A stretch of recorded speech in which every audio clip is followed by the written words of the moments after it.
The moon shone quite brightly over Lavis Vindica, a grand construction with multiple towers. However, laid out on the floor were bodies after bodies of fallen monsters. One person remained standing, clutching the legs of a big, hulking figure that stood at the center of this massacre. The wailing man cried, asking the big man if he thought that he could get away with a massacre like this. Meanwhile, the intimidating man with blazing red eyes and a frightening stare looked down at House Hilt, asking if they really thought that he would not find out about what they had been up to. What had happened here was no massacre. This was an execution carried out by the House Vindica. Saying these final words as the other man looked at him with bitterness and hate in his eyes, the Dark Lord raised his evil claw and dispatched the poor man at once, striking him down. The final scream echoed through the land, and then there was silence as he faded away. When the lights came up once again, a different lord was fuming at the action taken by Lavis Vindica. Apparently, he found this type of behavior to be completely unacceptable, and he called the intimidating man an arrogant, foolish boy. The man in charge had ordered Lavis to find evidence of treason, not to exterminate an entire family. The wild, murder-crazy lunatic had disrupted the order of the demon realm, and he had gone way too far this time. The demon king Gamudere Vindica was the one speaking. Lavis challenged this verdict,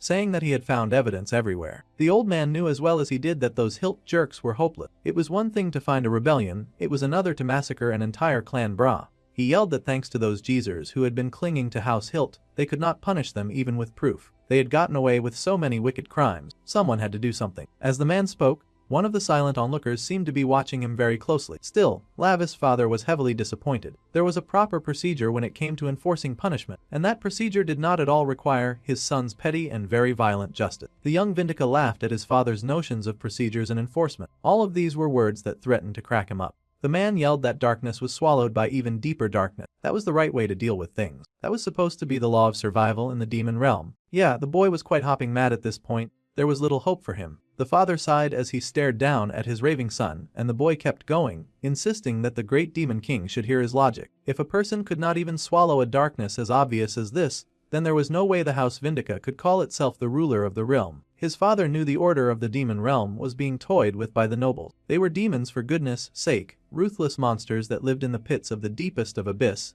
The young lad did not see why they shouldn't tear through everything to solve their problem. Unfortunately, his father did not share the same mindset. In fact, the old man seemed rather dismayed by his son's painful short-sightedness. The boy was truly an incurable fool, and there was nothing to be done about that. The House Vindica could only survive if the House Hilt was destroyed. The young prince insisted on this. House Hilt was committing all those crimes in an attempt to take the throne. He believed this was why he had been sent as an investigator, instead of those cowards hiding behind House Hilt and turning a blind eye to the order. The demon king remained silent as he regarded his ever tenacious son, before heaving a rather heavy sigh. There was no reasoning with the young lad. The fact was that the prince believed he was right, and so it would be really hard to convince him otherwise. The 12 black seats, and the king had already decided on his son's punishment. The boy was flabbergasted. He could not believe that he was getting punished right now. Lavis Vindica, for the crime of violating demonic law and massacring the House Hilt. He would absolutely not be getting away with that, and he would be banished to the human realm. What a pathetic and horrible place for a demon. The poor guy was horrified. He shook and yelled that his dad could not be serious. He did not want to leave with those pathetic weaklings. However, the boy had to pay for his crimes somehow, and this was fairly better than banishment. His powers would be sealed in the human realm, and there he would hopefully learn the true dignity of being a Vindica. This whole situation felt like rubbish to him. The poor dude started to beg for mercy. Sure, he had killed the Hilt brats, but he did not destroy their souls. They were only a little bit dead. However, the demon lord was quite done listening, and he ordered his people to execute the sentence at once. The 12 black seats got busy and started their little demonic chanting. Lots of purple magic circles took front and center, and the young demon prince yelled and screamed that he would not accept this kind of bullying. Unfortunately for him, that kind of thing was not his choice at all. Even if he kept insisting that he did nothing wrong, he was still getting tossed out and sentenced. The one who had been staring at him earlier put their hand down on his face, and the Lavis screamed in agony and possible fear as his powers got sealed away. The bespectacled weirdo told the little rogue prince to go ahead and have a wonderful time. They would take good care of things while he was gone. Now that sounded like a threat, and the prince snarled to hear it. If he were not here, he could not protect his father from whatever threat the black seats were planning. Unfortunately, it was too late to turn things back now, and the man screamed in pain as the punishment took effect. There was light in action and chains. Hereby, Lavis Vindica was sentenced to descend into the human realm. The rules that he had to follow were to live faithfully as the host of the body that he inhabited. He must not take his own life until his natural lifespan ended, and he was not allowed to kill any humans. Violation of any of these rules would result in the annihilation of his very soul. Lavis was still screaming when he finally woke in the human realm. He gasped when he pushed up to a sitting position, his body covered in sweat as he lay in bed. Slowly, his racing heart slowed, and he glanced down at the body in front of him. Fortunately for the guy, he was not starting from the baby stage, though he really hated to be here at all. The hands before him were unmistakably human. The body he was in lacked fangs or power. The boy cursed at his terrible luck, his head falling into his hands. He had really fallen somehow into the human realm, and he was sick of it. Bambi, that jerk, had been the one to betray him like this. Once he got back, he swore to find that traitorous coward and pull his horns out for treating him this way. He could not focus too much on his revenge plan though, because his body was hurting and he had no idea why. It was odd to him that human bodies hurt so much. Slowly, the boy pushed to his feet, and he stared at the pathetic body that he'd been trapped in.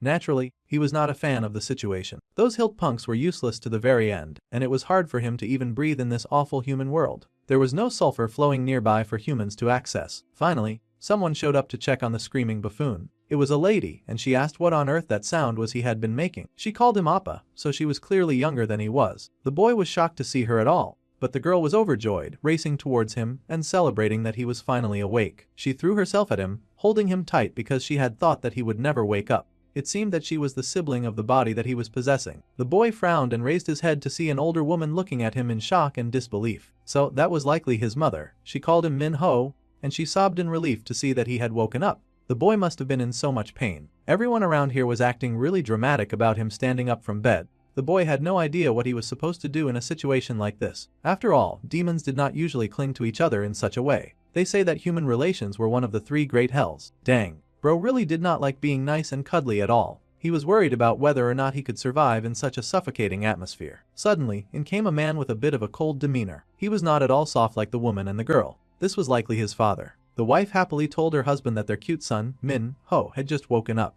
The man glared like an emotionless robot, and the boy stared right back. Then, the man just told the boy to snap out of it and go to school tomorrow. A curt, very short greeting with barely any softness or love. The boy had been in bed for a week, so he had a lot of schoolwork to catch up on. The real Minho would probably have been depressed if his father greeted him like this. The mother was worried about the child's condition. After all, he had just woken up, but the father really couldn't care less about the situation. The boy was awake, and that was enough. The newly awakened human could not stop staring in awe at the way his father treated him, even as his sitter nervous asked if he was okay. The dark aura from that man had been such a wonderfully pleasant surprise, and the boy beamed with joy. Now that was the kind of attitude he was used to in the demon realm. He definitely liked a cold and calculated person like that very much. He had not realized that even some humans could act like demons. That was such a delight to discover. While the dude was gushing over his father, his sister was very confused. Then Lavis caught himself. He did not want to be caught dead liking anything from the human realm. He needed to be careful until he got his body's memories back. That was a wise move, because the boy could tell that there were a few things that he probably should know about his family. Just as his father had demanded,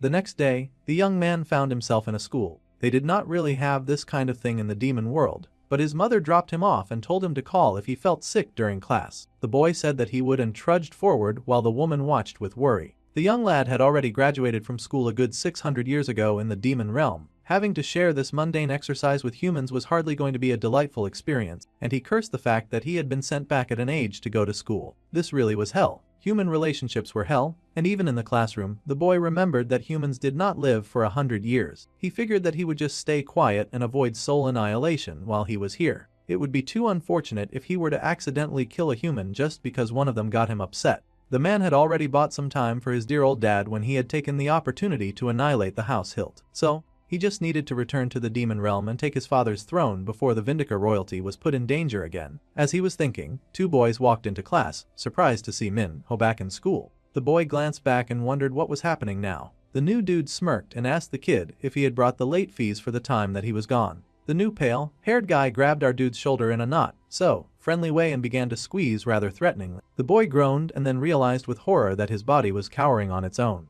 This was the highest level of disgrace, not only being scared of a couple of weak teenagers, but weak teenage human. Now that the flashbacks were coming in, the boy realized that these 2 goofballs had apparently been bullying him a lot. They had smirked wickedly at him, and they had tormented this body like it was their living punching bag. Back then, the only thing the owner of this body could do was cry helplessly. The flashback was over, and the young demon prince now understood the reason why his whole body ached. The good news was that he was not suffering from early body deterioration. The bad news was the punks who were hell bent on bullying him and mocking him for being scared of them. They laughed that the boy had gotten even more pathetic, and they wanted to give him a proper welcome. Not only did they take joy in beating him up for fun, but they were apparently also taking money from him. The young demon prince could not believe it. He was totally getting bullied right now by a couple of punks. He recalled when he was younger at school, and the teacher had shown the image of a human. Everyone was so disgusted by their hornless and vulgar appearances. The demoness teaching them had smirked, saying that humans were definitely infinitely vulgar beings who would do anything to hide their own weakness. Moreover, they were foolish creatures who worshipped both demons and angels. Back then, Lavis had scoffed that they should just burn those pathetic humans away. Even the teacher agreed with such a statement. If they ever encountered a human, crushing their vulgarity into dust was definitely the best course of action, and she happily tortured the demons dancing on her palm. A mere human now dared to bully him, heir to the Demon King's throne. Lavis could not believe this insufferable insult from a weak loser. Meanwhile, the bully was chilling. After all, messing with people was his daily routine. He had no idea that he was about to get the shock of his life. Suddenly, a hand fisted in his hair, much to the boy's surprise, and the boy's face got slammed right into the desk. Without wasting any time, the young demon prince moved straight to his revenge to punish the fools who would dare to touch him. Now the second bully was absolutely shocked, and he rushed forward to defend his friend. Lavis was surprised to see his magic react to the boy's movement. If his magic was still working, then that means that he could defend himself at least against these weak creatures. The bullies were yelling and asking if he had lost his mind after almost dying. Perhaps he had. They should be more careful when choosing who to bully if they do not want to suffer from nearly dying as well. Punk number 2 threw a violent punch, but our guy was able to dodge that flawlessly. It seemed that human insults were a great stimulant for his magic, so there was a link between profanity and magic. That was a fairly new one. But Lavis was not about to complain, and he whacked that fool with all that he had. He hit that bully so hard that the jerk went flying into the locker. Now, all the students were shocked and terrified at this development. The class punching bag that none of them had bothered to defend ever was rocking his bullies. The boy's magic should be sealed away in the human realm, but it seemed even in a human body, his magic was reacting to malice. Oh, this was too good to be true. Someone called out to Minho, unable to recognize him at all. The first bully stood up and he grabbed a chair with the intention of payback. The bespectacled kid called out to his friend, yelling for him to watch out. The boy turned so fast enough to land a very well-deserved kick right into that idiot's gut and send him flying. The first bully stumbled, wheezing from sheer shock and discombobulation. He could not believe his victim was turning the tables so violently. The bully called him weak, but he was not looking very convincing, considering he was on the floor and clutching his belly like a loser. The boy commented that humans often get more vulgar to hide their weakness. He asked if cursing like that made the bully feel strong. However, Lavis did not mind, and he wound up his foot to give a sure kick to the back of that idiot's jaw, sending him flying for real this time. The source of human profanity was his mother herself, so all these idiots were doing was just making him stronger. Now the class was abuzz because Min Ho had beaten Tae Woo and Song Jun. Meanwhile, this whole exchange was wonderful news to Lavis, so all he had to do was stay quiet and not kill anyone until his time was over. Now that was perfect, and the boy smiled wickedly. He asked if there was anyone else who wanted to curse at him with the most demonic smile on his face. In fact, Lavis was excited to find out if anyone else wanted to swear at him. The other students could not believe that this was really Min Ho. The boy standing before them was barely recognizable. Suddenly, that weak, pathetic boy who had been bullied to the underworld and back was standing before them, strong and maybe a little bit crazy. The boy with the glasses stepped forward hesitantly to ask the other boy if he was okay. The dark-haired boy smiled, noting the bespectacled boy as someone who had tried to help him earlier, though with minimal effort. He looked perfect to use as his attendant. Unfortunately, the main character was still knee-deep in demon logic, and he smiled down at the other kid, saying that he was fine.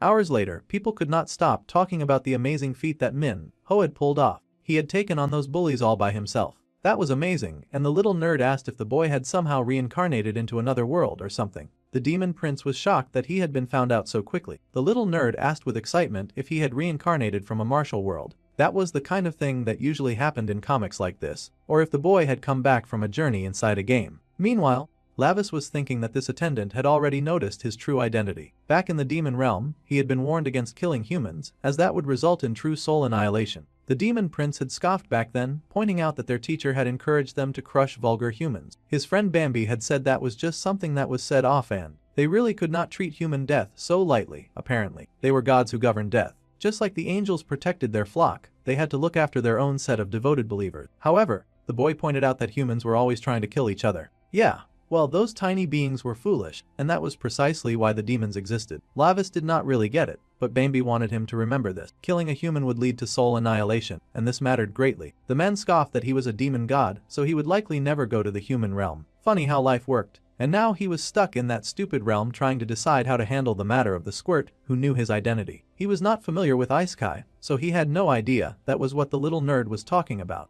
If he couldn't kill humans, he wondered how to silence them. However, the little nerd seemed to be doing that fine himself, and he sighed that it would be really nice if reincarnation really existed. He really wished that he could wake up in another world. Lavis could smell desperate suffering coming from his little friend. The nerd admitted that reincarnation and stuff like that were just nonsense, and he knew better than anyone how much the boy had endured before he had snapped. It seemed the little human had not realized the truth after all, but he still smiled with pride at his friend who had fought so amazingly earlier. Honesty, the little nerd was proud. Somehow, praise worked in the opposite way for Lavis, who was horrified to be praised by a mere human. All he had done was throw a few bullies around. It was nothing compared to his true strength. Later that night, the boy considered his current situation. When humans cursed him, his demonic power definitely activated. A demon imprisoned in a human body should not be able to use magic. He stared at his hand and wondered how his father could have made such an error. The whole situation was suspicious. Then he happily chalked it up to his almighty power that had no limits. The boy was thrilled. He was in the middle of celebrating when sudden pain shot through his arm, and he clutched it in agony. It was still dark outside, but the boy was writhing in pain. Despite being so advanced, he groaned at the fact that his body was just far too weak to handle his own power. His whole body hurt. He had only lived as a human for one day, but things already felt quite miserable. If his body hurt this much from exercising just a little bit of his power, the boy wondered how on earth he was going to get any darn sleep. Eventually, he did fall asleep, and the dark sky outside slowly brightened to the light of the morning sky. The sun rose over the school, and it was back to learning in the human academy. It had been forever since they had a normal day at school without those bullies hounding them for their money. Thanks to Minho, nobody was messing with them. The boy scoffed that he would rather just beat up anyone who dared. Honestly, his attitude was way too different from the original owner of that body. Lavis did not care though, he just wanted to test out his awesome power. Someone then called for Jong Minho. The boy slowly turned, and of course, the bullies had shown up with backup. Geez, those guys could never let things go. Apparently, the bully had told his big brother that some punk had packed him up at school. The bully laughed that he had been protecting these people this whole time, and this was how they repaid the favor.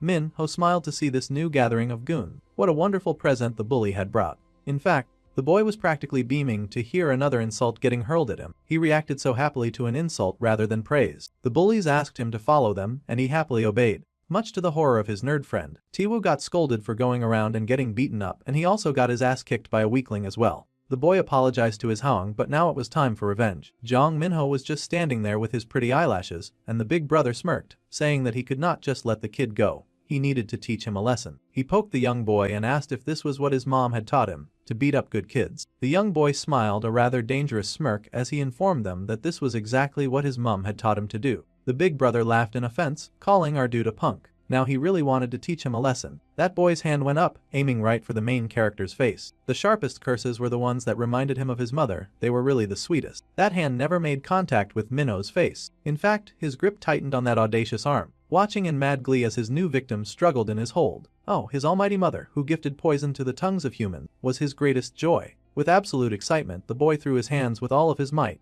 knocking down the wicked one who tried to oppress him. Violence only binds the flesh, but they said a rotting voice gnaws at the soul. These pitiful beings were desperately calling out to his mother, and the other bullies watched in horror as that dude got pounded into the pavement. The big brother was getting beaten badly, and he yelled for his backup to actually be useful in his life and back him up. They're bad, they thought that he got this. Now, they were going to sink to the pathetic low of coming after him as a group. Truly, humans were pitiful creatures, but this worked well for our dude as well. Against great evil, greater power gathered. As all those pathetic rats raced at him, the boy worked hard to beat them back and forth. His eyes shone a brilliant red, and he gave those bullies the kind of beating that would rest their moral compass. It was so shocking that even his nerd friend got terrified just witnessing it. By the time he was done putting his hands on everyone, our dude had to flex his fingers for a second and take a deep breath. All the pathetic weaklings lay at his feet, coughing and gasping in dismay, and the boy spread his arms like this sort of agony was what brought him true joy. It was so refreshing. His uncle had granted violence to humans when his mother created curses. Violence was really the best. Now he understood why that power had been given to humans too. Truly, the best for any type of communication was violence. Basking in the overflowing ray of his uncle's gift, the young prince expressed his joyous gratitude. Now that all the D-class bullies had been taken care of, our dude recalled that his nerd friend was still in the area. The boy Minho smiled with joy, but there seemed to be a pair of demonic eyes watching him. It was a little spying rat, literally a rat. As they could see, the task that had been ordered had been carried out properly. The uncle smiled as he looked down at his adorable nephew Lavis. It seemed like the young kid really liked his uncle gift. Lavis sure had a really loving family. A demon bloodstone had been embedded in his eye instead of the taboo stone. Bambi had made sure of that.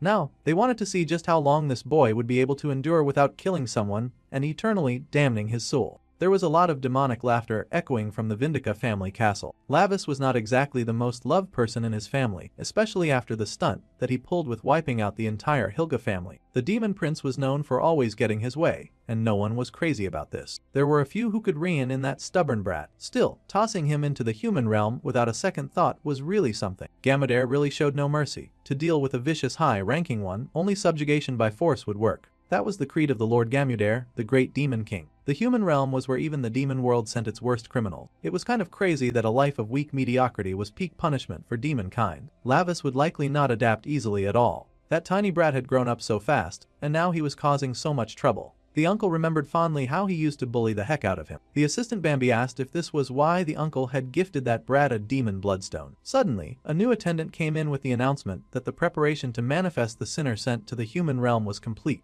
The demon grinned. He wanted to see them at once. The demon obeyed the command and worked his magic over the bowl before him. Since Lavis descended to the human realm, the boy had long departed from the land of all things wicked and sinful. He would inevitably come face to face with a group of rather devious individuals. Dark magic was summoned by the Lord Barca and transferred to the bowl that Bambi was currently working on. The magic boiled and rolled together, churning and spasming in Banca's hand. He was very excited for his nephew, and he wanted to show him true darkness because this was how demons showed love. Later that day, someone had to ask Minho what on earth had happened. Even Taewo Hyung had gone down so easily. The nerd was excited and happily cheered for his friend, saying that it felt like he had been watching a movie or something like that. The main character just laughed as he tried out this dish called Hellfire, scoffing that it was nothing special while his eyes clearly watered. He said that this was just sweat coming out of his eyes. The nerd boy sighed, saying that he had told his friend to order the level of spicy food for beginners. But to the boy, a demon who avoided anything called hell was clearly not a demon at all. Suddenly a phone rang and the nerd froze when he realized the one calling him was Jin Jae-hee. The main character asked why his little minion was not picking up his phone. The boy had just gotten an urgent call, and he stuttered as he relayed this message, standing up and telling his friend to just focus on enjoying his food. With shaking hands, the boy stepped out of the food area, and the black-haired main character watched his minion with suspicion in his eyes. Later that evening, in what looked like an abandoned shed, there was a sharp tool hard at work. It seemed to be a little tattoo parlor, and a lady told her client not to move, or they would get hurt. They should have hurried up to pay their debt on time, and they ended up working an extra hour just because of that person. Then the lady smiled and stepped back to admire the fine work that she had done. Her victim looked passed out and delicious with various odd markings on his head. It seemed that she had signed her name on his head or something, and she giggled that it worked so nicely because he had such great skin. Then, a voice called out to Miss Jae-hee, telling her that they had brought the person that she was looking for. The lady turned, a femme fatale, and she smiled down at the trembling little boy before her. The lady smirked, asking her little visitor why he had come so late. His name was Cyan, and he was the main character's nerd friend. She wanted him to come a little closer. There was something that he had to see. Naturally, the boy was a little hesitant about this, but he did come, and soon he fell into the trap of her unforgiving grasp. The lady held his face in a vice grip, telling the boy to open his eyes wide and look carefully. He showed the boy the work that she had just finished on the other man, who was lying delirious on the table, asking the kid what he thought this meant. The little markings that she had made on that man's head spelt "do" in, which meant thief. He was a lowlife who could not pay his debt, so she'd had to punish him. It would be really unfortunate if she had to do the same to the cute little boy in her grasp after all. The boy trembled as the dangerous lady asked how his story was going to turn out. Lim Shan had a promise with her, and she asked how that was coming along. The boy shook as he struggled to say something, and he mumbled that he kept getting bugs, but instantly, his glasses were slapped right off his face. Her work was no joke, so she'd prefer it if he would take the situation a bit more seriously. She wondered why he was so damn slow that he could not get it. The boy screamed in fear when she grabbed his arm and prepared to tattoo a mark right on his sensitive child skin. She asked if she would have to carve her instructions onto the back of his hand just so that he could understand. The boy panicked and begged her not to.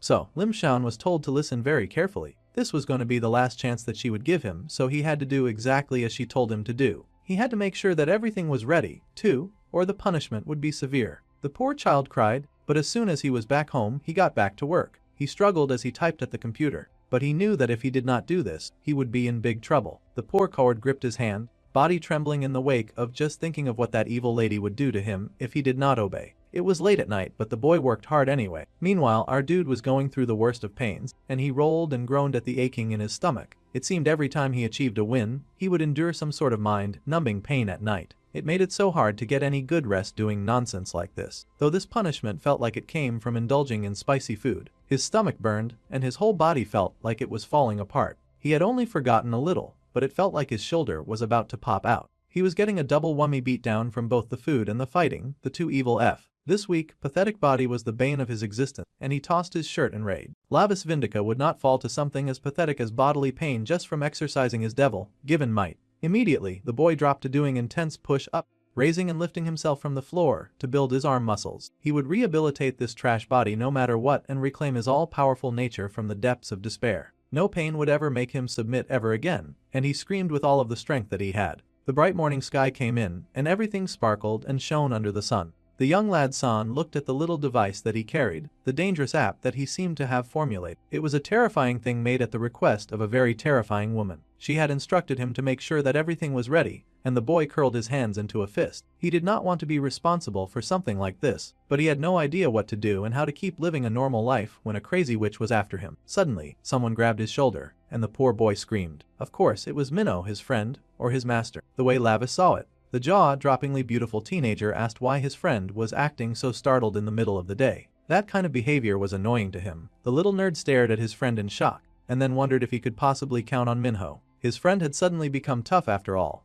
It was worth a shot. However, like a good Samaritan, the boy bit down the idea. Even Minho would be in danger if he got involved with Jin Jae-hee. She was a mad woman that terrified even the strongest of men. He did not want the lady to hurt Minho, too. Meanwhile, the young demon prince turned in shock as he was hit with a nostalgic smell. He had scented it before, a scent that was familiar from his past life. As he was just thinking this, a girl who had been passing by suddenly crashed to the floor beside him. Apparently, her name was Sunji. Sion immediately rushed to help her, asking if she was okay and telling her to get herself together. He even shook her and asked if she was hurt somewhere. The girl looked like an actual mess. She was drooling, and her eyes were rolled back. She looked like she was deep on the worst kind of high illegal substance that ever existed. It was troubling to see her like this, and the little nerd jumped back in fear. Now that the young lad stared at her, he recalled that what he scented was demonic energy. There was no reason for demonic energy to be alive and active inside a human. Teachers rushed onto the scene while the main character was still pondering the situation, and they carried the poor girl, telling her to hang in there as they took her to the infirmary. As she was whisked away, the demonic teenager noticed something else that was odd.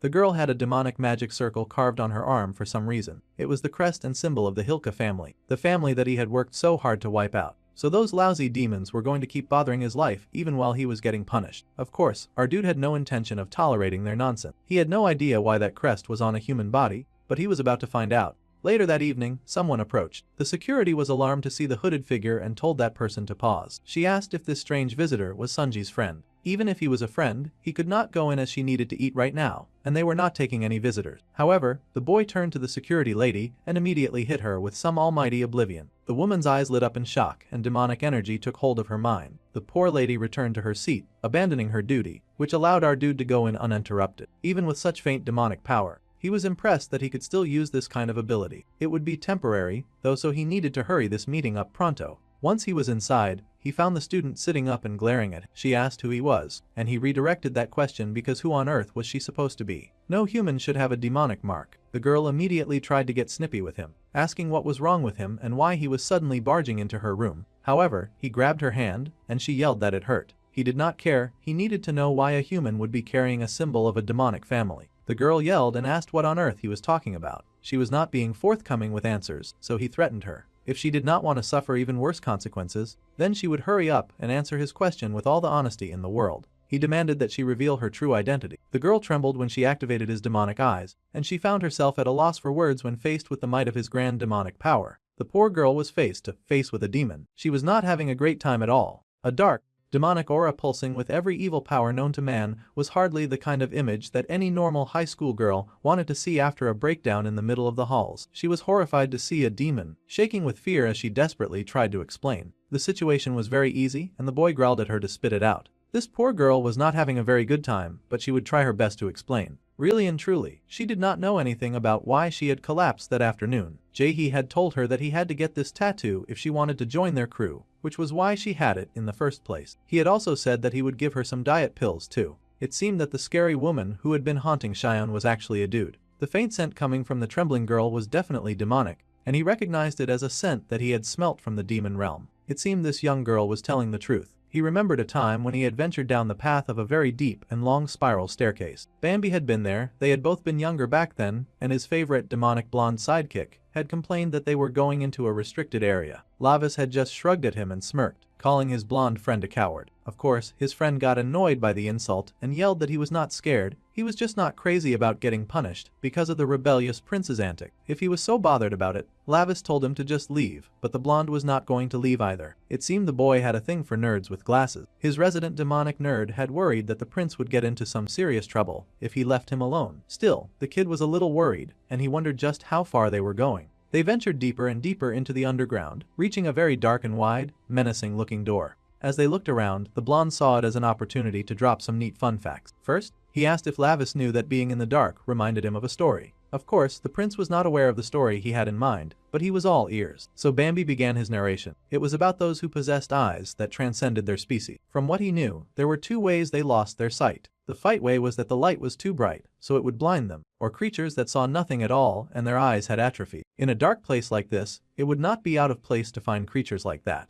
The prince suddenly shushed him, hiding behind a nearby door. He whispered to his tan friend that something was here. He could hear the sound echoing through this odd chamber that they had snuck into, a sound that did not come from any creature that they were very familiar with. Lying on the ground seemed to be a body with a flower blooming out of the palm of a hand. The little blonde demon was frightened and wondered what they were looking at. Lavis wondered that too, so he decided to take a closer look. No matter how dangerous things looked, curiosity always won when it came to the prince of the demon realm. Soon, they were up close and personal with that fancy feathered flower. As they stared, they realized that the flower was not blooming from only just the person's hand. This body was covered with flowers. Even worse, they recognized who they were staring at. It was the body of Jeremy Hilke. Looking at the state of the poor guy, he was clearly already dead. His lips had become charred and dry with flowers blossoming where his eyes should be. The strangest thing about this scene was definitely the flowers that seemed happy and healthy. Without even thinking about any form of self-preservation, the young dark-haired demon yanked the flower right out of the boy's clothes. However, as he pulled it out, it came out with a lot of blood-red roots with sharp edges like a hungry mouth devouring all that it touched. The smell was nasty too, and the prince groaned while his friend panicked. However, this situation was something that clicked in his nerdy mind. This was the knowing flower. Yeah,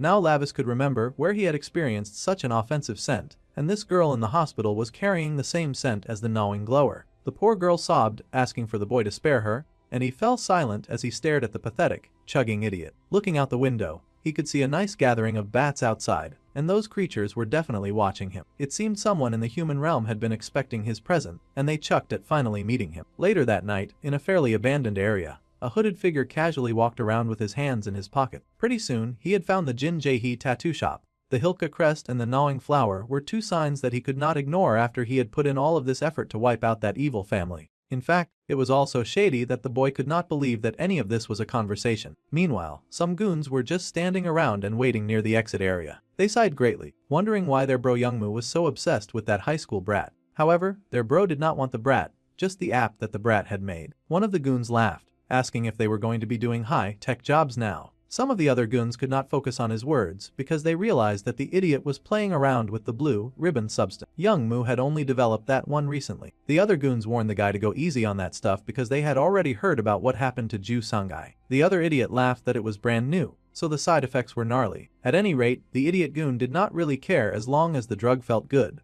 They were laughing and having a good time when the hooded figure suddenly showed up in the lobby. Just a glance at them and Lavis could see that those goons had the same mark on their necks. They had the same scent and the Hilke crest. This whole situation was just oozing with the scent of bad news. He stepped up, asked the group of idiots if they had gotten those tattoos from this Jin Jae-hee person. These goons, of course, smirked, wondering who was asking. They asked if this dude was a friend of Jae-hee, and he should show some respect. Those disgusting human hands dared to cradle his face. That was not going to end well. Immediately, that hand got slapped away. The little rat had a lot of audacity to touch the prince so casually. Lavis was not having it. Immediately, he decked that guy so hard that he was seeing stars. Seeing this kind of action, of course, the other goons were bewildered. Their blonde buddy hit the ground like a stone and they had to jump in immediately. They asked who had sent this new and terrifying brawler, suspecting that he came from a rival gang. Unfortunately for them, our dude was the type who liked to work solo, and he did not answer questions from people he thought of as beneath him. A punch came flying in, and it knocked out that dude so fast that he went reeling. At this point,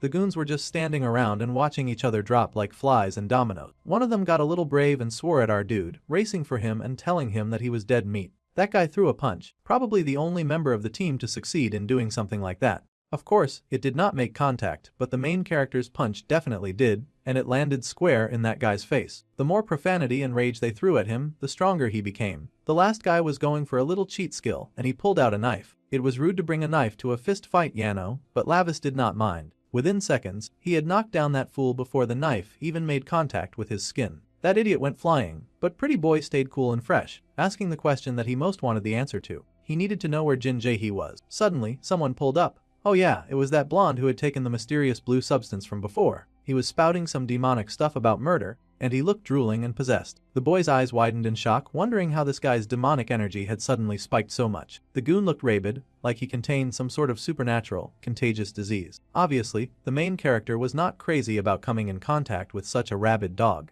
The goon's movements had also changed, and it seemed like the drug that he had taken was enhancing his physical abilities. The Prince of Hell braced to fight but accidentally tripped on some of the stupid fallen bodies around him. That was an annoying mistake because that stupid goon was almost on top of him. Now, Lavis had to move carefully because he knew the penalty for killing a human. No matter how threatened he felt, he had to make a very calculated move against the attacker, who looked like he wanted to murder him. Meanwhile, inside the hideout, someone was talking about that fancy app that was still being made. Jae-hee apologized for the situation, but they made it really clear this time, so it would not be long. The lead guy groaned and said that he felt like he had heard the same excuse last time. No one liked enduring repeated mistakes, especially not the boss of an underworld gang. Also, they had caught the one who was skimming the blue ribbon supply. They had the poor guy bound and trembling before them, shaking like a leaf. The poor dude yelled that he had made a mistake, begging them to spare him. He begged for one more chance and said that he would not mess up again. However, the eerie red-haired leader of the gang did not look interested in that kind of weak plea. Instead, he looked at the blue flowers in front of him and pulled them out of the pot that held them. The poor scapegoat trembled. It looked like he knew exactly what was coming next. The dude begged for his boss to have mercy,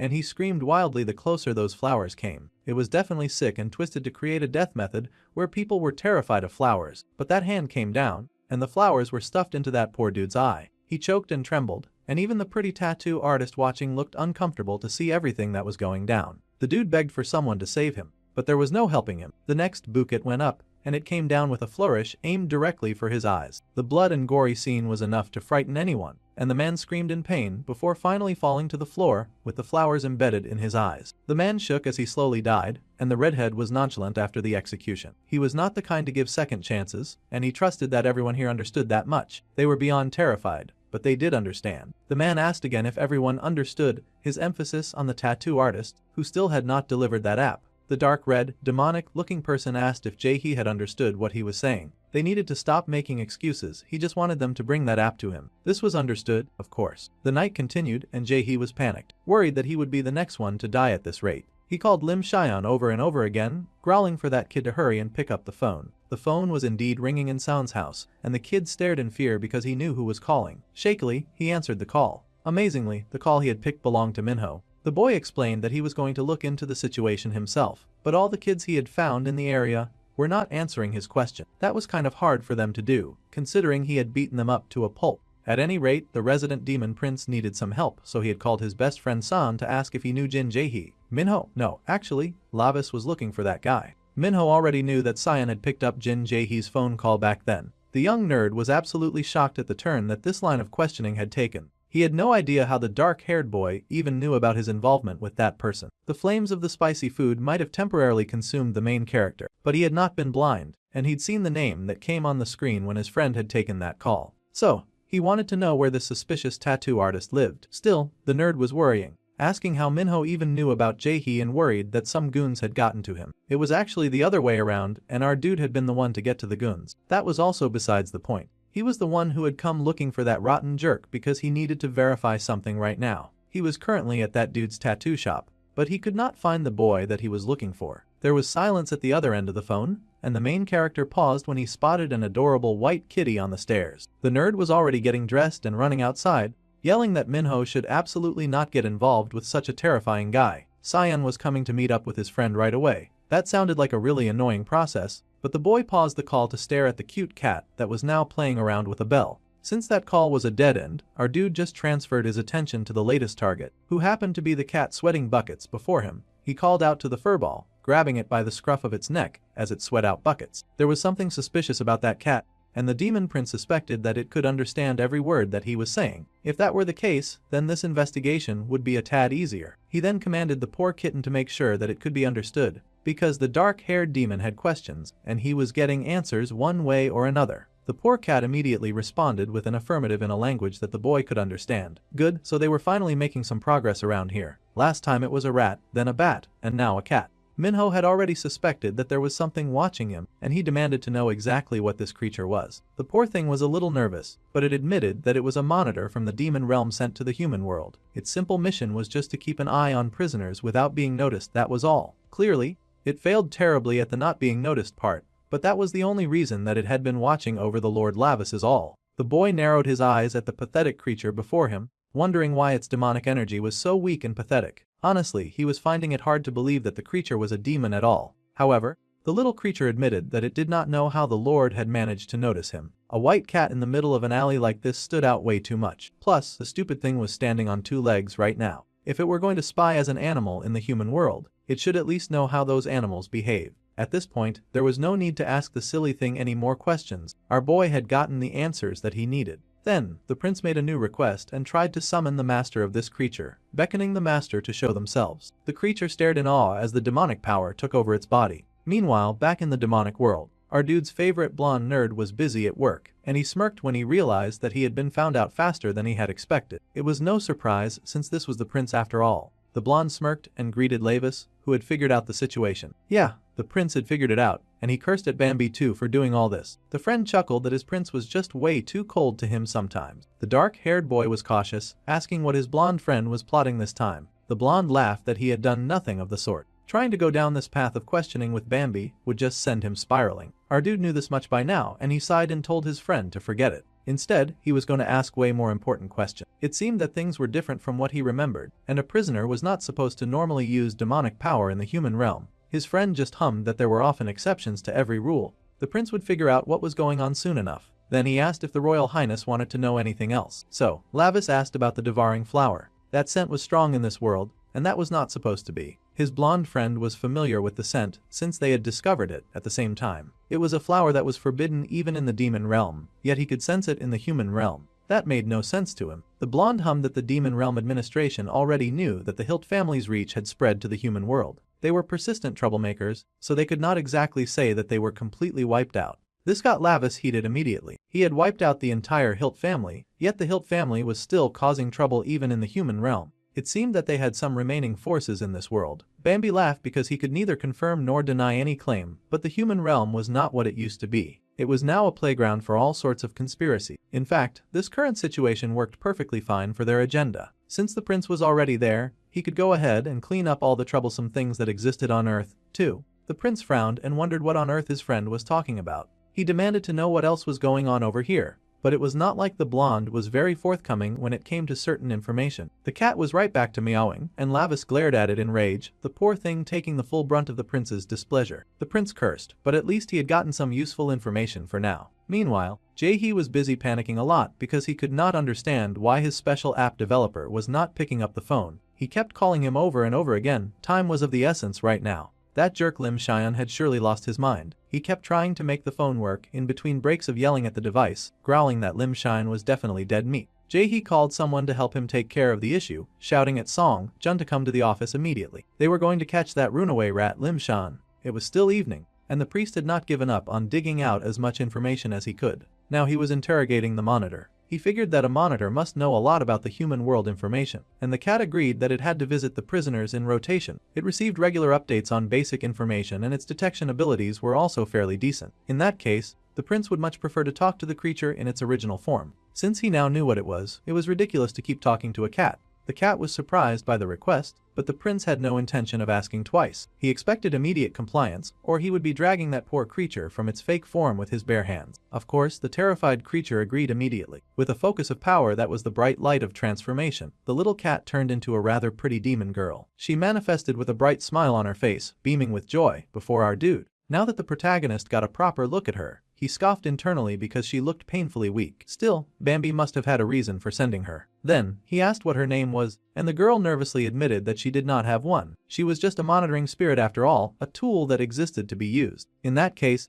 Lur dark-haired main character proceeded to give her the most random name known to man. He called her Street since he had picked her up from the street, so that she would never forget where she came from. It was such a lousy name that it would be better for future generations if he never gave anyone another name again. However, The poor girl was so bottom-rung in demon society that she was overjoyed about getting such a rubbish name. With joy, she thanked the prince for naming her. Since he had sort of officially claimed her for his own use, he then instructed she tell him everything that she knew about the human world. The girl leapt into obedience immediately. Meanwhile, the young Cheyenne was running as fast as he could to find his friend. He was worried about Minho being in danger, and he groaned that he should have kept refusing those wicked people until the end. Now his friend was in trouble. The poor boy had thought that he had hit a jackpot when he had participated in a contest and had somehow won the challenge for creating an app. However, he ended up being picked up by a group of very shady-looking people who had heard that the prize money was just a measly 50 million. The boy clutched his winnings close to his chest, staring in fear at the people before him. They called him a precious asset now, and immediately, the goons were instructed to drag the poor boy into the car. The boy had screamed in fear, losing the flowers he had won. From then on, his life had been hell. He had met the redhead leader who had asked the key what he was shaking for. They were just doing a simple business transaction after all. Right beside him was 50 million won in cash, and all he had to do was hand over the app that he had made. The poor boy shook and said that he had not created this app to sell it.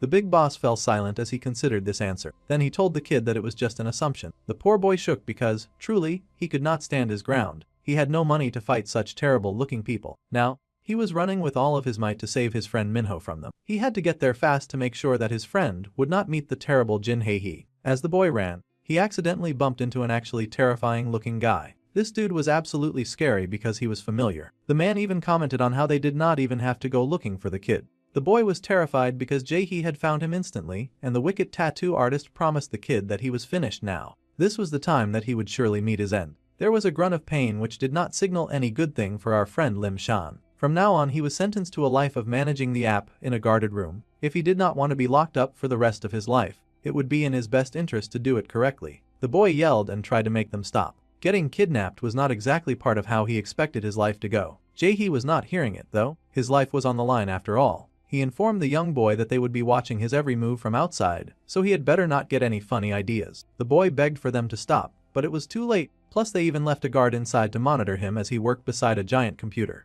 The poor kid closed his eyes, cursing his terrible fate. Outside, Jae-hee's goons curiously asked if that kid was really a developer.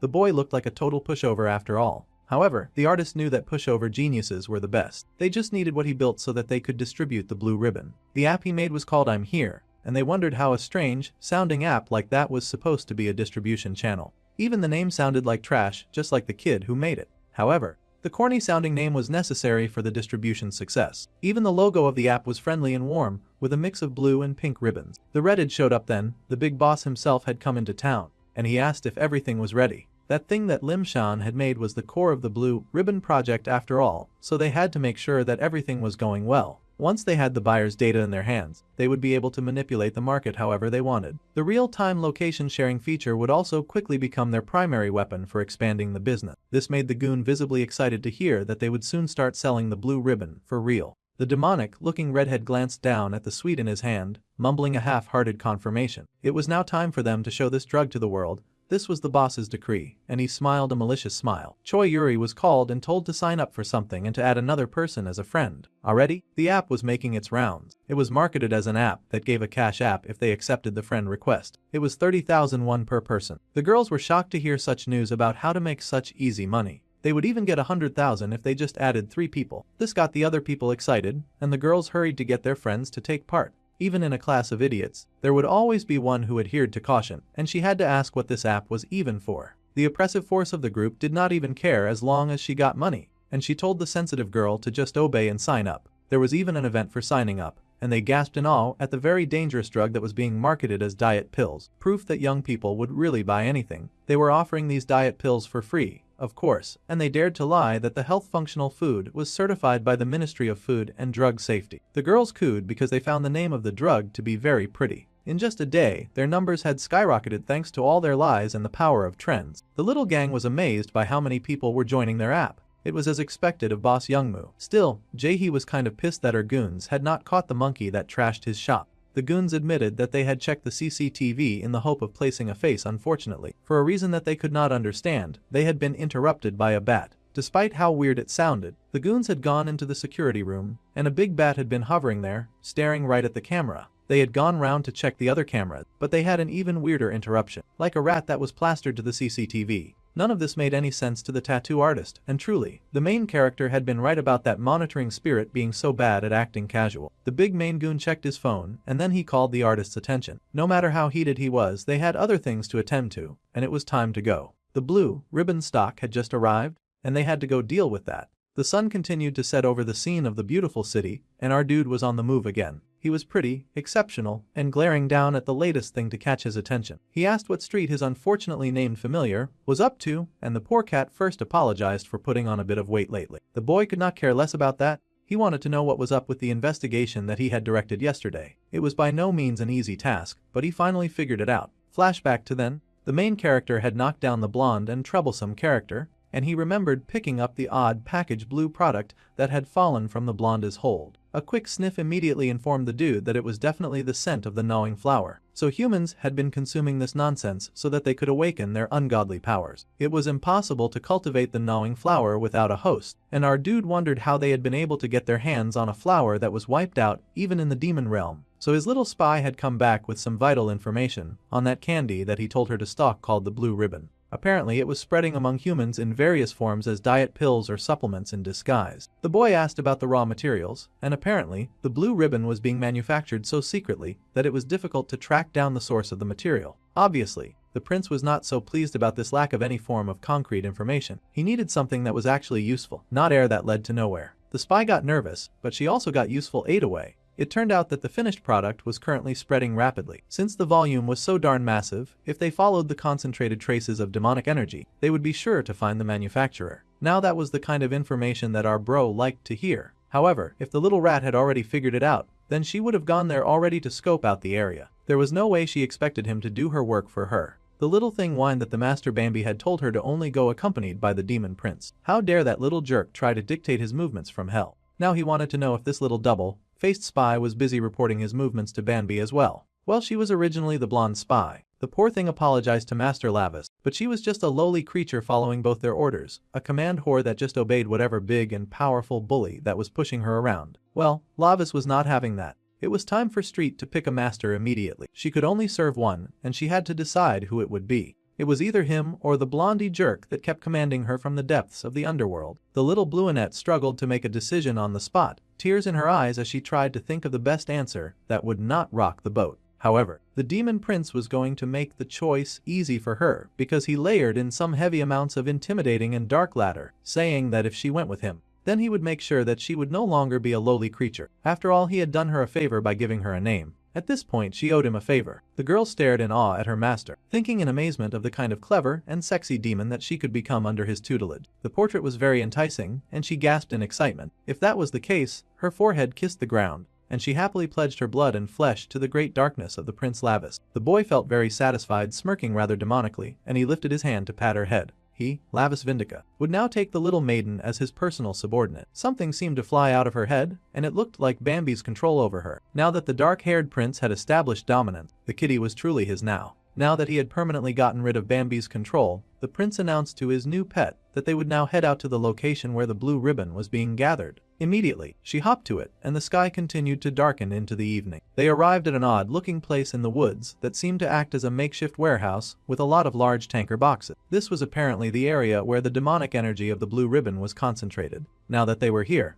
the prince was interested in one-upping. However, the kitty paused because there was a seriously tight lock around the boxes. It was held closed with heavy chains as well. The prince just told the weakling to move and raised his fist. With a swing of his hand, the chains fell apart, and the kitten stared in awe as the box definitely creaked open. Both stiffened as the doors opened, and their sensitive demon noses were hit with a thick scent of something absolutely nasty. It was enough to make them want to barf. Inside the box were dozens and dozens of sealed boxes. Every single one of them was a product made from the blue ribbon plant. The prince stiffened in horror. He could not believe just how many of these things were available. In the realm of the demons, a loud and hearty laughter rang through the mountains and the valleys. It was Lavis' uncle, and he seemed involved in a very serious sparring match against his dear sweet nephew. No matter how hard the little demon fought, the bigger demon laughed that the boy was still far too weak. The little boy snarled in anger, growling that his uncle was disgusting and vulgar. The bigger shameless demon just laughed that if his nephew was not going to have the decency to be cute, then he should just hurry up and die. The requirement for some uncle loving was apparently some cuteness. However, the little kid had no intention of dying, and he raised his arm to block that ferocious blow. He managed to use his elbow to slow down the intensity of his uncle's punch. The purple-haired demon was rather proud of him. However, Lavis was still a kid, and soon the poor boy found himself screaming as he got tossed down the side of a cliff. He had fallen, cursing his uncle the entire time. The boy really did not know the first thing about being cute. The purple-haired demon laughed as he watched his descent, asking his cute nephew if he really had plans to die like that. Child raising in the demon world was truly unconventional still. The bigger demon had the decency to hop and skip down the cliff to join his nephew. Many stones fell from the top like rain as he skipped on down, and the poor kid had actually hit the ground at a really awkward angle. The poor kid groaned and shook in pain, but his uncle was not even sparing him a second to recover. Like a haunting nightmare, his uncle landed by his side and teasingly asked his nephew if he was dead just yet. The boy glared, but they paused when they scented something off. There were gnawing flowers at the bottom of the pit, loads and loads of bodies on the floor with flowers sprouting out of them. So, this was where they had all been hiding, a terrifying breed of plants that were deadly to whatever they touched, and the starting point of their decay always seemed to be the eyes. The young prince stared in shock at the pile of bodies on the floor, and his eyes widened the more that he understood what he was looking at. When darkness and light were sundered, and when incompatible beings were created to oppose one another, unable to merge with any color, that was the place where these sickening entities thrived. Humans had discovered them at some point, staring down at the flower that bloomed in the beginning, where they had gathered. Those wicked flowers that turned even the most beautiful soul into an ugly disaster would devour the discarded celestials and Tun demon. The deepest desire of that gnawing flower was, of course, the annihilation of the world. What a wicked but beautiful creature. The entire pile of them had been burned by the boy's uncle immediately, mercilessly ending their wicked and terrible reign. Those flowers would never get the chance to leave the pit, and the purple-haired demon smiled with pride while his young nephew looked on at the flame. Now here he was in the human world, once again confronting the awful beings that were those flowers. They certainly should have all been incinerated back then, but it seemed that the demonic found a way to grow no matter what. The little spy covered her nose as she agreed. The Lord Demon King had scarred the demon realm and wiped them out completely. At least, that was how the story went. However, if that is true, then there should be no reason for such a massive stockpile of the product that is being distributed now. That flower had actually first appeared in the human realm,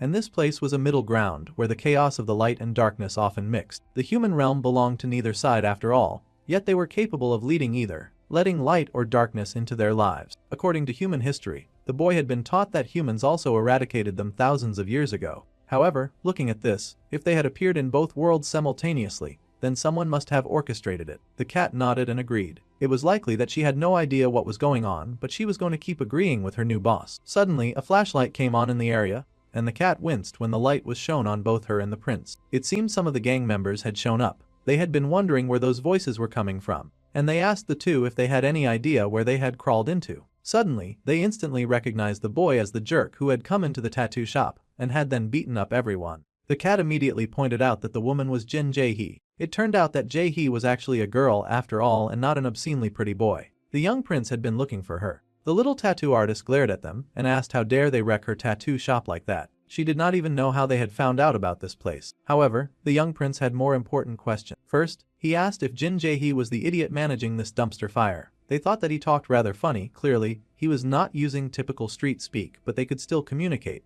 Yeah, she was the one in charge, and she wondered what he was going to do about this. Then, Lavis asked if she was aware of the raw materials used to make these demonic goods. The girl laughed, giggling at his choice of words. Raw material was a real hoot, and she asked if the boy was trying to steal their precious trade secrets right now. The boy sighed since it was not like it was strictly his business, really, but leaving things alone like this would really leave a bad taste in his mouth. So, he could not let this nonsense slide. The girl was thinking the same thing. They knew darn well what Youngmu would do to them if they messed up, so they had no intention of letting a stranger talk them out of the bad thing that they were already doing. The girl spread her arms and declared that this was a special distribution. She pulled out some of that sickening blue stuff and handed it to the goons who stood around her. They were the lower-class thugs, not like the ones she usually worked with. Excited, they asked if it was really okay to take that stuff for free. Well, they were using it to protect their property, so she could let it slide this time. They should shut up and eat it immediately. Those idiots snatched the treat that she offered, devouring it like a pack of hungry lions. As they were doing this, the prince informed Street that with her current magic power, she would only get in the way. The cat got the memo to just stay hidden and dipped. Now all those losers were hitting their high-class transformation into even bigger piles of duty. They had smoke spitting out of their mouths, and Jae-hee smirked, pointing at the dude and telling her newly forged monsters to stomp the heck out of that dude. They tossed their wrapped immediately and raced right at their target like a gang of angry apes. The dark-haired boy watched the approach of a group of arrogant fools who were clearly drowning in their ignorance, unaware of the sick power that intoxicated them. They might as well come forward since this area was already overflowing with demonic energy. Come they did, and the first guy threw a wide punch that did not land. That was not a punch, actually, that dude was armed with a dagger. Getting pumped on demonic steroids, and then using a pointy weapon was definitely a different level of cheating. No matter how low they sank, they were not getting a drop on Lavis though. The boy whipped out the Karat Chop special and diced up those amateurs with a few quick blows here and there. In fact, he even threw in a kick for good measure because they had to drop their level of disrespect. Now we can't forget that these enemies are evil charged and they are coming in one after the other, so the boy could not drop his guard. He fought hard, dodging their attacks and using the force of their lunges against them, so that those idiots would end up taking a punch to the face. Then he whirled around just in time to get jumped by some dude who did not respect personal space. That little Lek was hugging onto his midsection like it was going to rain gold. That was tough. And the demon prince was having none of it. Unfortunately, that evil rat was the first to land an actual hit on him, and he got thrown to the ground. Getting his school uniform dirty was really annoying, even more annoying when that jerk tried to knee him in the face. Fool Lavis once, and it was a shame on him, but he was not about to let these losers fool him twice. Within seconds, he had grabbed the offending knee. His kitten had been watching the whole exchange with great worry and fear, but Jae-hee was, of course, having the time of her life watching someone get beaten up. All of her mad and wild dogs were happily doing her bidding and spreading pain through a single target. Of course, she was pleased. Lavis had to keep up with 4 enemies at once. This whole vigilante thing was really not for a demon trapped in a human body. It was very inconvenient to have to fight cheaters using steroids. They had ingested a larger dose than last time too, so they were causing him serious trouble. In that case, the boy dipped and ran into the big box of illegal goods. He stuffed his hand into one of the boxed and grabbed hold of a packet of something. It almost seemed like Lice was going to indulge in the drug too, but instead, when he pulled his hand out, he tossed the big powder of purple substance right at his attackers. Those monsters coughed and hacked as the rancid smell took over their right senses. It seemed that the drug had a completely different effect when it was not provided in its finished product. They hacked and coughed, and even the prince had to admit that he did not appreciate that disgusting, vulgar stench. However, his demonic energy immediately reacted to such a vile thing in the air, and his strength was able to spike. Now that there was spreading evil, his demonic blood got pumping and ready for action. The other dudes were still fighting to catch their breath,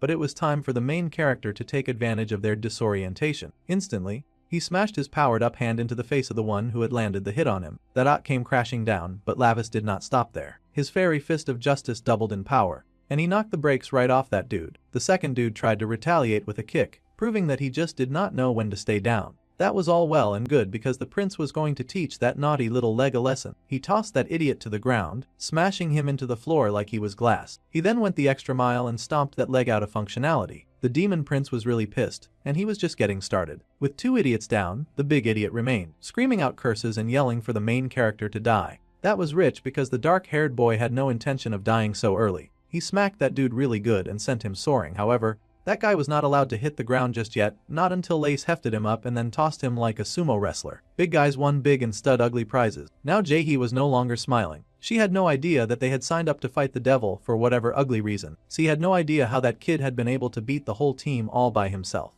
As it just so happened, our boy was still leaking demonic energy, and of course, he had a new target that was currently shaking in her boots. The aura that he was letting out was absolutely frightening, and the dark shadows that amassed behind him looked like the making of a horrifying elven monster. The girl shook and trembled as she stared in horror at what she was seeing. The boy that they were facing was like a ghost or maybe even something worse. At the 5th SC Concours, the ballerina on the stage took a bow, as she stood on the stage in a frilly, cute little outfit. Then Yuri was called in. She was Kang Haeyeon-ja's daughter, and with her skills, they could have easily joined the Venus Ballet Company. Just then, the redhead barged in to greet their very important customer. The woman yelled and asked who on earth these guys were. They had no idea where they were, and they should not dare to barge into this place when they were a bunch of thugs. They also had a pile of that special diet drug that they were selling to people. The redhead and his team chuckled at being called thugs, and they apologized for their rude entrance. However, they had just come in person to deliver a bulk order of blue ribbon. The lady stared in shock at the drugs drop before her. It was a bright blue color, sealed in a jar, and the whole thing had a foreboding air. The lady's eyes were wide in horror as she stared at the medicine in front of her. The redhead said that she had no reason to look so flustered. They handled everything from manufacturing to sales themselves, so she had nothing to worry about. The woman was still hesitant. She had not expected the diet pills that she ordered to be brought in by a bunch of dudes who looked like they worked in the crime industry as the actual criminals. She needed to know if consuming this was safe.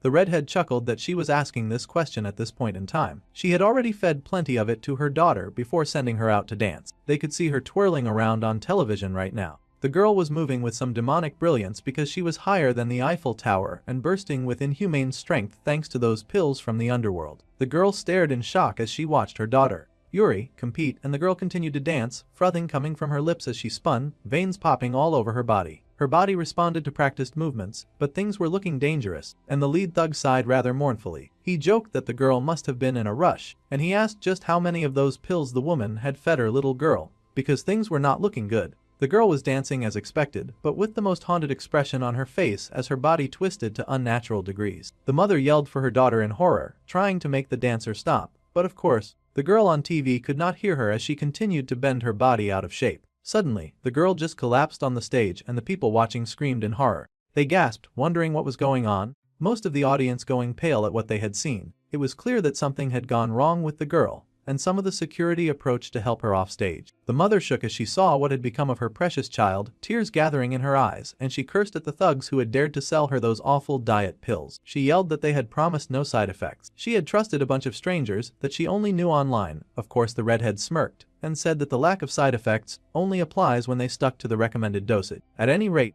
now her precious daughter was in a very difficult situation. The poor thing was twisted up and teeming on the floor, and it looked like there was no hope for her now. The mother would just have to satisfy the girl with fake desires just to keep her alive.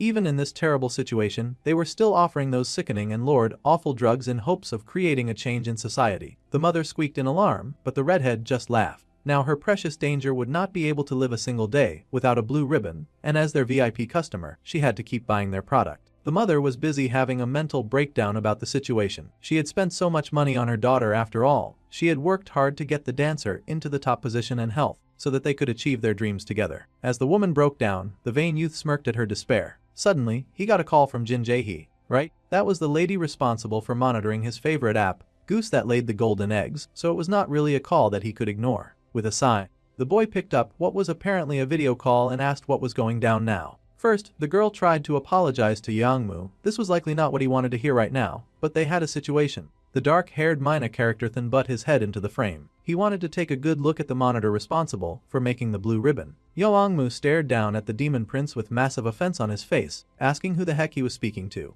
The demon prince smiled because he could recognize that aura right from the phone. Well, that was great, because Lavis wanted to meet up with the redhead for just a second. The call ended, and the redhead took a deep breath. He informed their kind VIP customer that something urgent had just come up. Later that evening, the meetup was going down in a nice foresty area where all of the drugs were stored. Our dude was waiting with his cat, Jae-hee, and his cat asked why he thought that humans did drugs. She guessed that it was because they were stupid and arrogant. Even when they took drugs, they were so darn overconfident that they would not get addicted. They would indulge in such reckless depravity, and then fall into a very sickening trap. They did this because they had nothing to believe in. That was why they clung to something so small, so dangerous too. Some movement caught the kitten's attention, and the Lord Lavis turned. It seemed the King Yangmu had made it to the location. The boy had moved rocket fast. Now the redhead had shown up, and seeing the discarded bodies of the goons on the floor, he could easily guess that this was also the dude who had been responsible for the tattoo shop incident. Since that was the case, then they could hurry up and cut to the chase by asking why this dark-haired dude was looking for him. The boy scoffed and said that he had no interest in human trash like him. He had more important questions, like where they had gotten this supply of disgusting and stinky purple powder.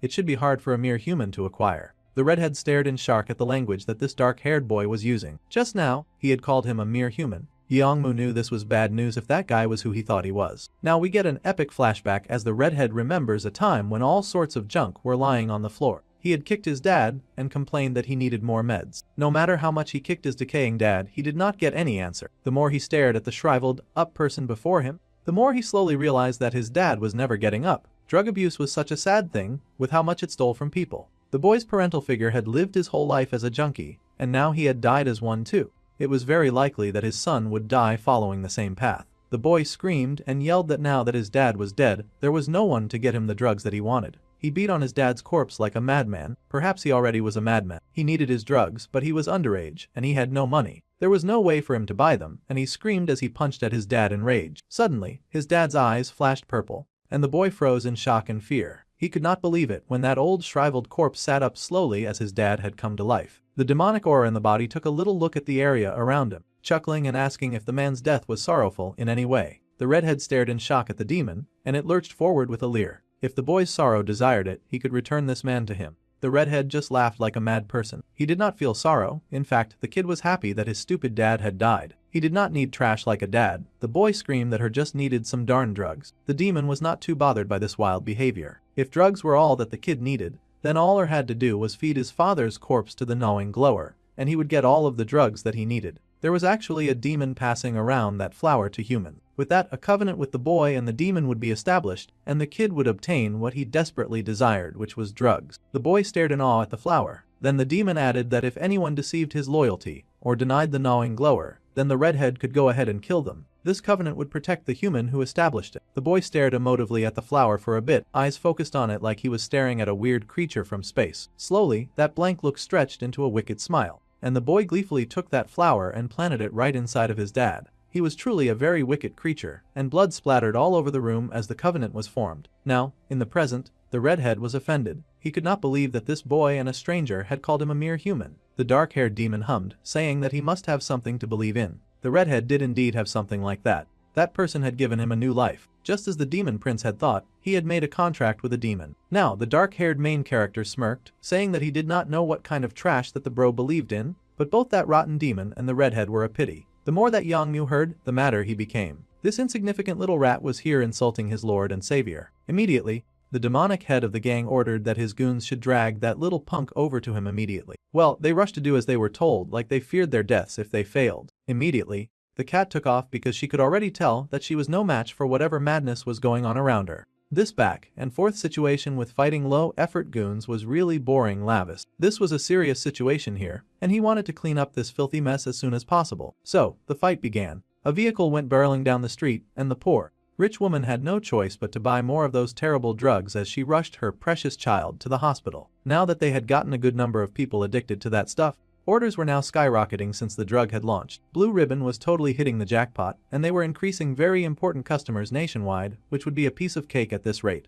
In fact, the company was already preparing to become some kind of global enterprise. There were already a few cases of unfortunate fools who had passed out from the overdose. Their brother Yongmu had already opened up routes in China and Japan. They believed so strongly in their big brother Yongmu, believing that with him, anything was possible. Meanwhile, the kid who was responsible for this app was hearing every word and hating his life. Thanks to his creation, the drugs were spreading fast. The boy begged for this situation to stop fast, begging for someone to save him. Fortunately, it seemed a hero had hurt him, a demonic hero of course. The scared Jae-hee begged for her boss to see how easily that kid had taken down the guards. He was not a normal person. In fact, there was a chance that he was not even human. Lavis just sighed and turned to the redhead in question. He had staged this whole thing so that he could meet Yongmu, so the arrogant human should not keep him waiting. The redhead was silent, the covenant that he had made pulsing through his veins. He recalled that if any denied the power of the flower, he was instructed to annihilate them, with this order pumping through him. The dude pulled out the drugs in his hands, recalling his promise to do as the demon said. He tossed the drugs in his mouth, chomping in the name of the Lord Bauer Hilt. If any was to appear who denied the gnawing flower, the evil redhead had been instructed that person should immediately be put to death. Taking the blue pills into his hand, the boy's veins, heart and soul pumped with the drive to fulfill his master's commands. That demon had lifted him from the darkest pits of hell, and he would now follow Bauer Hilt to the deepest depths of despair. Jae-hee was still yelling and pointing out that the boy they faced was no ordinary high schooler. Any idiot with a brain would be able to tell that there were many things wrong with the kid. He in fact just might be with the kids that was making that new drug. Now this was curious, and Lavis immediately asked what drug the girl was talking about. He had come to stop the production of one drug just to hear that there was another being made. That was rather annoying. However, the conversation was going to have to be put on hold because the fierce, raging youth had appeared behind him. Instantly, the boy moved, turning slowly as he saw that punch coming right for his face. He managed to dodge the punch that followed with his arm, but the redhead was not slowing down. Punch after punch was thrown at the main character, numerous hits attempting to damage his body and break his spirit. The opponent was fast and he was clearly on a different level from the previous guys. Still, Lavis was able to persist and continued to block Yongmu's attacks to the point that he asked how this was possible. The redhead suspected that this kid had also received the blessings from the demon lord. The redhead, however, was not accepting that. The Lord Hilt was his god and he had no intentions of sharing. He was going to be selfish until the end and hog onto this power that was his and his alone. The dude was a real piece of work, but now the prince could understand the gnawing flower and this disgusting smell. The god that the redhead believed in was clearly Bauer Hilt. The redhead could not believe it, even though he had not mentioned it. This opponent knew the name of his god. The redhead growled, shaking with an anger that only heightened when the main character outright laughed at him. Lavis called the gang leader an idiot for picking such a pathetic loser as his god. Truly, no one around had any form of standard. It was rather pitiful to watch. The redhead yelled that our guy had no right to insult the one who had taken pity on him. The dark-haired boy just chuckled more. The demon hilt must have pitied the pathetic human. In fact, the main character guessed that his opponent must have looked so pathetic that he sought him out, even while hiding and running away himself. The redhead screamed in rage, his face distorted in anger as he yelled that a wretch like Lavis had no place speaking about his previous god. He fired out even more attacks, even more rapid punches, attacking as his life depended on it, as he tossed blow after blow at the steadfast teenager who blocked every attack. Bauer Hilt, that demon had truly moved up in the world. Back in the demon realm, when the prince had so recklessly slaughtered every member of the Hilt clan, and their pathetic little bodies flying and their little heads rolling, back then, that demon had taken the opportunity of Lava's distraction to flee. The cowardly wimp had run away alone, and now he had come to Earth and was being treated like a king. Such a thing was much too disgusting to the demon prince to think that people would actually worship the kind of wimp, too scared to do anything but run from him. Now he needed to know where his former enemy was hiding right now. The redhead yelled and cursed, saying that the dark-haired boy had no right to talk about his lord and savior. He got even more pumped, demonic energy flooded through his blood and body, and the prince had to balk at the awful strength because it was getting even worse. Like, really, everything was even more disgusting now. Yamu didn't care, he was raging and raving, yelling that anyone who would dare to insult Bauer would surely be killed by his own hands. Throwing himself at the dark-haired boy, he made to crush his head in between his hands, determined to end his life. He managed to grab the prince in a headlock and then shot out with his knee at the prince's midsection, landing the first actual hit on the kid since he had started fighting that night. In his enraged form, Yangmu was able to grab our dude and throw him, slamming him right to the floor, and of course, raising his fist to deliver a surefire, painful blow. That tomato head was moving like a jealous lover the way he was pounding our dude into the ground. He wanted possession of absolutely everything, the blue ribbon and the evil Lord Bower. The boy declared that all of it was his, and he was ready to go mad protecting his filthy, stinky-ass leader. The dark-haired boy groaned, seeing that this dude who had seemed cool before had now completely lost his reason to the demonic energy. It was a real pity to see the dude so far gone. The dude really intended to kill him too. The penalty for killing a human really sucked, but our dude had to keep in mind that he could not kill this dude no matter how much he annoyed him. The redhead sure made it tempting though, with the way he was roaring and growling like a wild animal, while continuously punching down on the dark-haired teenager like he was nothing more than a workout bag. The terrified cat watched the whole thing go down with fear in her eyes, worried about her lord and master. The prince was reaching his limit with that restrictive human body. If only this were the demon realm, then surely everything would be much better. The girl wished that she could use his abilities to aid him in some way. The onslaught of punches continued, rapid fire like a machine gun that delivered nothing but blow after blow. As the boy's madness continued, so did the pain that he brought the prince, though the main character kept his guard up, valiantly blocking every hit that came at him.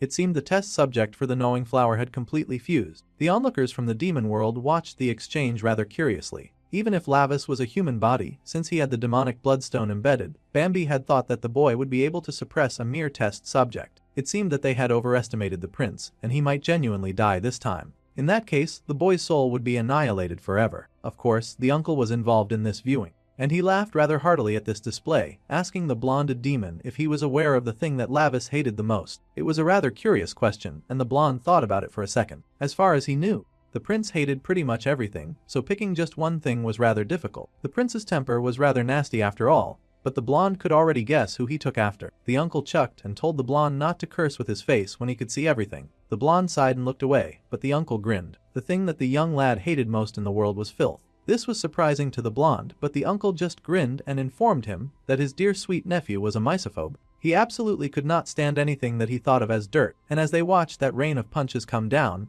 a hand reached out and grabbed that flying punch. That filthy, disgusting redhead who was spitting all over him was dirty. The redhead growled in rage, shaking with intense anger. The dark-haired boy could not stand it anymore. That filthy smell that was coming from Yangmu was downright repulsive, and he was barely fighting back the urge to throw up. The prince had no intention of enduring that disgusting stench any longer. His grip tightened on that dirty fist, twisting and clenching down hard on that hold until the redhead gasped and jumped back in pain. He could not understand this sudden retaliation from a foe that he had been working really hard to beat. Even if it was just his left hand, the prince stared in awe at it. The strength that he had felt just now was like his old power and had come flooding back into his veins. Now that was the kind of feeling that filled him with strength, and the growling wild animal before him hissed at him. In truth, Lavis had no desire to touch the creature's dirty, stinking body. It filled him with such disgust that his hand flamed up and he flew right at the little rat, deciding to end this nonsense dance as soon as possible. He smacked that boy so hard that his opponent's head shook like it was a little bobblehead doll. The redhead rocked up, growling and wondering how a human could possibly hit him so hard with so much power. Street was absolutely overjoyed as she watched the battle. Not only was her master back on his feet,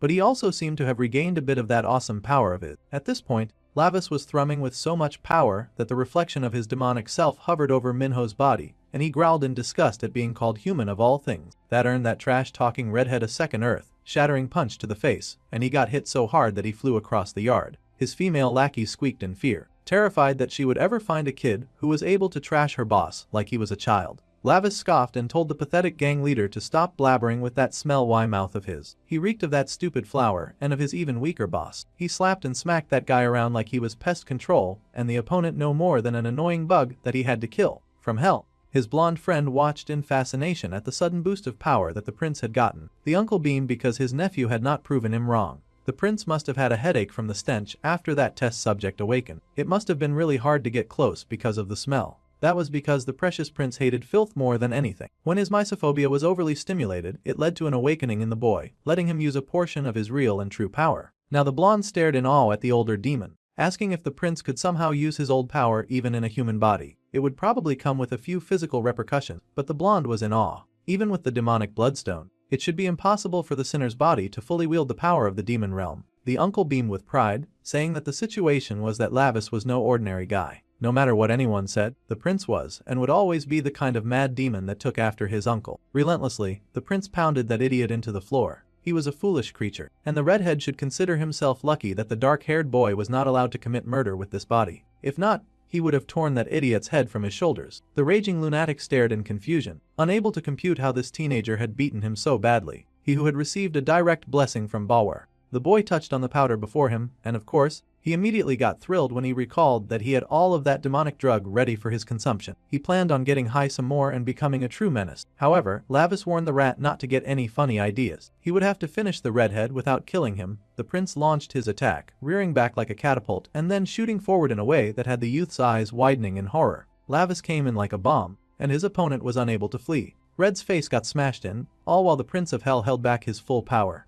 He pulled back, and there was the boy hanging from the box with his mouth agape, like an abandoned carcass. Now that the stupid boy was defeated, the prince gasped in relief. Now that the stench was finally fading a bit, and he could cover his nose with his handkerchief in peace. Meanwhile, Lim Shan remained trapped in a hell of his own making, and it looked like things were getting even worse for the poor boy. He stared in horror at how bad things were going. This was not what he had planned for his life. A predetermined school, relationships formed inside a classroom that he could not escape from. The young boy had endured all this just to survive and avoid becoming a target. He had worked so hard and forced himself to act like he liked someone, acted like he hated other people, without needing to pretend to be too close. He had done nothing when his friend had gotten bullied, but deep down inside, he just wanted to help people find relationships that they truly needed. That was why he had created that app in the first place. This was not what he had intended. He did not make an app to sell drugs or anything like that. The boy worked hard to disable it somehow, to end the reign of terror that was spreading fast. He worked as fast as he could before the punks guarding his room could notice. Of course, they eventually noticed, and they growled, wondering what was going wrong with their equipment. Now they were getting some kind of messed up error message, and they growled, mumbling that the apps were now acting weird. It was a last-ditch effort, but Sion had to hurry if he wanted to successfully break everything before his captors found out what he was doing. They were kind of stupid and slow, so they should not have noticed what he was doing. The boy hurried and put a chair at the door, which immediately alerted all the strong jerks in the room that he was definitely the one responsible for all the errors. It was a move made too fast to think logically because he could definitely see the huge window made of glass that made the room very accessible to these violent punks. As soon as they realized what was going on, they immediately started raging, roaring and cursing at the kid, as well as doing their best to get inside. They had to hurry and open the door before he wrecked their business. As they were trying to do that, the little bespectacled kid was working very hard at deleting the app and all of its data, so that no more of that filthy blue ribbon could be spread around the world. He moved quickly, faster than his little fingers had ever moved before over the keyboard, his fingers moving with urgency as he tried to fulfill all of his desires as fast as possible. He begged for this to hurry and work, and an alarm button lit up on the screen just as one of those violent punks finally tossed a chair right through the glass window. Naturally, the thing shattered, and the punks came leaping through to bring hell to the kid who dared to defy them. There was now nowhere for him to run, and they growled, punching his glasses right off his face. They were always doing that. They stared in horror to see that the app was already lowly deleting itself, and they kicked the brat with hatred and rage. They had to stop the app from deleting immediately because if Yongmu showed up, they would definitely die. But they did not know the first thing about computers, and were not sure how to stop the app from deleting. The kid was not going to say a single thing either, and he protected his head as best as he could with his arms, knowing that he just had to hold on until the app got deleted. Somehow, no matter what, he would make sure that the monster he had created would go down, even if he had to go down with it. With a growl, the boy slashed as the shoe that had been continuously stepping down on him, slashing the man in the leg and racing for the broken window. He did not go for the window but the fire extinguisher. Actually, undoing the pin and roaring that they had no right to touch what was his. Now he had the hose cocked like a gun, and he cursed at the men before unleashing hell on them, and dosing those jerks with all the foam that he could raise. They screamed and cursed as he hit them with that smoke, yelling that this nonsense was insane. Sion had been able to make a smoke screen that should buy him and his app some time. The thing was almost fully deleted, and the green reached the end of the white bar. Finally, after all of his efforts, the gray-haired boy found tears beating at his eyes in joy. His sacrifice had not been for nothing, and he had been able to get rid of that stupid app once and for all. Of course, his captors did not share that joy, and he had wasted the smokescreen opportunity to attempt an escape. The big guy in the lead rushed at the kid as he dropped his weapon, to end up getting strangled. The poor kid fell to the floor, and the dude cursed, yelling that the other goons should bring something to restrain that stupid nerd. The others agreed, and were struggling to get their bearings so that they could obey their leader's command. The little kid struggled, trying his best to escape the murderous adult, but he had finally reached the end of the road.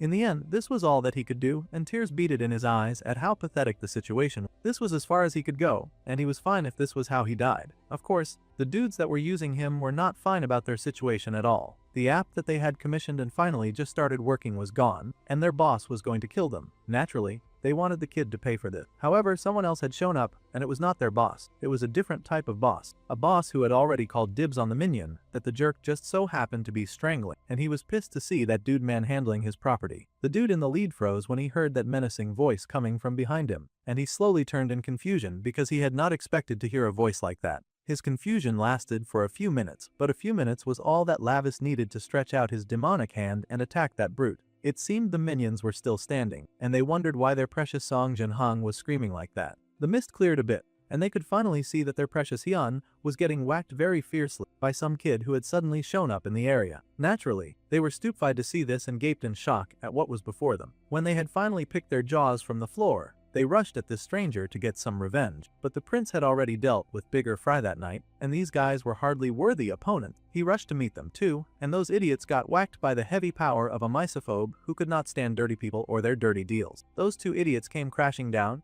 and Lavis glared at their audacity to lay a hand on his one and only servant in this stupid world. That was his first servant, and he was kind of territorial of it. Even if he died, he would not let what was his be taken. The way demons did things, they were very protective of what they claimed to be theirs. The little scion pushed to his feet in confusion and surprise to see Minho here. His friend had come to save him. It was a miracle. The boy remembered the first time he had shown his dark-haired friend the app that he was developing. It was the kind of application where people who got along could gather and interact. If they lived nearby, then they could share locations with each other and even form study groups. The kind of app that was formulated by someone so disconnected from reality that they could not consider how dangerous such an app could become. Of course, back then, Minho had been really impressed to see that his friend could make something like that. Then he paused and pointed at the strange-looking read alarm button. The boy blushed and explained that back when Minho was dragged away by Taewa's gang, he was sorry that he could not help back then. At the time, he honestly could not find where the dark-haired boy had gone. So, he had an extra safety feature. If that button was pressed, then the boy's location would show, and it would be sent to only friends. It would help friends find each other when they were in danger. If something happened, and Minho got kidnapped again, then Sean wanted his friend to just press that button. Then no matter what, he would come to help him, whether it meant reporting it to the authorities or gathering friends like them together. The dark-haired boy had been so touched by this feature back then. Minho had softly mentioned that he would download it too back then. Now, Sion found himself face to face with his friend, who had appeared and had saved his life. His eyes watered with tears as he stared in shock at the kid looking down at him. The boy had indeed gotten the red alert, and he had seen the location. Lavis was able to guess that his attendant had sent this message. His friend had gotten his signal. This was a very intense and heart-warming moment for the gray-haired boy, and he was so close to tears. His app had finally worked in the way that he had designed it, with the intention that he had for it. Tears fell down his face, and he broke down in tears of relief and joy, thanking his friend for coming to save him despite the danger. The poor kid fell to his hands and knees and thanked his friend with all of his strength and power. Meanwhile, Tae-hee was cursing and hissing and spitting. She could not believe he had lost luck, and she had no idea why they had suddenly found Thumbelves facing an enemy that was so strong. The kitten told her to stop moving already, and the girl hissed, trying to escape. Still, the cat had it huddle her tight so she could not get away. Fortunately, Lavis returned, but that distracted the blue-haired cat girl enough for the tattoo artist to slip out of her hold and make a run for it. She ran in horror, and Street tried to get her, but the young lad just told the girl to leave the tone alone. They did not need the tattoo artist anymore, now that he had destroyed the drug, the stupid app, and he had his favorite minion back. First of all, it seemed that all the devouring flowers they had were finally gone, because that thick stench was finally gone. The boy had also made sure to torch the entire warehouse of that disgusting powder. The firefighters had come in to take care of the flame and save the trees around it. They worked hard to suppress the flame with all of their firefighting tools. They happened to find the redhead placed in a safe place away from the fire. It was unfortunate that our dude was not able to roast those guys as well, but he could not kill, so he just tossed the gang leader and his goons to the side. The firefighters were shocked to see those people. They looked half dead, but they would be able to save their lives and hopefully throw them in jail. Meanwhile, Minho and his little team skipped happily back to safety. The attendant got his glasses back, and it was a miracle that they were not broken. Now that he could see again, he stared in awe at the funny-looking blue-haired girl with a horn and pointed ears. Meanwhile, the main character was starting to feel like his Uncle Vamber was totally using him. He glared at the sky and promised that as soon as he got back, he would not be letting this raggedy behavior slide at all. They had to check in to be sure that they did not need to go to the hospital. Minho insisted that going to such a place was annoying, and he would rather sit around and let the boy tend to him. His attendant was quite happy to do so, smiling softly as he thanked his friend for coming to save him. He had just pressed the SOS in case, but he had not expected his friend to actually come. Now that the boy thought about it, he mumbled that he was kind of already on the way to that building by complete coincidence. However, the cat shut him up immediately so he would not hurt the little guy's feeling. There was no need for the squirt to know that it was a coincidence. They had taken the route to the hideout following the tattoo artist's instruction. If she was lying to them, the prince promised that she would end up like that dude earlier. The girl growled and complained that they were doing this just because Shan was their friend. That had to be why they were going this far. That was when the dark-haired boy realized that they had captured his slave number 1. That answered the question of why the boy had not shown up at school that day. The girl was shocked that the boy had done all this, and he had not even realized that they had his friend. In that case, she had to ask what the reason was for him doing all this. Of course, Minho had no intention of answering a bum like her, but he did notice that the red alarm on his phone was beeping considerably. At any rate, it would be rude to mention now that the whole thing was just a coincidence, and it would hurt his friend's feeling. That was not how human relationships worked after all. Besides, no matter how high and mighty he was, this sentence was still a punishment, and the demon prince had to live here a while, so he needed to work harder at developing human relations. Plus, this student was clearly looking up to him, so he could stand to be much nicer to him. Cyan was like a puppy, happy to follow him into the line of fire if that was what it took. Right, Cyan had been wondering for a while, so he had to ask just who this blue-haired person was. The main character said in the most bored tone of voice that his newcomer was his subordinate, and her name was Street. Now the gray-haired boy stared in awe, his old theory of his friend crossing dimensions coming back. Could it be that Minho had some kind of world-changing secret? Now, the little nerd had a serious question to ask his friend, and he would prefer an honest answer, of course. The way the dark-haired boy had changed was so unreal that he now had a subordinate wearing the strangest of clothes. The little nerd shook and forced the words out of his mouth. He was apparently worried that his sweet and innocent Minho had probably joined some kind of bad organization. He hoped so much that his friend would not get involved with bad people, but it had come to this. Meanwhile, the main character was thinking that now that he had claimed the little nerd as his, it was possible that there would be others trying to target his servant in the future. In that case, he guessed that he could not keep lying to the boy forever. That was right, just as his little slave number 1 had thought. He was the son of the great demon king who had descended from the demon realm, and his name was Lavis Vindic. That was not what Cyan had thought at all. In fact, the poor little nerd was staring in shock at the black-haired boy as he had suddenly switched to speaking Spanish. There was no way anyone would guess that he was some kind of demon prince. That idea was absurd. It was so much for the little guy to wrap his head around, but the main character just smirked that this was how it was. Since the boy already knew, he now had to help him with his work from now on. However,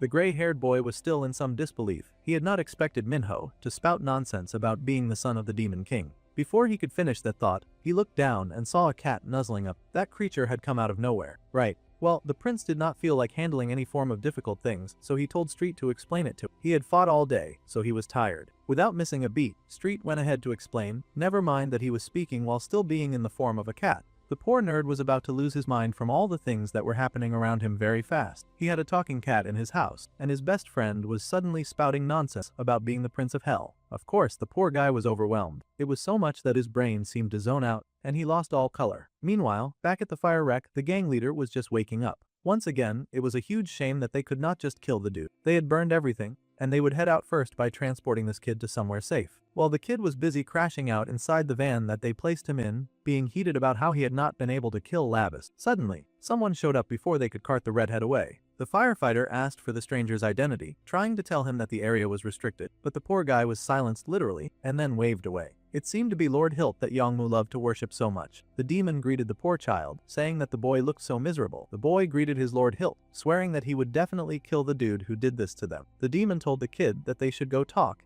and he retrieved him from the wreck. Meanwhile, the female firefighter was looking through the site. They had received the report that all the dealers had been subdued, but they wondered who on earth had made their work so easy for them. Plus, the drugs had been approved by the Ministry of Food and Drug Safety. Now that was dangerous if illegal, harmful drugs had sway over even the government. They had already spread in large quantities among young students as well. This was trouble, and the lady cursed at those wicked people who would create such a terrible thing. Suddenly, she glanced to the side to see one of her colleagues drop to his knees and groan about a headache. The lady rushed over to ask if the detective was okay. The man groaned that she should check the car first. She stared in horror to see that the lead drug dealer was one, and none of them had any idea where that dude had gone. Meanwhile, somewhere deep in the woods behind some really tall building, the redhead was in chains and screaming out to his lord, yelling that he just needed one more chance. How pathetic that he mirrored that one subordinate of his that he had punished before. The boy insisted that if he got more drugs, then he would surely be able to kill the one who attacked him. Meanwhile, the demon chuckled and asked the human if he knew how valuable those burned flowers had been.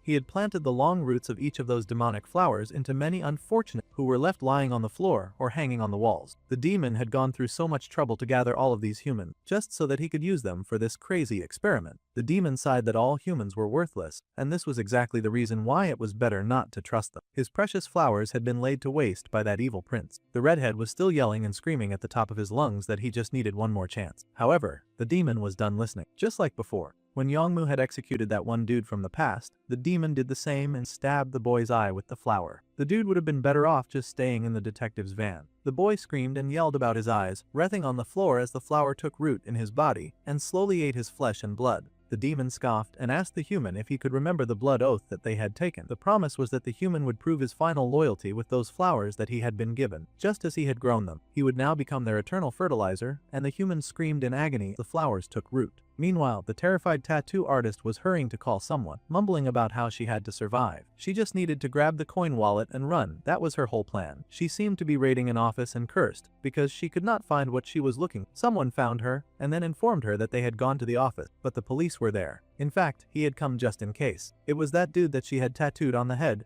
and he had a knife. It seemed that he had come for some kind of revenge. The girl leapt to her feet, cursing at him and yelling that he had no right to cause any trouble. However, he had not forgotten what she had done to his forehead. In fact, he had also had some of that blue ribbon stuff that they were selling, and he was hungry for more. The girl called him Cray, wondering just how much he had already taken by himself. She noticed a nearby weapon and grabbed it, determined to fight and defend herself. However, she had a stick, and he had a knife. It was a huge weapon imbalance. One stab and the lady fell to the floor, gasping and grunting in pain. The dude was still completely out of it, gurgling as he asked for more of that very addictive drug. He screamed like an animal, head thrown back, mouth agape and heavily drunk on the drug that they had peddled. Now the lady was feeling mass regret. Taehi did not want to die like this. She cursed and sobbed that she wanted to live. Her vision got blurry as something purple manifested in front of her, and it only grew larger. Suddenly, Bambi popped out and giggled. If this happened, Lavis would hate it even more. The girl had no idea who was talking, and she begged for someone to save her. Well, the demonic blonde did not have the strength to do that, but if the girl was destined to fall into hell, then she should just accept her fate. The girl sobbed, weighing her options. However, the condition was that her body would have to remain here, in this human world. The stars were bright in the dark blue sky that evening, shining over tall towers stretching high. Inside the towers, the purple-haired, bulked-up demon was greeted by another demon with long, snow-white hair. This was, of course, Lavis' mum, and she greeted her little brother Barkin. It seemed that he had been plotting something since sending her precious son to the human world, and her face was twisted in disgust. The demon queen challenged her brother, asking how he dared use her son for his stupid games. The man grinned without shame. It seemed he was used to getting away with nonsense using his little brother's privileges. Yeah, he had indeed been messing around, but he assured his sister that there was no reason to worry. Lavis was all grown up now, and the boy could handle himself. Besides, the uncle insisted that he would not put the boy in danger, and he had actually placed the blood demon stone in his body. The sister was livid, of course. This fool had put the demonic bloodstone into her son's mortal body, and she roared him into silence. At this point, she was sure that her idiot had lost his mind. It was like he was planning to announce to the entire world that the great demon king's son was all alone in the human realm. Now,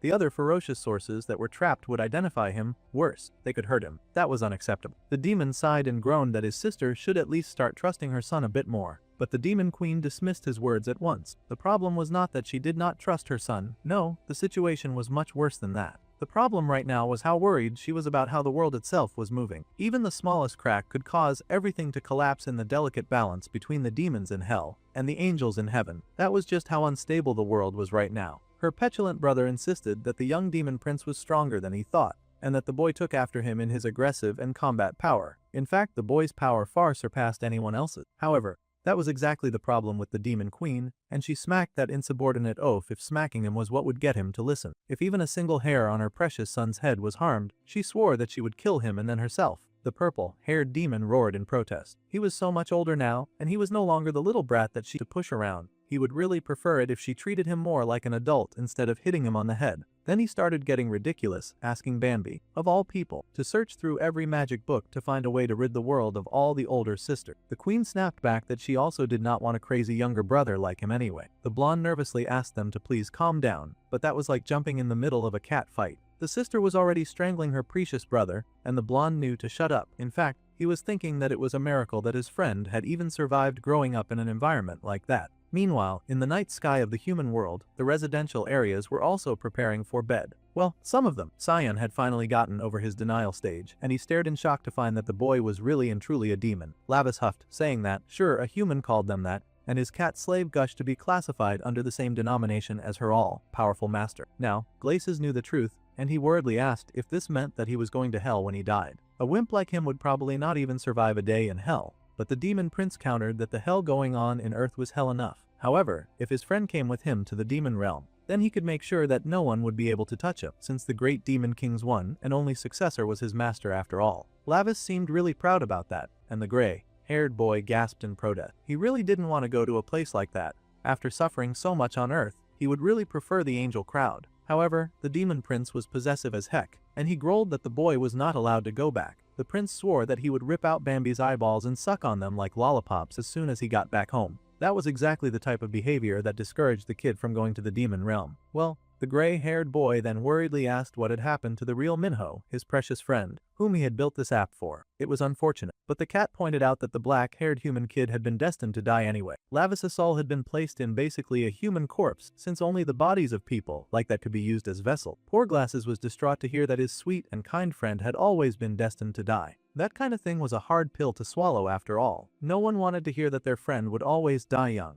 In a display of fondness, the prince told his little servant to cheer up. After all, they would all meet in the demon realm in a few decades anyway. Poor Cyan was even more distraught and cried even harder since he'd be going to the demon realm. The demon prince was very confused by this reaction. Humans sure had uselessly vivid imagination. The demon realm is actually a pretty fun place. Street happily agreed with him as she thought of all the manic and tortured people that existed in that place, which was truly the height of fun. The poor nerd was having the worst time of his life. At any rate, the little nerd still had a long way to go before that, and he did not need to worry. He just had to treat him the same as before, and to not let it slip anywhere. The little nerd trembled and swore his silence. It was not like anyone would believe him if he said anything anyway. By the way, the boy groaned that his whole body ached again, so he would have to go home now. Of course, his cat followed after. It did not take long for the boy to get back to the very large apartment building that contained his home. With a groan, he rubbed the back of his head and stepped inside, sure that he had used way too much bloodstone powder this time. However, he was greeted with a sudden loud sound, and his younger human sister jumped for joy with a bright and fancy cake. The girl happily called to her big brother and wished him a happy birthday. It turned out that it was Minno's birthday. The boy stared in confusion, but the girl happily said that she and her mom had worked really hard on this cake since yesterday. She could not guarantee how it tasted, though, but he should know that they had tried their best. Suddenly, he had a party hat strapped on his head, and the girl excitedly said that their mom and dad would be home soon, so they had to get ready. First things first, they would start with a happy birthday selfie. The demon boy frowned down at his setter, not used to this bubbly excitement over a birthday. More importantly, he noticed she had some kind of wound on her face. The girl laughed, trying to dismiss it while clearly acting suspicious. She said that there were just some guys bullying an old lady with a handcart, so she had stepped in. It was nothing really. The boy scolded her for doing something unnecessary. She had gone out of her way to help others when she was not even strong enough to defend herself, and he saw that as very unnecessary and weird. At any rate, the girl happily dished out some cake and presented it to her brother. She figured that he must be hungry, and he should hurry up and eat some. She stuffed some food into his mouth, and he grunted when it entered. It seemed to be the first time that Lavis had ever tried cake, and the last thing the demon prince expected was for a whole new world of sugar and wonder to open before his eyes. The boy gasped at the mix of white, soft and sweet, an exceptional taste that stole his life in love. Against his better judgment, the boy found himself cooing with joy at how tasty this food was. He was still enjoying his cake when someone suddenly barged into the house and was yelling about finding the jerks who had thrown eggs at. The angry man wanted to know where they lived, and he wanted them all dead. His attendants agreed with his judgment, but the angry man was so heated that he smacked his own people and yelled that he would kill them first for not stopping something like this. Their mother seemed to be behind the man, who was somehow Minho's dad. She begged the man to stop, but of course, he tossed her aside in rage, yelling for her to let go. The little girl stepped up immediately, yelling that her mother had not done anything wrong. This kind of diary of violence was no stranger to Lavis, so he just jeeringly ate cake. The angry, abusive husband and father, of course, became heated when his daughter corrected him, and then he spat the cake. Like an absolute loser, he growled that he had gotten hit with eggs while campaigning, and now he came home to find his children eating cake. It was unforgivable. The man knocked his daughter aside, and worse, he was headed right for the cake, growling that his children were something else. If he were their real father, this stupid cake wouldn't even own their throats. Just like that, his hand swept through the cake and scattered it to ruin. The cake hit the wall, and his wife wailed in despair, begging her violent husband to stop. It was Minho's birthday, and they were trying to celebrate the little boy, which was why they had cake. However, the man scoffed as he looked at his adopted son. The boy stared right back at him, unbothered and unshaken by his nasty temper, and the man glared right back in hate. He scoffed and walked away, seemingly intimidated by the fact that the boy would not even flinch. He just muttered that he was trapped in a suffocating household and stomped away, slamming the door behind him. The boy looked back at his sweet birthday cake, now lying in ruins on the kitchen floor. It seemed he had not even realized when the cake got destroyed, but now he shook with unholy rage at the destruction of an offering that had been given to him. As much as he loved his demonic human father, the man had no right to touch what was his. The two ladies in the household were busy crying, sobbing and holding each other. They had not even done anything wrong, and yet they had been punished unfairly. Those sobbing minions had been the ones to make the cake for him. Lavis was not taking this situation lightly, and he growled as he glared at the door that the super arrogant human had disappeared behind. His father had the attitude of a demon, but a very weak one. The next day, the light of evening blood in the sky, and the old man was raging in his office as usual, screaming and cursing Wai Youngmu for not sending any money and cutting off all contact. He yelled and screamed, wondering where he was. If they wanted even a single photo with Assemblyman Park, it was like they needed to shove in an advance payment first. The attendant promised to do the utmost to find Wai Youngmu. The father hollered that it already pissed him off that he had to grovel to a jerk like that just to raise approval rating, and every one of those assholes was acting like trash. Suddenly, someone burst inside and yelled that a video of Minha was going viral on the internet. The man was surprised and he asked what video that was. They looked at the video, and it seemed someone had taken a recording of when his daughter had stood up to those bullies who had been messing with an old lady. She had yelled at them to back off, and they yelled right back. Still, Minna refused to let those guys keep bullying a little old lady. There was a lot of cursing in the video, and the father watched the whole thing with a blank face. She had checked on the lady to be sure that she was okay, and the man scowled, noting that something like that had happened to Minha. The men working for him confirmed it, and they said that if they revealed that this lady was his daughter, it would greatly help his approval ratings as well. The comments were exploding with people proud of her generous act. The wicked man smiled in exploitation, and he grinned with evil in his eyes, ready to take advantage of public approval. Now people were gasping and praising the beautiful face that they were seeing, wondering how such a beautiful face could have been hidden. Hanyang and Heinsu were called forward. Two very oddly beautiful people were asked to come forward. They were watching television along with someone else, and they pointed out that the face on the television was their mother's new vessel. They all agreed that Minha was so pretty. The three took a moment to admire that beautiful and happy schoolgirl. The mother asked her young if she liked that beautiful face, and the child replied that she did not.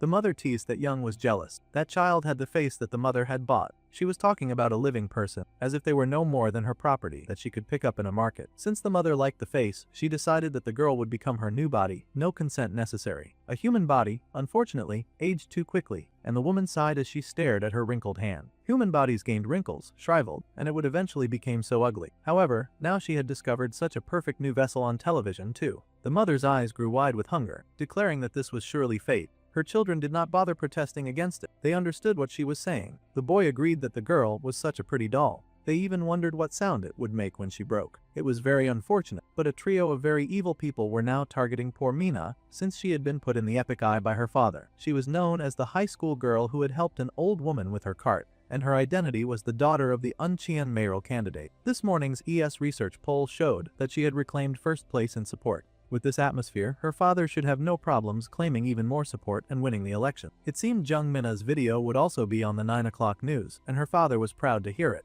The man was a wicked creature fueled only by his greed, and he laughed that the kid who used to spout so much nonsense would now turn out to be a blessing. Of course, this buffoon had no intention of treating her better. He just wanted to use her to win. He needed to pay more attention to the family for now. They would make her even more of an issue with good deeds, volunteer work, and they would just schedule anything under Min Hai's name. The worker underneath him agreed to this plan right away. However, his boss needed to know that CEO Han Yongju of Nox Entertainment had also contacted. Now the father was curious and wondered why such a thing would happen. Apparently, the man had seen Mina's video, and he was interested now. The wicked man smirked as he realized that even the doors to Nox had been opened. Now the selfish buffoon recognized the power in his daughter's kindness, and he saw the girl as a treasure. Now the news was spreading even among Minho's people, and they heard that his dad was apparently a mayoral candidate. Minho corrected that the dude was his stepdad. In fact, he wanted to know more about Jung Minho's family. There was something very fishy about them. Sion admitted that his friend did not really talk about them directly, however. He knew that his friend got along well with his cider. In fact, the big brother had really cherished his little sister. The boy considered that cherishing someone was something his uncle had always told him to do. He had to cherish those necessary for his power. Of course, his uncle had loudly bragged that he was one of the people to be cherished in Bambi as well. The prince had scoffed in annoyance because his uncle was so darn noisy, and he scowled now just thinking about it. Some noise on the street drew his attention, and he groaned when he saw Street butting into his life again. The boy had been planning to lead a quieter life now that he had dealt with his first problem. The cat admitted that she had eaten too much these past few days. The prince scoffed, asking if all the gates to the demon realm were so narrow that they could not fit his servant's fat bum. Anyway, that aside, he asked what Bambi said. The cat explained that the blonde had not been present,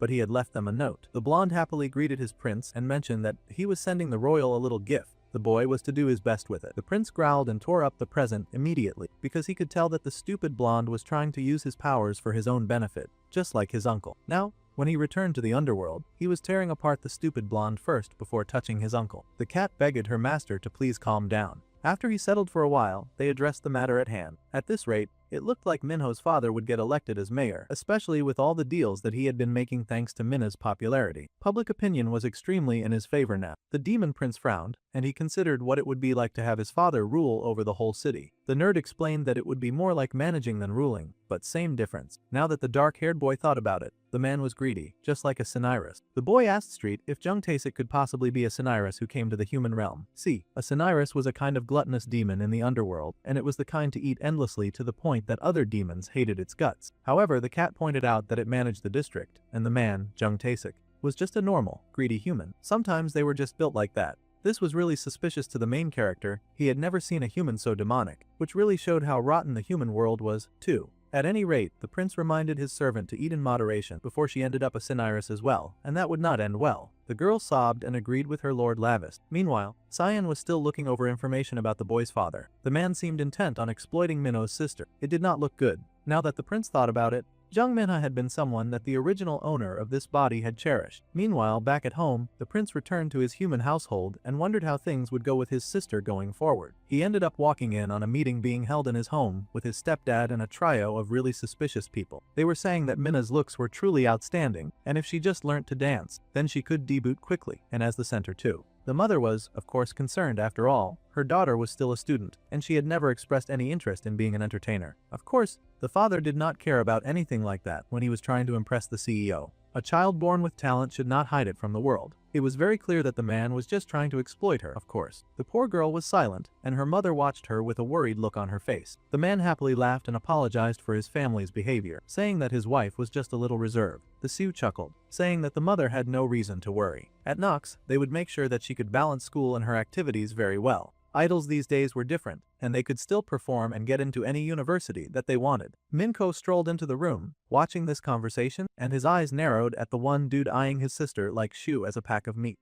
The husband was happy to forge ahead, and even happier to sign the contracts that they had brought. It was a contract with Nox that would shine on both Minha's and the candidate's future. That demoness could clearly see that the man had no morals, and he was doing absolutely nothing to prove her wrong either. The poor girl shivered with her hands on her lap, already knowing that she was going to get sold to this strange group of weirdos for her father's future. Then the woman noticed Minho and she cooed at him, greeting the young man. She was Han Yongju, the CEO of Nox Entertainment. Well, the boy was not impressed by any of that, and his father scolded him, of course, telling the boy to greet the CEO. The woman chuckled that it was fine, after all. Kids sometimes acted like that these days. She did not care about the brat anyway. She just wanted to get her hands on his setter. Even the boy could tell that much as he watched this conversation unfold, recalling the words of Sion, and then the words of his uncle, that reminded him that he would always stand at the prince's side. Back then, the little prince had balked at the sudden show of affection, asking why his uncle would suddenly say that. The man had just told his nephew to listen carefully. In this world of many horrible demons and hostile forces aiming for the ruler's power, the boy was the heir who had to inherit Lord Gamader's throne as the ruler of that world. With such a heavy responsibility, it was important for the young prince to maintain his own faction of supporters. The young and arrogant brat had, of course, scoffed back then, saying that he could just grow stronger and live with his own strength. A super arrogant way of thinking for sure. The man had thrown his head back and laughed at the young boy. Sure, Lavis was good for now, but one day he would meet people that his heart was drawn to without even realizing. Then,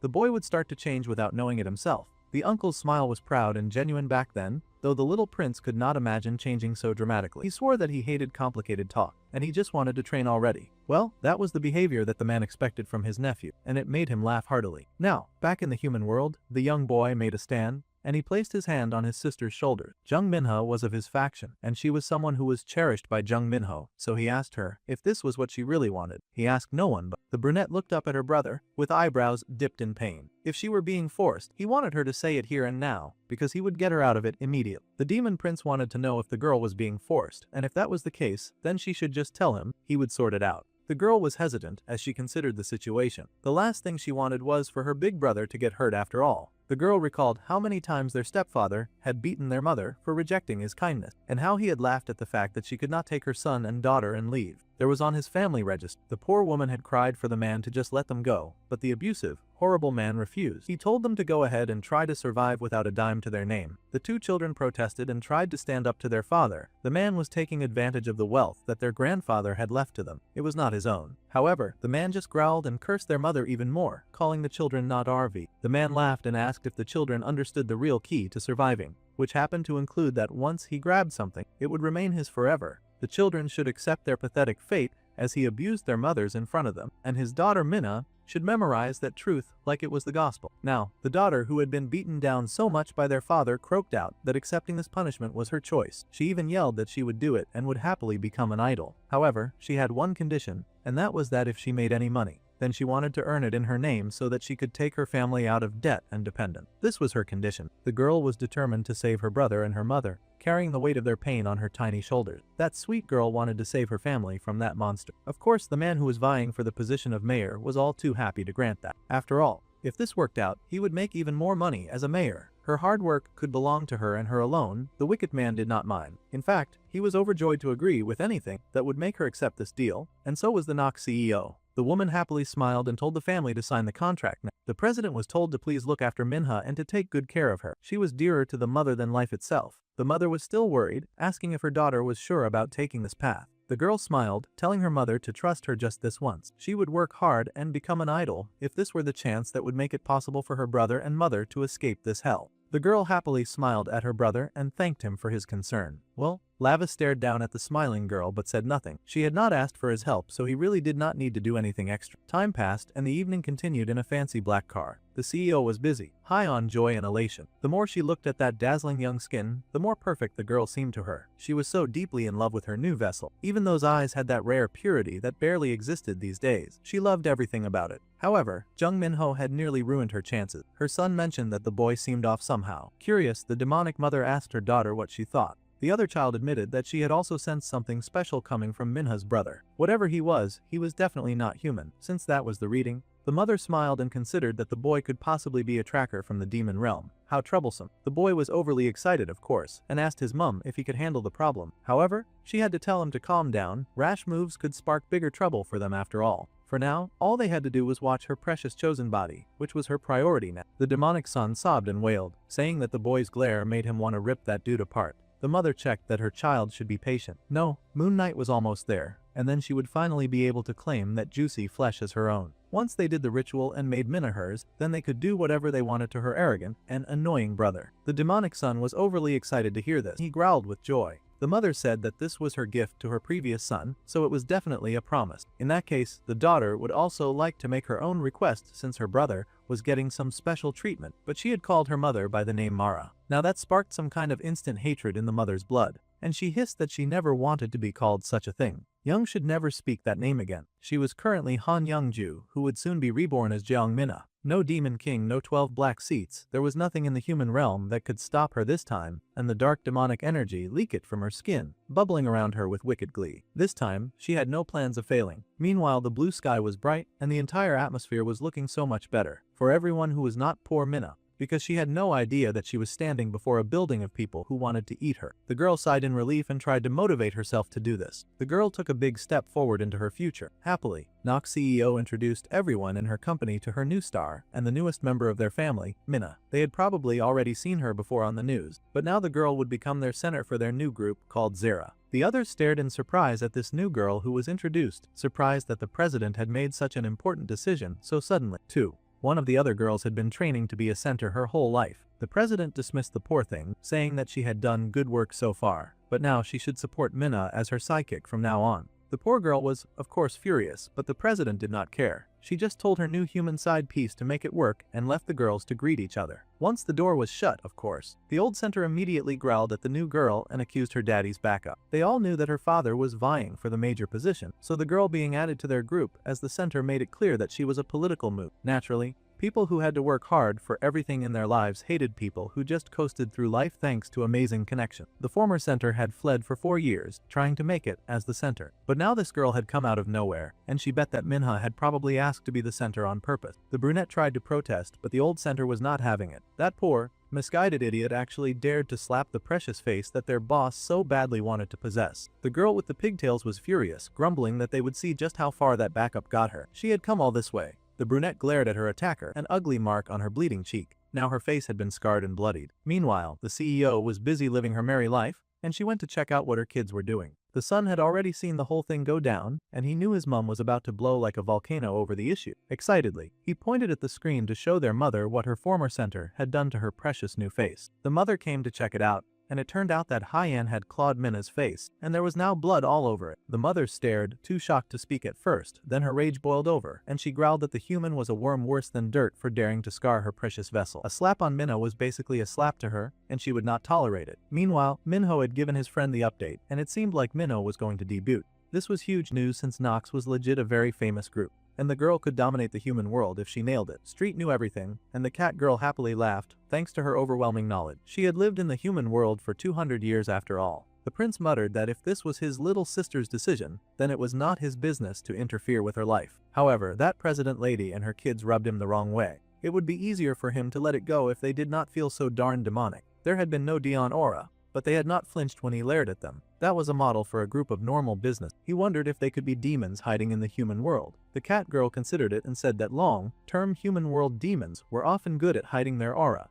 and it was better to be safe than sorry concerning situations like that. Even Lavis should be more careful. He should not shoot so much aura so blindly from Minno's body, as he could attract bad news and hurt himself. Even Sion joined in to scold him and said that no one liked that glare of his anyway. The prince scoffed, but he doubled down on his suspicion that those three were acting weird. Even without his aura, he could spot a demon. That was rich considering he had lost that one demon that got away and caused the first trouble with the flowers. Now these two were just getting him heated on purpose. The prince growled and commanded his cat servant to drag that punk to the demon realm now. The gray-haired little nerd might as well get a head start in the hell boot camp since he wanted to act so darn cocky. The boy repented immediately and told his friend to stop treating him, while that stupid cat was more than happy to comply. She would do nothing to get the promotion that she was promised. The prince was so upset about his situation. He could not wield the demon bloodstone correctly, and even stupid dogs ignored him when he glared at them. The amount of disrespect that he suffered in this human body was unforgivable. Then, he told his cat servant to figure out how he could reclaim the bloodstone's power. The girl happily agreed and said she would find a way to restore Lavis's demon power. While that was happening, he would work on reclaiming his strength, and for now, she should stalk that weird Han Yongju and the twins with servant number 1. Servant number 1 meant scion, of course. The poor boy wondered why the heck he was getting delegated as servant number 1. Meanwhile, the poor girl with the pigtails had no idea who she had just stepped on by slapping the newcomer. She was on her way home, crying that this cold could not be happening to her after she had worked so hard to become a center. She had worked for 4 years, and now she was in the background. The poor child had no idea that her life was about to become worse because a demonic blade had appeared behind her. Startled, the girl asked who was stalking her in the darkness. The very unfortunate answer was the daughter of the wicked mother, who stood there in her really hot goth getup and the blades she held.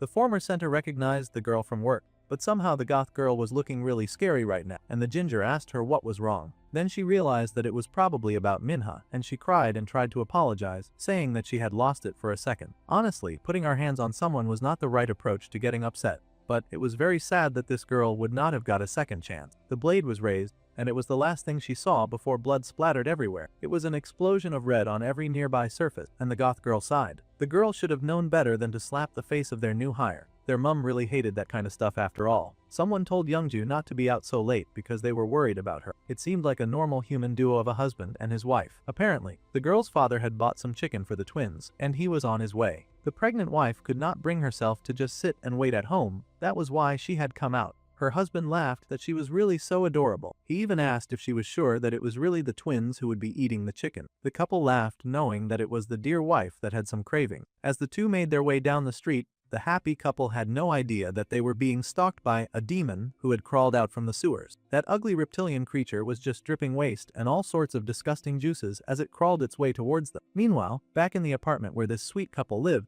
the poor wife found that she could not sleep. She groaned, tossed and turned from an intense nightmare, and when she finally opened her eyes to find the root of the problem, the poor, horrified angel found before her a slimy monster that was hovering over her and cooing about how much he liked her. It was the last thing that a person would like to see, and the poor woman was horrified, asking who this horrible person was. The poor lady did not get a chance to scream for long before he thrust his very disgusting hand deep inside of her mouth, and she choked, screaming and coughing as she tried to escape him. The wicked creature laughed and told the lady not to worry about the kids because it would raise them with care. This seemed to be the origin story of that evil creature who called herself Mother. She dove into the pregnant woman, chuckling about how she was in need of a child. The poor woman was distraught, and she struggled desperately out of fear for her children. Unfortunately, Weishi was powerless to protect them, and that evil, slimy creature pushed deep inside of her, crawling into the deepest parts of her body and taking over her mind. The woman's strength was feeble against the might of such a terrifying being, and soon the lady's lips stretched in an unnatural smile as the creature established dominance within her. It laughed madly, chuckling wickedly at its success now that it had found a human host. It was at this point that her loser husband woke up, not even realizing what had happened. He just asked his wife if she was doing okay, because he had heard a strange sound and he was wondering what that was. However,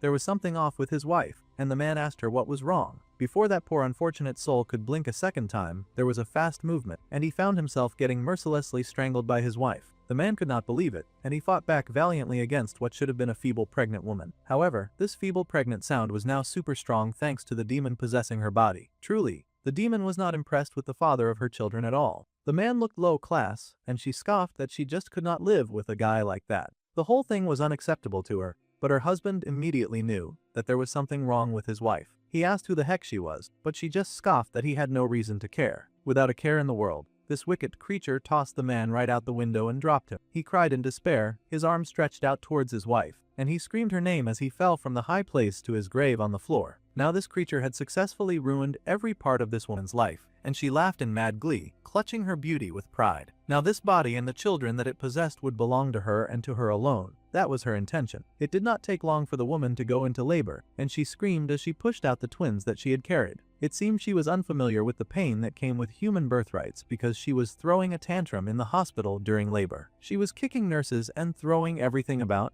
refusing to calm down or even let the poor people helping her do their jobs properly. The woman just screamed that they should hurry up and get those children out of her home immediately. If she had known it would hurt this much, she would have just gotten an abortion. She screamed and yelled that they should get them out, or she would kill everyone. She screamed and roared that this was all because of Anise. It seemed she had a personal beef with the demon queen, also known as the main character's mother. Well, that would not end well. However, she had no reason to blame her pregnancy problems on the demon queen. She was not the one to knock her up with twins. A beat later, and the nurses stared in shock at what was before them. The precious children that had just been born looked wrong in every way, and they stared up at them with unnatural, bright red eyes. They looked downright demonic too. The days passed, and the woman was able to get back her shape. But now she had two little brats in her home. Her body felt so sluggish, and she groaned that it was because she had just given birth. It was horrifying to her to have so much hideous belly fat, and she wondered how long it would take for it to go away. The twins just waddled around the house, unbothered by her problem. The boy tried speaking first, reaching up to his mama. It seemed their eyes had finally snapped back to normal, so it was not the usual odd red color that they had been when they had been born. The woman was not really crazy about being a mother after all. The kids had taken some of her magic power, and she wanted them to pay her back pronto. It had not at all been her idea for them to take some of her own magic. Also, she wondered how long the children were going to keep crawling around. She would much prefer if they started acting like functional adults immediately. They should hurry up and become her little slaves so that they can protect her. This arrogant, terrible excuse for a parent really had children for the sake of convenience and was not at all interested in raising them at all. She wanted them to look after her until they could find a vessel that could fully hold her vengeful spirit. Much later, the people in town began to whisper. They knew that it was normal for the white-haired lady to be in shock because her husband had taken his own life. Still, the way she was acting was a bit too much. Comforting her only went so far, but she was really barely the Yongju that they used to know. Now she was going around town flirting with different men, and no one even knew how the kids were doing. She had not shown them to anyone, and they heard that the lady barely stayed at home anymore. Yongju had been so happy that she finally got pregnant after all that trouble, but suddenly she was barely making time for the kids. Instead, they stared in disbelief as their friend got cozy, flirting with some dude who worked in broadcasting. She chuckled and said that the man probably knew a lot of pretty and handsome kids. The man was hesitant when speaking to her, but he soon lost all sense of caution as she instantly hypnotized the poor man. His resistance completely slipped away, and the poor dude collapsed on her shoulder. The demon lady was elated. It seemed she had some sort of one-sided beef with the demon queen, because she kept showing off all of her young and beautiful things in this human hell, and she planned to make every last one of them her. It seemed what truly vexed her was the demon queen's natural beauty, and she just could not stand it. Although Youngju chased so much beauty, she had a really ugly heart, and she swore to kill the queen with her own hands one day. Now, in the current day, the old woman sobbed and cried, saying to the detective that Hyen was a girl who was slated to be the center of the debut group. She was more talented and more loved than anyone else. That witch cried fake crocodile tears when she had been the one who ordered the teenager's death. The detective asked the standard questions of if the victim had any grudges with her colleague, or if she had been stalked by anyone. The old woman coughed about that, delaying her answer for a bit, and the detective had to ask if the CEO was okay. The lying pretender was more than okay, but she had to really sell the situation if she wanted to get the police off her back, so she blew her nose for dramatic effect.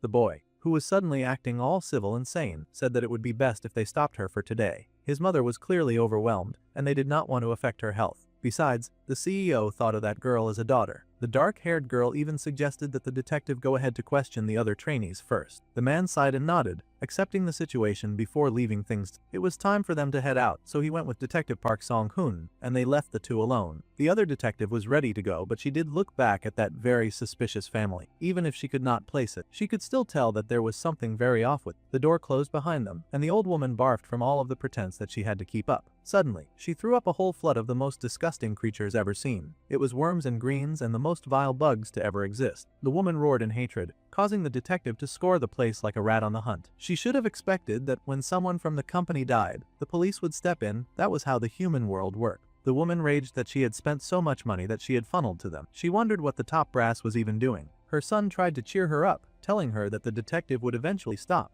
But the woman screamed that her body was already rotting away and she was dying of impatience here. She had just found the perfect vessel, but then stupid Hyen had put a flaw on her face, and now she had to wait for the body to heal, and she was running out of time. The boy still tried to pet her, telling her not to be anxious. They would have Jung Minna's body ready soon. Getting stressed would just ruin her perfect body. It seemed Soya was the mama's boy of the team, and the woman growled that her son should hurry up and make the body perfect for her. Now, all of the team had heard the news about Hyen. Apparently, someone crazy had cut the poor girl up. There were too many psychos in this world, and attacking a high school girl with a knife in broad daylight sounded like an absolutely horrible thing to do. The two were worried about the safety of the other girls, so, to settle the restless atmosphere, they would be starting some dormitory life tomorrow. They should all get ready to move into the workplace. The other girls were surprised, of course, and asked if it was absolutely necessary. The boy explained that there should be no reason why they could not. Idol dorms were a standard rule of forming an idol group, and it was important to get the team familiar with each other as much as possible. They are to become one as a body. However, Minha was very worried about her mother and brother. If she were not him, she was sure that their father would pick on them. The girl had taken on the role of a natural protector, so of course she was worried about. The twin daughter finally spoke up,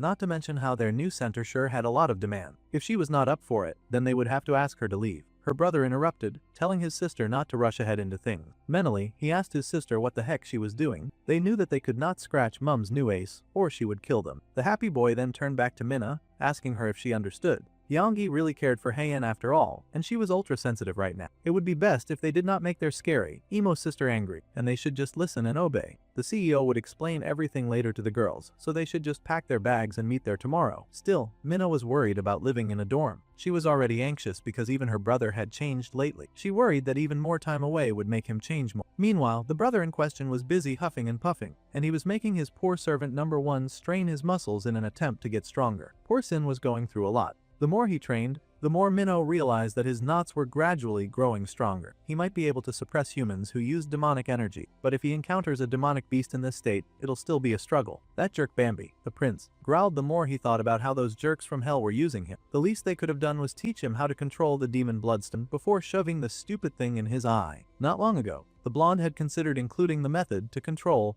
the demon bloodstone in a letter that he was sending to the prince. He was kicking his feet as he wrote it, too. He intended to give his dear Prince Lavis 2 gifts and teach him how to control the demon bloodstone. Originally, the demon bloodstone was used to suppress the magic power of prisoner, and it contained the demonic power that was sealed within her lingering soul. However, the blonde had modified the one he gave the prince to directly link the magic power held within her vengeful spirit to his human body. That power would only be fully released once the demon bloodstone was broken. Apparently, the eye had to get smashed for it to open, and the blonde thought that this was a hilarious joke. The second gift was that cat demon. This was all Bambi could give him. He wished his prince some love and left these 2 things in his care. There, now he just needed to deliver the letter to Lavis. Well, the prince had been furious when he got the letter, and he had instantly ripped it to shreds and cursed out the stupid blonde for using him however he wanted. That idiot had not even bothered reading the letter before tearing it apart. Now he was clueless and only now realized that the method of controlling the bloodstone was written in that letter. The prince was a bona fide idiot. The cat raced forward then, yelling to the Master Lavis that something terrible had happened. The cat was so shocked by whatever she saw that she was running on 2 legs. Apparently, it was news about the Yongju and the twins, the ones the boss asked her to spy on. Quite unfortunately, he had been right about the demonic energy, and the CEO Han Youngju was actually Mara. San was not so familiar with the name, and he asked who Mara was. She was apparently the Witch of Greed,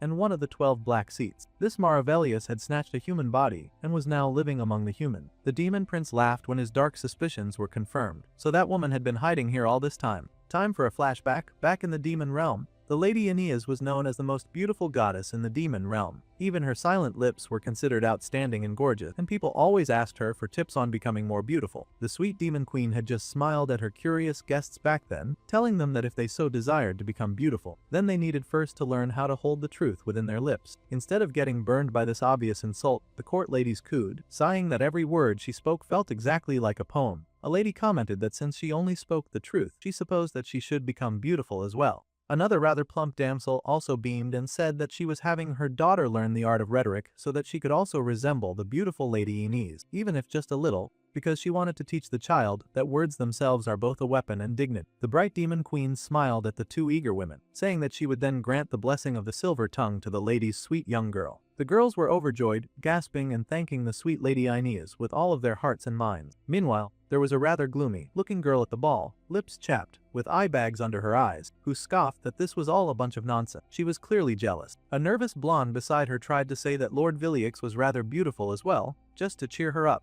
and the maggot-eating witch turned to grin at the young lady, granting a blessing to her daughter as well. The gloomy jerk prayed that the poor blonde's daughter would struggle, end up consumed by a lump of desire and then die. It really did not matter if she did fix her face because that ugly pig was rotten to the core, especially in her heart. The poor blonde was horrified to receive such a terrible curse for the sin of being nice. Meanwhile, that stupid, jealous, gloomy rat was still fuming and growling that she would never let this situation slide. She was gonna make her one-sided jealousy her whole personality, and all of her rage was directed at the one person who actually acted with decorum and care. She wanted Inez to pay. Thus, The kitten explained to the two boys about how Mara Villiers had always had an inferiority complex toward the Lady Ineas, and she made it everyone's problem. The prince had been aware of it. His mother had said that the lady had been like that since childhood too. Of course, his mother had not paid her any attention, choosing to ignore her childish behavior. Right after ascending to the 12 Dark Throne, that awful woman was caught stealing from the spring of demon souls, and she fled to the human hell. This was all very curious, and the little nerd had to ask why that witch had approached Minna of all people. He wondered if the lady was aware that Lavis was on Earth and was trying to hurt him indirectly through Minna. It seemed a good guess, but that was also unlikely. If the lady had known, she would have been a bit more direct with her vengeance attempts, that was for sure, especially since she was such a hardcore hater. Besides, in this body's current state,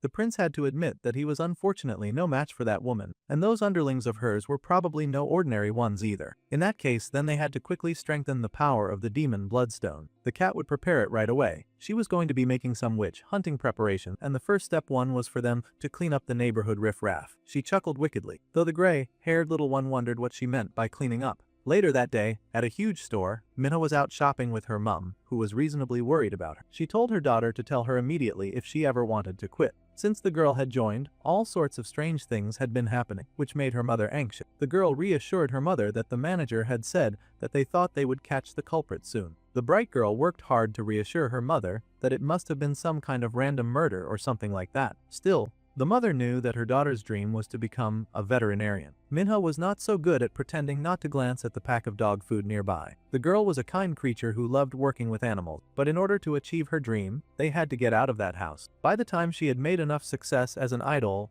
it probably would have taken such a long time that she would waste years that she could have spent learning and chasing the path that she had always wanted. No matter the sacrifice, she had to get their mother out of that hellish house as soon as possible with her own strength, so her grip tightened on her shopping basket, and she buried her dreams. The girl smiled and said that opportunities like this did not come often in life, and dreams could change anyway, so she was doing her best to convince her mother that she was perfectly okay with it. She was going to become famous and earn a lot of money. That was a good thing. However, the mother was worried that she would not get to see her daughter's face often if she lived in the dorm, but the girl asked her to cheer up. That man would quiet down a bit once the election was over, so that should be good. Still, the mother was disappointed in herself and her choices. She apologized to the girl, knowing that if she had not remarried, then her children would not have to go through such a horrible reality. Well, it was much too late to start regretting decisions long since made that could not be changed now. Besides, the girl pointed out that the lady had it hard enough raising both her and her brother at such a young age. Dad's passing away was not her fault either, and before the marriage, that horrible man had actually treated them so well.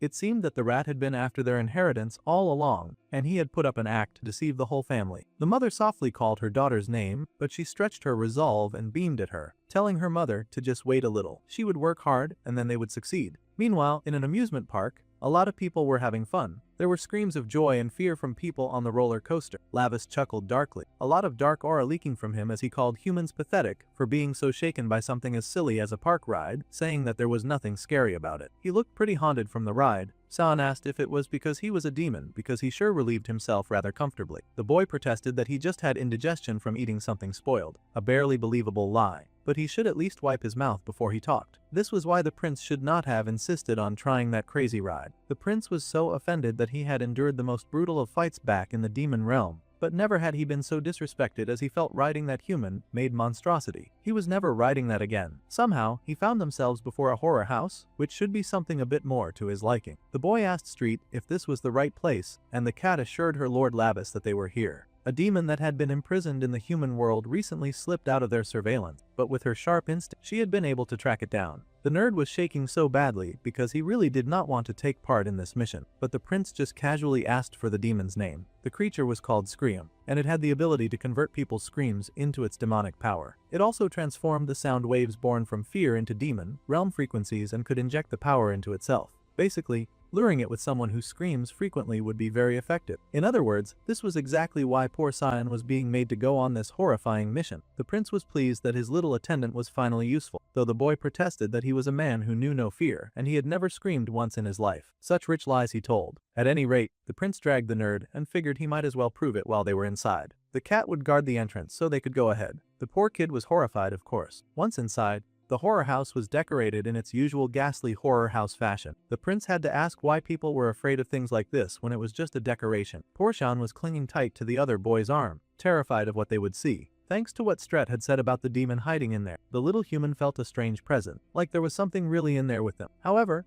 they had come in there with all of the intention to catch that something, so the prince told his little attendant to stop overreacting. Before poor Sion could get his bearings, one of those prop heads fell from the ceiling, and the little nerd lost his mind. He was screaming and trying to scramble away, but the prince's strong hold on him kept him from squirming away. To be fair, even the prince had been a bit shaken by the sudden appearance of that stupid head. The gray-haired kid noticed, and he could not help but point out that a part of Lavis was scared too. The prince was acting all tough, but even he was not above getting startled. Of course, the boy immediately tried to protest that and muttered that he had just been pretending to be startled to see if the enemy would react. Then he asked his little friend if that was the first scream in his life, because the nerd had screamed like he was dying. The poor student sniffed and said that he guessed so. Well, that absolute holler of despair had been effective, and a demonic green eye opened up in the darkness. The little nerd was still wondering if this was really the fastest method, while that suspicious eye paid rapt attention. Each time it reacted to evil in the human world, the demon bloodstone's power was released a little more, so the prince figured this was the best way to prep up for saving his sighter. If he could just absorb the evil of demons stronger than humans, then it could release some more of that good bloodstone power that our dude was going for. It seemed the demon had not overheard their conversation,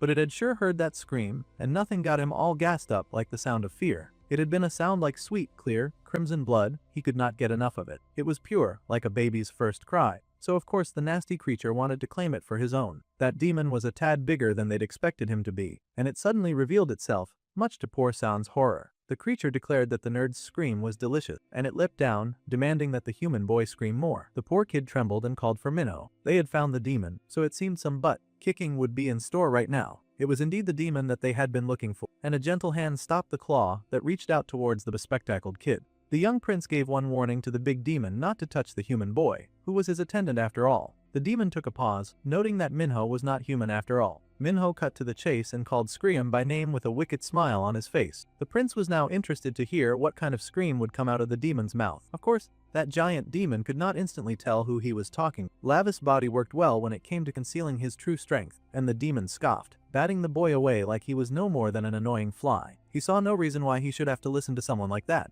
Instead, the demon was focused on the good stuff and soon trapped Cyan in a sort of bubble film as he urged the poor, terrified boy to scream. Naturally, Lavis did not take too kindly to getting dismissed. Only his left hand was usable right now, but he could work with that while he taught that stupid creature a lesson for trying to dismiss him. The prince raced forward, targeting the demon as his enemy, and the arrogant creature cackled and asked the boy where he thought he was crawling to. The almighty Scream had no intention of getting beaten by a high school kid after all. Poor Lavis got knocked back once again by the force of that demonic power. The only thing worse than getting tossed around like a rag doll was the knowledge that he could ragdoll that stupid, screaming menace if he just figured out how to manipulate the stupid bloodstone to his own advantage. San yelled for his friend to watch out as that big demonic claw came right at him, but his terror was just strengthening the stupid beast. At this point, the nerd was more of a liability than an asset. The monster was truly enjoying feasting while the poor boy screamed for his life. At this point, Lavis was heated about it too. Here he was scrambling to save both their lives, but Cyan was over here feeding the enemy a 5-star meal. The human would do them both a favor by shutting up and not giving more power boosts to their hellspawn enemy. Even though the gray-haired kid closed his mouth,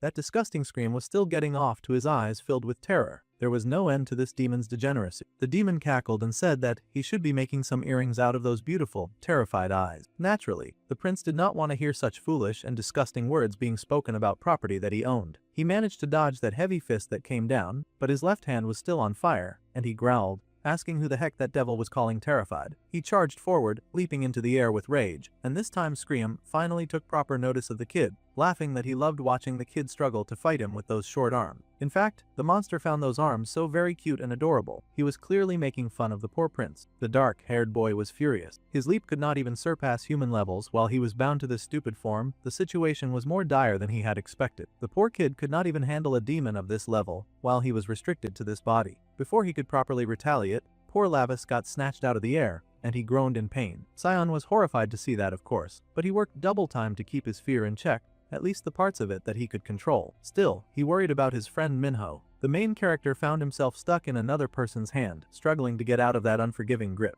The creature chuckled, saying that they should now look at this sword made from his friend's screams. This was just great. Not only had the gray-haired nerd accidentally given the villain a power-up, but he had also granted him some magical equipment as well. Poor Lavis was having the worst time of his life. Well, the good news was that the sword in question was embarrassingly small. Scream wondered out loud what kind of delicious scream would come out when he had gouged out the boy's eyes with his long fingernail dagger. It seemed now the demon was resorting to torture. Well, this much could be expected from a demon that fed off the power of screams. However, considering the key needed to unlock our dude's full potential, gutting his eyes might not be a bad deal. Of course, the prince had not read the letter, so he had no idea the true way to unlock his powers, and he was not pleased about the eye threat. He struggled against that big beast with all of his eyes, cursing that stupid, lowly demon but refusing to scream at all. If that was the case, then that big, sadistic brute was willing to take the long way to find out. That long and terrifying dagger dove right for Lava's eye, and the red in them glinted when that blade was inches away from his vision, his eyes widening in shock. Instantaneously, Scream had sealed his fate, and the fate and that long, pointed dagger stabbed deep into the heart of the main character's eye. Cyan was horrified to see that gory scene, but he kept his scream to himself.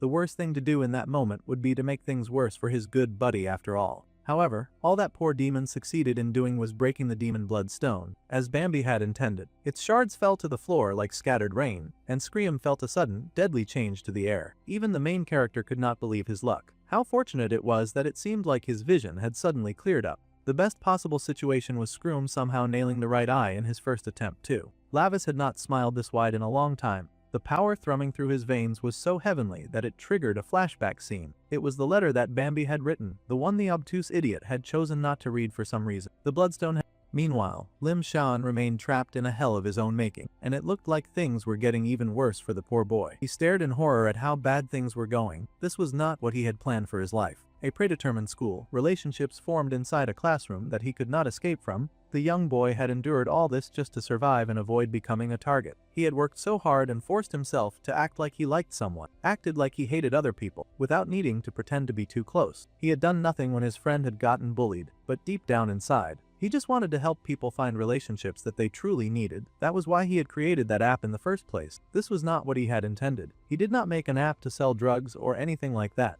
The boy worked hard to disable it somehow, to end the reign of terror that was spreading fast. He worked as fast as he could before the punks guarding his room could notice. Of course, they eventually noticed, and they growled, wondering what was going wrong with their equipment. Now they were getting some kind of messed up error message, and they growled, mumbling that the apps were now acting weird. It was a last-ditch effort, but Scion had to hurry if he wanted to successfully break everything before his captors found out what he was doing. They were kind of stupid and slow, so they should not have noticed what he was doing. The boy hurried and put a chair at the door, which immediately alerted all the strong jerks in the room that he was definitely the one responsible for all the errors. It was a move made too fast to think logically, because he could definitely see the huge window made of glass that made the room very accessible to these violent punks. As soon as they realized what was going on, they immediately started raging, roaring and cursing at the kid, as well as doing their best to get inside. They had to hurry and open the door before he wrecked their business. As they were trying to do that, the little bespectacled kid was working very hard at deleting the app and all of its data, so that no more of that filthy blue ribbon could be spread around the world. He moved quickly, faster than his little fingers had ever moved before over the keyboard, his fingers moving with urgency as he tried to fulfill all of his desires as fast as possible. He begged for this to hurry and work,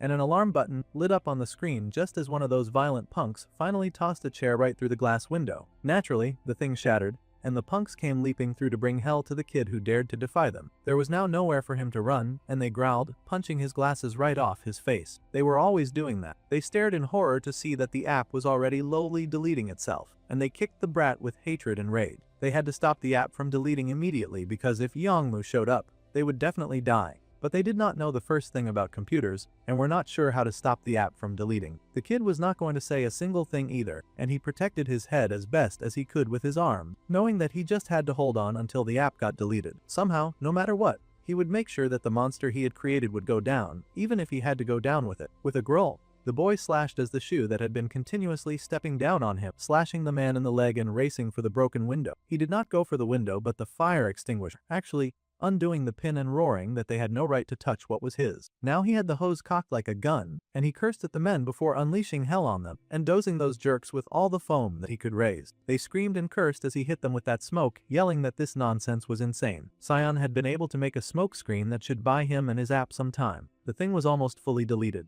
and the green reached the end of the white bar. Finally, after all of his efforts, the gray-haired boy found tears beating at his eyes in joy. His sacrifice had not been for nothing, and he had been able to get rid of that stupid app once and for all. Of course, his captors did not share that joy, and he had wasted the smokescreen opportunity to attempt an escape. The big guy in the lead rushed at the kid as he dropped his weapon, to end up getting strangled. The poor kid fell to the floor, and the dude cursed, yelling that the other goons should bring something to restrain that stupid nerd. The others agreed, and were struggling to get their bearings so that they could obey their leader's command. The little kid struggled, trying his best to escape the murderous adult, but he had finally reached the end of the road. In the end, this was all that he could do, and tears beaded in his eyes at how pathetic the situation was. This was as far as he could go, and he was fine if this was how he died. Of course, the dudes that were using him were not fine about their situation at all. The app that they had commissioned and finally just started working was gone, and their boss was going to kill them. Naturally, they wanted the kid to pay for this. However, someone else had shown up, and it was not their boss. It was a different type of boss. A boss who had already called dibs on the minion that the jerk just so happened to be strangling, and he was pissed to see that dude manhandling his property. The dude in the lead froze when he heard that menacing voice coming from behind him, and he slowly turned in confusion because he had not expected to hear a voice like that. His confusion lasted for a few minutes, but a few minutes was all that Lavis needed to stretch out his demonic hand and attack that brute. It seemed the minions were still standing, and they wondered why their precious Song Jinhong was screaming like that. The mist cleared a bit, and they could finally see that their precious Hyun was getting whacked very fiercely by some kid who had suddenly shown up in the area. Naturally, they were stupefied to see this and gaped in shock at what was before them. When they had finally picked their jaws from the floor, they rushed at this stranger to get some revenge, but the prince had already dealt with bigger fry that night, and these guys were hardly worthy opponents. He rushed to meet them too, and those idiots got whacked by the heavy power of a misophobe who could not stand dirty people or their dirty deals. Those two idiots came crashing down, and Lavis glared at their audacity to lay a hand on his one and only servant in this stupid world. That was his first servant, and he was kind of territorial of it. Even if he died, he would not let what was his be taken. The way demons did things, they were very protective of what they claimed to be theirs. The little scion pushed to his feet in confusion and surprise to see Minho here. His friend had come to save him. It was a miracle. The boy remembered the first time he had shown his dark-haired friend the app that he was developing. It was the kind of application where people who got along could gather and interact. If they lived nearby, then they could share locations with each other and even form study groups. The kind of app that was formulated by someone so disconnected from reality that they could not consider how dangerous such an app could become. Of course, back then, Minho had been really impressed to see that his friend could make something like that. Then he paused and pointed at the strange-looking read alarm button. The boy blushed and explained that back when Minho was dragged away by Taewa's gang, he was sorry that he could not help back then. At the time, he honestly could not find where the dark-haired boy had gone. So, he had an extra safety feature. If that button was pressed, then the boy's location would show, and it would be sent to only friends. It would help friends find each other when they were in danger. If something happened, and Minho got kidnapped again, then Sean wanted his friend to just press that button. Then no matter what, he would come to help him, whether it meant reporting it to the authorities or gathering friends like them together. The dark-haired boy had been so touched by this feature back then. Minho had softly mentioned that he would download it too back then. Now, Scion found himself face to face with his friend, who had appeared and had saved his life. His eyes watered with tears as he stared in shock at the kid looking down at him. The boy had indeed gotten the red alert, and he had seen the location. Lavis was able to guess that his attendant had sent this message. His friend had gotten his signal. This was a very intense and heart-warming moment for the gray-haired boy, and he was so close to tears. His app had finally worked in the way that he had designed it, with the intention that he had for it. Tears fell down his face, and he broke down in tears of relief and joy, thanking his friend for coming to save him despite the danger. The poor kid fell to his hands and knees, and thanked his friend with all of his strength and power. Meanwhile, Taehi was cursing and hissing and spitting. She could not believe he had lost luck, and she had no idea why they had suddenly found Thumbelves facing an enemy that was so strong. The kitten told her to stop moving already, and the girl hissed, trying to escape. Still, the cat had huddled her tight so she could not get away. Fortunately, Lavis returned, but that distracted the blue-haired cat girl enough for the tattoo artist to slip out of her hold and make a run for it. She ran in horror, and Street tried to get her, but the young lad just told the girl to leave the tone alone. They did not need the tattoo artist anymore, now that he had destroyed the drug, the stupid app, and he had his favorite minion back. First of all, it seemed that all the devouring flowers they had were finally gone, because that thick stench was finally gone. The boy had also made sure to torch the entire warehouse of that disgusting powder. The firefighters had come in to take care of the flame and save the trees around it. They worked hard to suppress the flame with all of their firefighting tools. They happened to find the redhead placed in a safe place away from the fire. It was unfortunate that our dude was not able to roast those guys as well, but he could not kill, so he just tossed the gang leader and his goons to the side. The firefighters were shocked to see those people. They looked half dead, but they would be able to save their lives and hopefully throw them in jail. Meanwhile, Minho and his little team skipped happily back to safety. The attendant got his glasses back, and it was a miracle that they were not broken. Now that he could see again,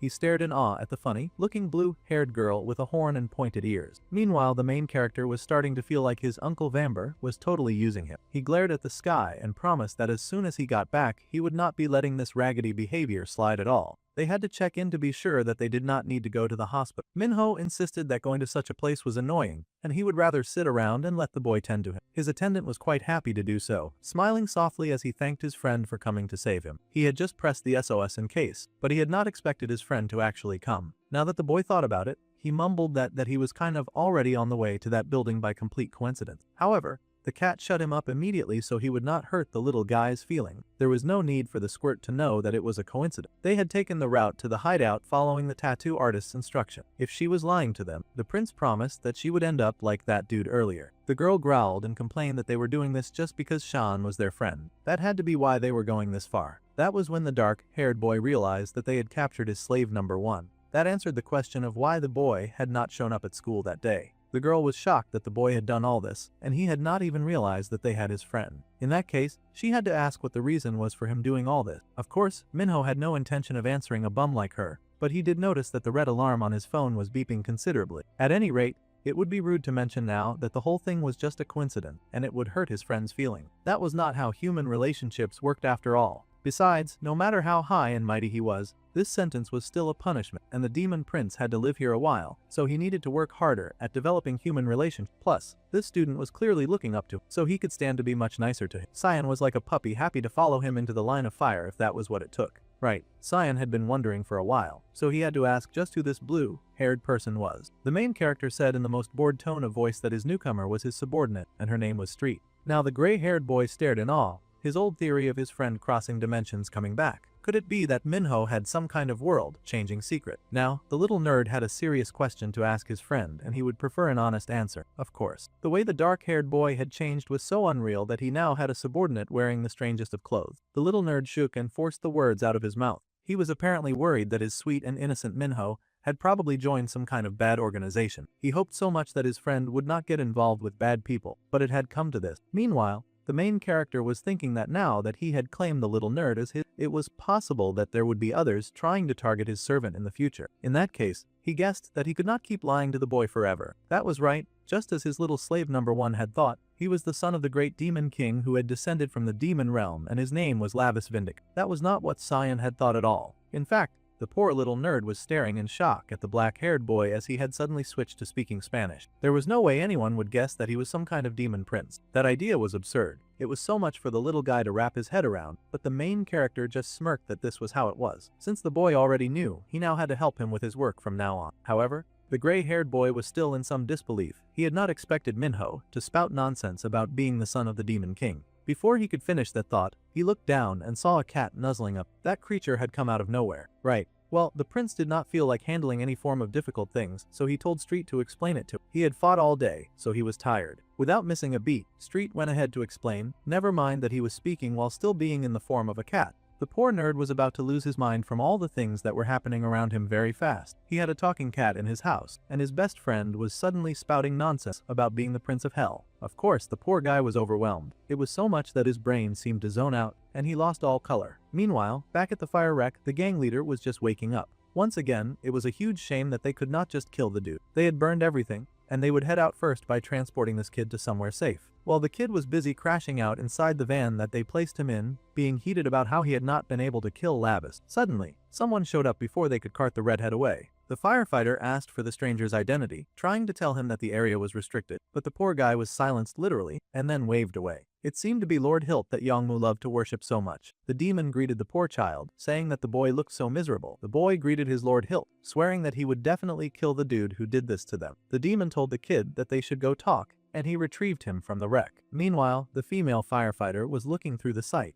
They had received the report that all the dealers had been subdued, but they wondered who on earth had made their work so easy for them. Plus, the drugs had been approved by the Ministry of Food and Drug Safety. Now that was dangerous if illegal, harmful drugs had sway over even the government. They had already spread in large quantities among young students as well. This was trouble, and the lady cursed at those wicked people who would create such a terrible thing. Suddenly, she glanced to the side to see one of her colleagues drop to his knees and groan about a headache. The lady rushed over to ask if the detective was okay. The man groaned that she should check the car first. She stared in horror to see that the lead drug dealer was one, and none of them had any idea where that dude had gone. Meanwhile, somewhere deep in the woods behind some really tall building, the redhead was in chains and screaming out to his lord, yelling that he just needed one more chance. How pathetic that he mirrored that one subordinate of his that he had punished before. The boy insisted that if he got more drugs, then he would surely be able to kill the one who attacked him. Meanwhile, the demon chuckled and asked the human if he knew how valuable those burned flowers had been. He had planted the long roots of each of those demonic flowers into many unfortunate who were left lying on the floor or hanging on the walls. The demon had gone through so much trouble to gather all of these humans, just so that he could use them for this crazy experiment. The demon sighed that all humans were worthless, and this was exactly the reason why it was better not to trust them. His precious flowers had been laid to waste by that evil prince. The redhead was still yelling and screaming at the top of his lungs that he just needed one more chance. However, the demon was done listening. Just like before,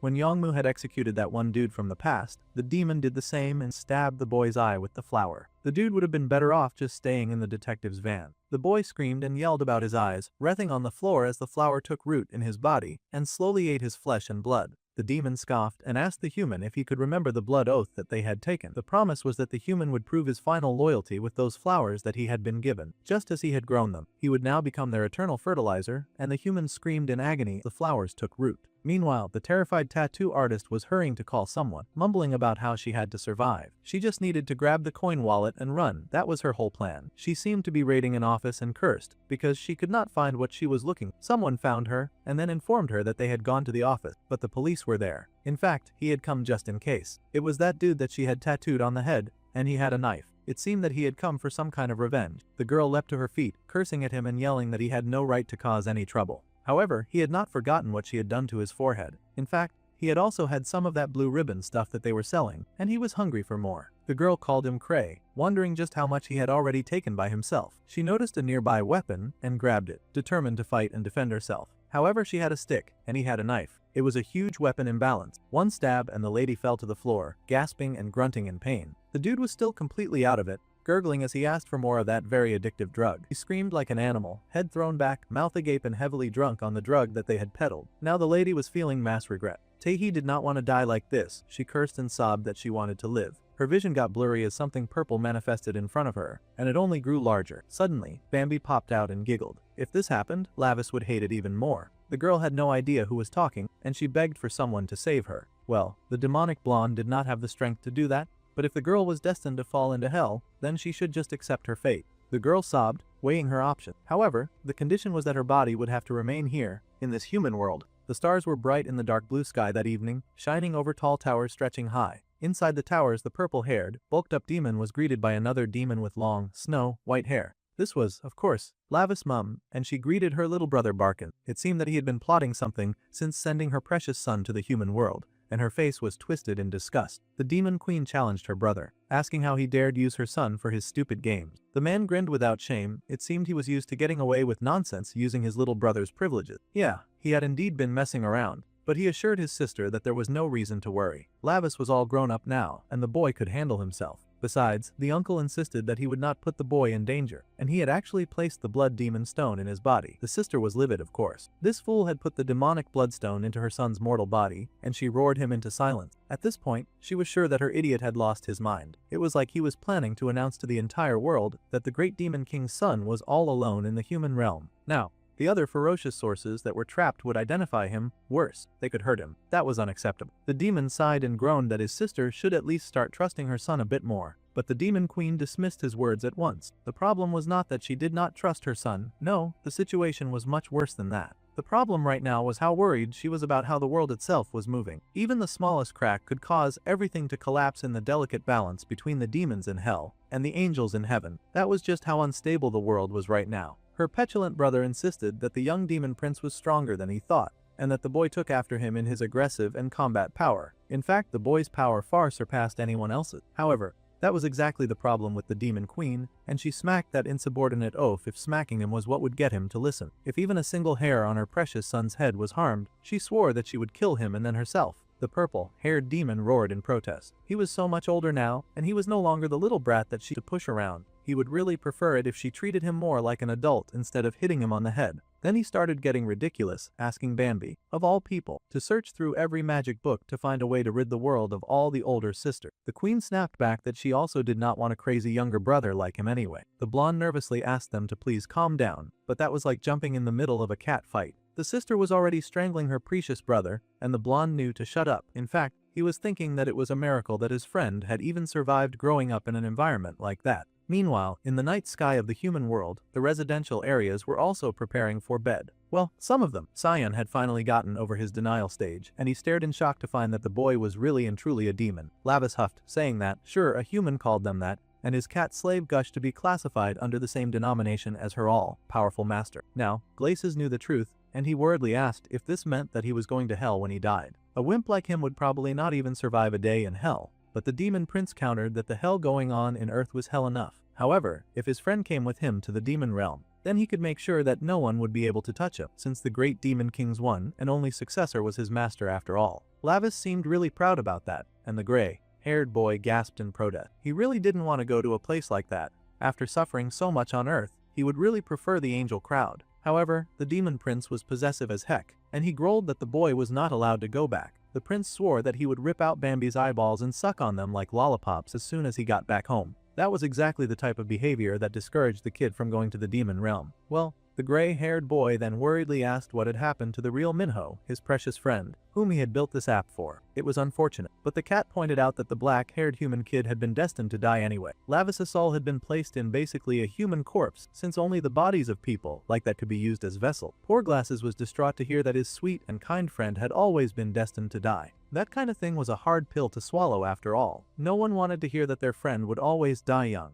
In a display of fondness, the prince told his little servant to cheer up. After all, they would all meet in the demon realm in a few decades anyway. Poor Sion was even more distraught and cried even harder since he'd be going to the demon realm. The demon prince was very confused by this reaction. Humans sure had uselessly vivid imagination. The demon realm is actually a pretty fun place. Street happily agreed with him as she thought of all the manic and tortured people that existed in that place, which was truly the height of fun. The poor nerd was having the worst time of his life. At any rate, the little nerd still had a long way to go before that, and he did not need to worry. He just had to treat him the same as before, and to not let it slip anywhere. The little nerd trembled and swore his silence. It was not like anyone would believe him if he said anything anyway. By the way, the boy groaned that his whole body ached again, so he would have to go home now. Of course, his cat followed after. It did not take long for the boy to get back to the very large apartment building that contained his home. With a groan, he rubbed the back of his head and stepped inside, sure that he had used way too much bloodstone powder this time. The old man could not believe this was a beautiful cheat code. Not only had the demon prince been sent to hell, but he could also somehow use his demon powers while still being in a human body. It was the worst form of nepotism ever seen. At this point, the demon bro had to know when to call it quits, and now was the time to abandon all forms of dignity, because he barely had any dignity anyway. With not a single moment of shamelessness, the demon leapt right out of the window. Now that the disturbance was gone, the demon prince turned to face that troublesome old lady. If she wanted to be young again, she had to endure some bone-deep pain. She could not go about just stealing other people's bodies like it was nothing. She was the kind of cheapskate who wanted to get benefits for free without putting in any work in the gym. Of course, the mother did not take kindly to being called old. That was the highest of insults, and she hissed at that runt for talking to her so casually when she was years older than him. Of course, being so violent and loud was not so great for her current condition, and the poor lady ended up hacking and coughing a lot. Her poor son had to remind her to watch her health. At this point, the lady hissed and said fine, she would figure this out somehow. In fact, now she was curious, since this child before her was the treasured son of the woman whom she hated the most. If a child like that was torn apart, the wicked old witch wondered what kind of face that she would make. The dark-haired prince grinned as well, because she was not the only sadistic figure in the room, and he was truly wondering what would happen if the child of the woman that she had envied all of her life killed her own children. Now he wanted to see what kind of face she would make if she did that. The vile witch hissed at her twins to leap into action immediately. In fact, she wanted to compete to see who would be the one to bring the tongue of that arrogant little rat. Ever the enthusiastic child, Hansu was excited and ready to dance. He yanked out a ball and chain out of nowhere, grinning like a little jerk as he said that the obvious enthusiastic member was that the family was always him. He told his family to wait a little, but his dark emo sister had already pulled out her blades. Now it was time for the dance of the century between the demon prince and the offspring of his mum's biggest hatter. Hansu was already running forward with mad glee, eager to prove himself to his mother by bringing her the head of the arrogant brat that was clearly bothering her. However, despite how apathetic Hanyoung acted, she was also competing, and she raced ahead to prove that she was the better child. The twin boy insisted that his veneral was more than enough to shut up one lousy kid, so he raced forward, tossing his weapon at the prince like it was some bowling ball of death. Well, the young lord had been waiting for that attack, and of course the cat got knocked back immediately. Honestly, his backup was just a team of liabilities, but fortunately, Lavis could handle himself. His manifested sword was able to block the twin sister's follow-up attack, smacking her long and sharp blades away before he could end up like the unfortunate teenager that she had killed out back like a wounded dog. The girl insisted that her brother, Hansu, should stay out of this. She could handle the intruder. It seemed the kids embraced the opportunity to compete against each other for the honor of ending the prince's life. He had quickly become a celebrity in this space, but just for the honor of death. The twin boy yelled that his sister was in his way. The girl growled and told her brother just to watch her back. He was reckless and attacked without thinking. She knew better than to let her emotional brother get too close to what was clearly an experienced fighter. However, the prince was already seeing the gaps and holes in the fighting movement. Their T-Wuck was completely non-existent, so he was going to use that obvious hole to his advantage. He goaded them, telling the twins that at this rate, they would not get a chance to kill him. In fact, it seemed more likely that they would tear each other apart first. The twins were not listening, and the son screeched that he had almost got the other boy. They were busy interfering with each other's attacks, which was kind of great for Lavis. This meant that he did not need to do a lot of heavy lifting in this fight. It was kind of pathetic watching them throw away their obvious 2-against-1 advantage like that. Hansu was absurdly overconfident, but Hanyang was downright cynical. They were the perfect pair to split apart, and that made it easy to pit them against each other in battle. With a focus on the attacks, the prince brought this sword up and blocked the girl's attack. A strong enough strike was used, the force of her weapon against her, his might outweighing her own, and the ball and chain got tangled up in the sister's weapon. The twin boy cursed in annoyance because his own sister kept getting in his way over and over again. The girl also hissed because her brother was such an annoyance. However, that created an easy opening for the prince, who lunged forward and slashed through the twin sister's midsection. That made one very troublesome enemy down. The girl grunted, and the prince's sword tasted blood. Even with the mixed blood, that was a decent amount of power, and the boy wondered what on earth Mara had done to birth twins with so much demon energy. At any rate, that was not his problem now, as he just needed to focus on stopping them. The stupid twin boy was busy gloating that his sister got hurt because she was not strong enough, and she should not have competed with. He would be the one to cut off Lava's tongue. That was very rich of him to say, but he actually put this money where his mouth was, and somehow successfully drew blood in his next attack against the prince. That was not so bad. Unfortunately, the sister recovered pretty fast, too, and now she wanted revenge for that little cut. She raced forward and hissed that she would be the one knee taking his head. Our boy was at a serious disadvantage as their strikes came in one after the other. He really barely had the time for this back and forth nonsense, but he was somehow able to keep up with. Hanyang's eyes widened when she realized that the prince was somehow able to dodge their attacks. The son yelled to the prince that he had almost died from his sister's attack, and he should watch out. It would not be fair if his sister got the chance to kill him after all. The boy wanted that chance for himself. Back and forth on the battlefield, the demon prince danced against two crazy, overpowered mortals, enduring to stay out of the reaction of their weapon, while also doing his best to attack enough and stop their weapons from meeting him. Their power and weapon crashed and clashed over and over in this consistent dance of death, a battle against strength and willpower. The twins were no joke despite their mortal bodies and blood, and the sister came down violently on Lavis,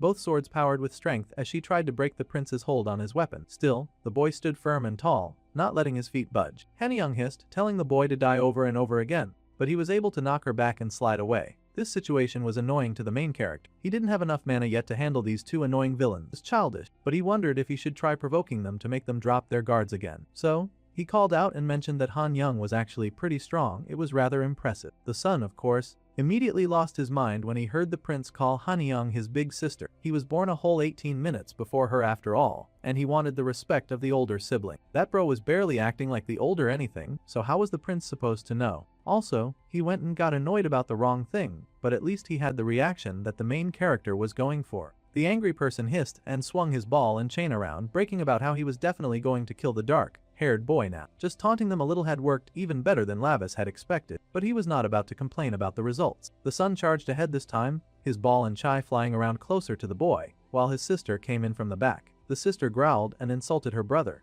asking why he was rushing into a close-range battle when his speciality was clearly the far range. The boy just said that he was going to be the one to take their enemy's corpse to their mother first, and he was going to do whatever it took to do that. Meanwhile, the dark-haired main character had finally achieved his goal of making the dude's attacks rougher now. With his eyes wide, Lavis watched Hansu get so much closer to him, satisfied that the boy was now very much within his range. While all of this was happening, the Mara of the 12 black seats was fighting with the blue-haired cat. She could not believe that someone whom she had once revered had now become this grotesque, unable to rein in her greed. She was truly disappointed. The old woman hissed and yelled at the lowly beast. More than anything, the old gray-haired woman hated being called an ugly beast. The cat hissed but managed to dodge the witch's angry attack. This was all a desperate act of distraction, of course. While both Mara and the twins were occupied, the little scion raced forward to retrieve the fallen Manhwa. He tried to pierce through the barrier, but it was no good. They had actually put in the work to protect their property before engaging in battle. A surprising effort from actual smart villains. This was difficult. Our main character's team was way too weak to handle smart demons right now, and it would really help if Sean could somehow break through the barrier. First, the barrier was too hot,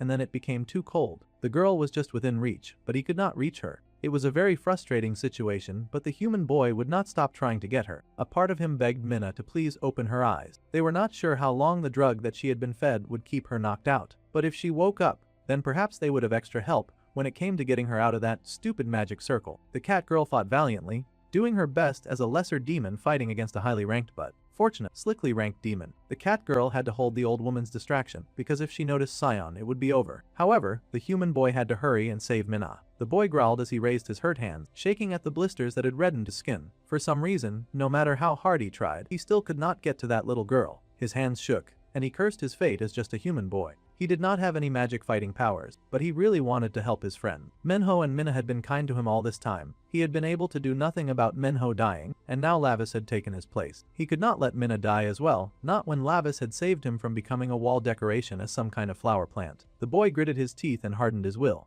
Even if he was small, even if he was weak and tiny, he would not give up. Strengthened by this resolve, the boy curled his hand into a fist and growled from the depths of his heart as he charged again at the barrier that worked to keep him away from his goal. He would save Manhwa no matter what. His fist came down on that stupid barrier, using all the willpower that he had. The poor cat girl got tossed aside by the wicked Mara, crying out in pain as she got knocked back. She was beaten and battered, with her gaze focused on the mad lady who was fighting her with all of her might. The evil Mara scoffed and told the girl that it was time to stop this half-baked beast play, even with a rotting body. The demon cat hissed and hated that she was no match for a fermenting demon, old Katie. This should be as expected for someone who had been a part of the 12 black seats. The cat girl was no match for that wicked old lady. Mara was busy having the time of her life, showing off her power and shamelessly abusing those who could not compete against her. She laughed that they had really thought that she was weak just because she was falling apart. With a whisk of her hand, she had been able to toss the poor cat girl aside and into a wall. The cat demoness cried in pain when those 2 spikes tore through her skin, crying out about how much it hurt.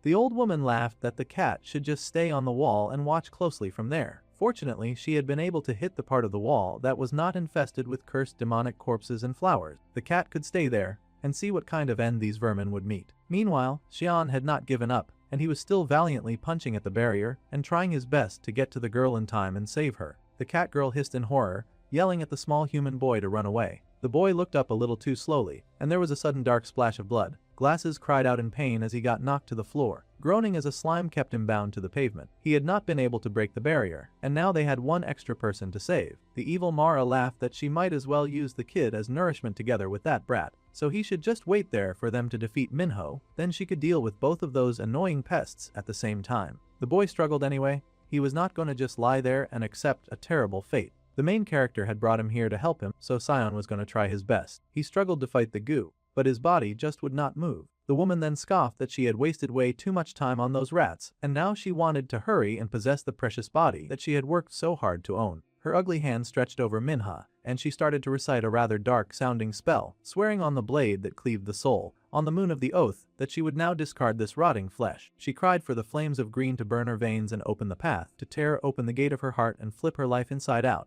Mara called out to the darkness to hear her, and it was quite unfortunate that the phone line for darkness seemed to be very operational that night, because Minna's eyes looked very suspicious. It looked like the human girl's body was open season for possession, and Mara was about to dive into that like she was a public pool. The witch cackled that her oath was now complete, and the prince turned in time to curse at how things were going. He was too busy fighting the winds to do anything about the situation. He had been working hard, trying to do everything by himself, but that was not enough. Immediately, Lavis strengthened the sword that he held, pouring in all the power that he had into it. He did not have time to play around with these children anymore. His demon eye blazed red, and things started looking different for the main character. With a burst of speed, he got even more violent with the twins, attacking them with twice as much tenacity as before. Within an instant, He had been able to push them back enough for him to take off running towards his little human sister. The twins yelled at him to stop, but it was not like you were going to listen to the pair of murderers. The boy raced forward, and a line of rope suddenly fell on Mara's son. It bound him tight and yanked him right off his feet so fast that he could barely keep his grip on his weapon. The boy could not compute what was happening, but suddenly his lips were sealed too, and he got tossed to the floor as he struggled useless. Finally, the little deal that Bambi had made had come in handy, and the dark-haired tattoo artist shushed the little menace to silence. It was not fair for the little guy to bully their dear Lavis Appa after all. That was against the rules. Meanwhile, the disgusting witch Mara was finally escaping the boy that she had forcefully taken over in the most revolting way possible. She bled her way from the first body's mouth, and was now crawling her way into Minna's mouth like the disgusting parasite that she was. She fully intended to take over the beautiful girl's body, and her slime was slipping into her. It was truly the worst sight in the world. She entered fully, out of some sort of crazy, unbelievable plot twist. That disgusting demo had actually been able to slide her way fully into Minna's body. That evil witch had actually succeeded in her disgusting plan, and she laughed wickedly inside the body that she now possessed, cackling like an evil menace. At last the witch claimed that she finally had the perfect vessel. The poor woman whose life she had stolen lay dead on the floor, a fermented and abandoned corpse. The wicked former 12 seat was busy reveling in the joy of finally possessing a fresh new body. She enjoyed the feel of new flesh and the sensation of youth, moaning like a little call girl. That evil woman sighed with joy that this was exactly what she had been looking for, and she would now get to enjoy this beauty forever. Sion screamed in horror to see Menna get possessed, and the cat girl also wailed in horror. Minnow was still trying to get to her, but the twin girl Hanyang was distracting him, asking him where he was looking. He had no business disturbing their mother, and she wanted him to focus on her. The prince cursed that he was too late to stop the ritual. Meanwhile, it seemed the tattoo artist had turned into some kind of weird fangirl, just gushing over Lavis and his beautiful lips. It seemed the path to rebirth and demonhood had not been so great for her brain cells. Even his new look was so sexy to her. Actually, it seemed like she had been possessed by something. The dark-haired prince grunted in annoyance. This whole situation was frustrating. He had to pick up all the slack in this group, with no one being strong enough to even handle the decaying villains. The black-haired lady, who was frankly acting really weird, cheered herself on. She had to get a grip because their Appa was in danger right now. However, if she stepped in, her Appa would look at her, and that would cause attraction in levels that were enough to make him combust and die. She was very clearly unwell, but this just about confirmed that the girl's body had been possessed because her fantasy of Lavis was of when he was in the demon world, which meant that she was most familiar with that form. At any rate, no matter who she was, she could not just stand around admiring him forever when he needed serious help right now. The twin boy was still under her grip and doing everything possible to escape her control. He was even busy wiggling away while she was busy gushing over her senpai. That was when the twin's sister noticed that her brother was down and reasonably wondered who on earth had been able to knock down her brother. Well, surprise, surprise, this was the prince's chance to take care of that annoying girl once and for all. Unfortunately, Hanyang was able to call out and alert their mother of Hansu's pitiful state while blocking the prince's next strike at her. That thieving witch who was wearing Minha's body like a glove finally looked up and noticed her son crawling around on the floor. That was rather annoying to her, but she snatched off the tape on his mouth and asked him what on earth he was doing fooling around like that. First, the boy took a very strong breath because he was going to need a lot of oxygen for his upcoming rant. Apparently, someone had jumped out of nowhere and suddenly attacked him, and even tied him up with a lot of rope. His mother chuckled at this testimony, noting that they had an extra unwanted visitor in her home. If that were the case, she could easily handle an unwanted intruder. Suddenly, the twin boy looked up in surprise when he noticed that his mother had successfully stolen the poor girl's body. The mother in question was very proud of her win and showed off with joy, asking her son if she was pretty. Of course, he thought she looked gorgeous. She was his #1 cheerleader. She did not even look like their mom anymore. Sion was in shambles over all of this happening. She could not believe that this rat really took Minna's body and was wearing her like a costume. The poor boy wondered if it was all over now. However, there was still one chance. Minna's soul had not yet completely disappeared. The dark-haired boy immediately turned at this reignited hope. Apparently, tonight was the moonless night. This was the night when the moon would hide and the border between the human world and the demon realm would blur. During nights like that, magic contracts and even souls were at their most unstable. In other words, until the night had fully ended, Mara's ritual could not be considered complete. Miss Minna's soul was still valiantly fighting for her body, and they should not give up on her just yet. It was all the motivation that the prince needed to hear. Suddenly, the possessed human girl started to move like she was reacting to these words. She stretched out her hand, crying out that her body was moving on its own, begging her brother to save her. The boy instantly recognized his sister's soul reaching out for him. However, the demon then burst into a wicked laugh, grinning with the ugliest face possible, as manipulating these desperate children was fun. She had worked so hard to get a young and beautiful face, and now she was ruining it by pulling the ugliest faces known to man. She giggled and said that she sounded just like the real Minha. This stupid joke enraged Lavis, and he refused to be made a fool of. The wicked Mara laughed, saying that she was very tired of this game now. She called to her children and told them to hurry up and kill these intruders who had worked so hard to get in her way. The twin son already leapt to his feet, and he raced forward, yelling that he would definitely take down the intruders. They would hurry and find that rat who had captured him and kill her too. The prince hated everything about his current situation. In his past life and form, he would be able to fold those pathetic little half-breeds into lawn chairs, but now he was actually struggling just fighting them. The boy could not stand how annoying it was to suffer such humiliation. He was the berserker of hell. He should have way more aura points. To make things worse, while he was struggling against these stupid twins, the mother was approaching his weak and defenseless counterparts. She headed to Sion with plans of eating him and powering up. The cat demon hissed at that disgusting woman, but she did not care. As far as she was concerned, she had won this silly little game, and now she planned on cashing out all of her wins big time. She was even wondering which of them she should eat first. Our dude would really need to form a much stronger team if he were going to have this habit of fighting powerful demons to escape to Earth. He could not keep protecting everybody. Suddenly, the witch Mara noticed a weird ball beside her foot. She paused for a moment to wonder just what that was. Big mistake, because it suddenly popped open, and there was a very weird-looking creature sitting inside and emitting a lot of smoke. It looked like a mini version of the Prince Lavis rolling to her like a little angry hedgehog ball. Mara was naturally horrified by this sudden attack and hissed, wondering what the heck this thing was. The prince, meanwhile, stared in shock and realization because he happened to recognize that attack very much. Mara screeched and demanded someone explain what the source of that very foul stench was that was gassing up everything. However, the someone in question was already running full force at her. The person moved fast enough to yank out the iron spikes from the cat girl, and she screamed in pain, but they did not have time to nurse wound. When she glanced down, she noticed claw gauntlets being added to her artillery. Street was shocked by the upgrade, but the person giving her the tech did not even take the time to explain. She just told the cat to use those claws and took off.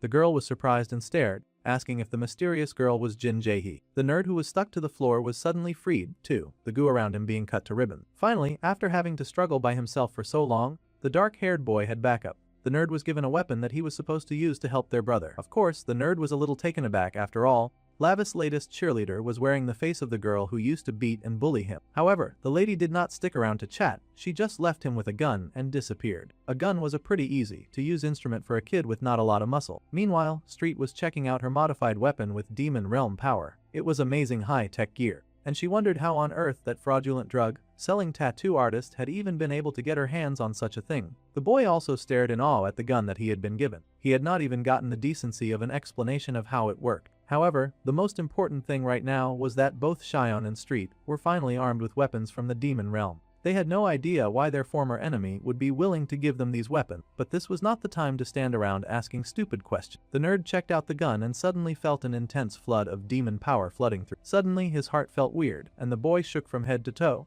gritting his teeth and growling as the force of the transformation hit him. His heart felt like it was beating like crazy as well. His eyes widened as the little nerd fought against the impulses of his body. He felt so dizzy that it was like he could not breathe. This overwhelming sensation coursing through his soul was so intense. Meanwhile, Mara was still coughing from the smoke screen that filled the room, asking where her enemies had even gotten something stupid like this. It was an eyesore, and she growled, asking them what they were plotting. Well, she was about to find out because the first person to attack her was the street monitoring cat. That blue-haired little devil was out for blood and vengeance for what that sick and twisted demon had dared to do to the body of her precious prince. The former 12-seat demon scoffed that she was not going to be scared of the cat, just because she had picked up some extra claw weaponry. Wearing something like that would not change the outcome of the fight, no matter what. Well, she could go on clinging to those beliefs, but Street was also going to go ahead and try her best to take her down. It was only an ineffective toy if she failed, and Street had no plans to fail. Of course, her opponent was not crazy about failing either, and screamed that the result in this fight was going to be so obvious, like the outcome had already been sketched in the stars. She had no intentions of losing to an abandoned low-class demon beast. The said lower beast scoffed with hatred at the woman with the wretched heart.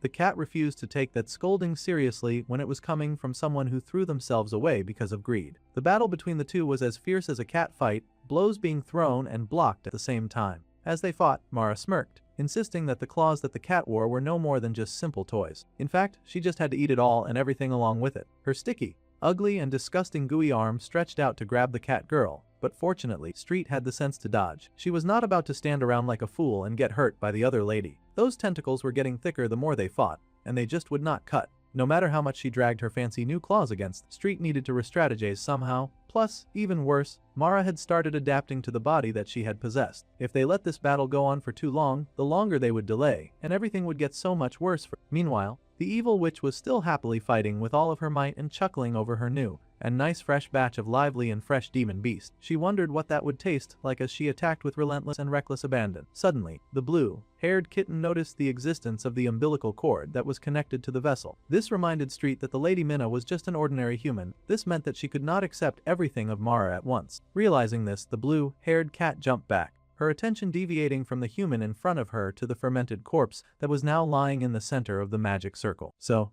this was what the old woman had been distracting them from as she fought them. She had put up a good distraction, but it was not enough. The crazy witch had no intentions of letting them find an opening to attack her body. Her attacks became wider and faster against the street cat, chasing her away from the hidden corpse. Still, the Blueonette had figured it out. They had to sever the umbilical cord connected to the vessel's corpse. If only they could break the magic circle somehow, just so that they could do that. Meanwhile, someone noticed that his breathing was stabilizing. The short, gay-haired kid could not help but spare a moment or two as he stared down at the gun in his hand, wondering what on earth he was supposed to do with that. Suddenly, he noticed the umbilical cord leading out of the barrier and the decaying body sealed inside. Finally, the little nerd was putting a few things together, and his gaze shot to the person fighting the cat girl. The wicked witch had her back to him. She did not notice him, nor would she notice if he struck. He also realized that these tentacles coming from her were connected to the vessel's corpse. If that was the case, then the boy's glowing eyes spoke to him that this disgusting creature had not yet fully transferred to Minna yet. And if that was the case, then they could still save her. The magic circle was meant to protect the original body until the transfer was complete. There was still a chance to save their human friend and Minno's little sister. If they could get rid of that magic circle, then everything would finally change. Bright, big eyes sensed a strong energy, and the understanding of it flooded his being. Suddenly, the little guy's eyes widened as he realized what he was looking at. He could see the structure of the magic circle in front of him. So a magic circle in the end was just some kind of geometry. If magic were maths in some kind of way, then that meant the boy could easily pin down its weak point somehow. Geometry was all about shapes, and shapes could be converted into formula. In the end,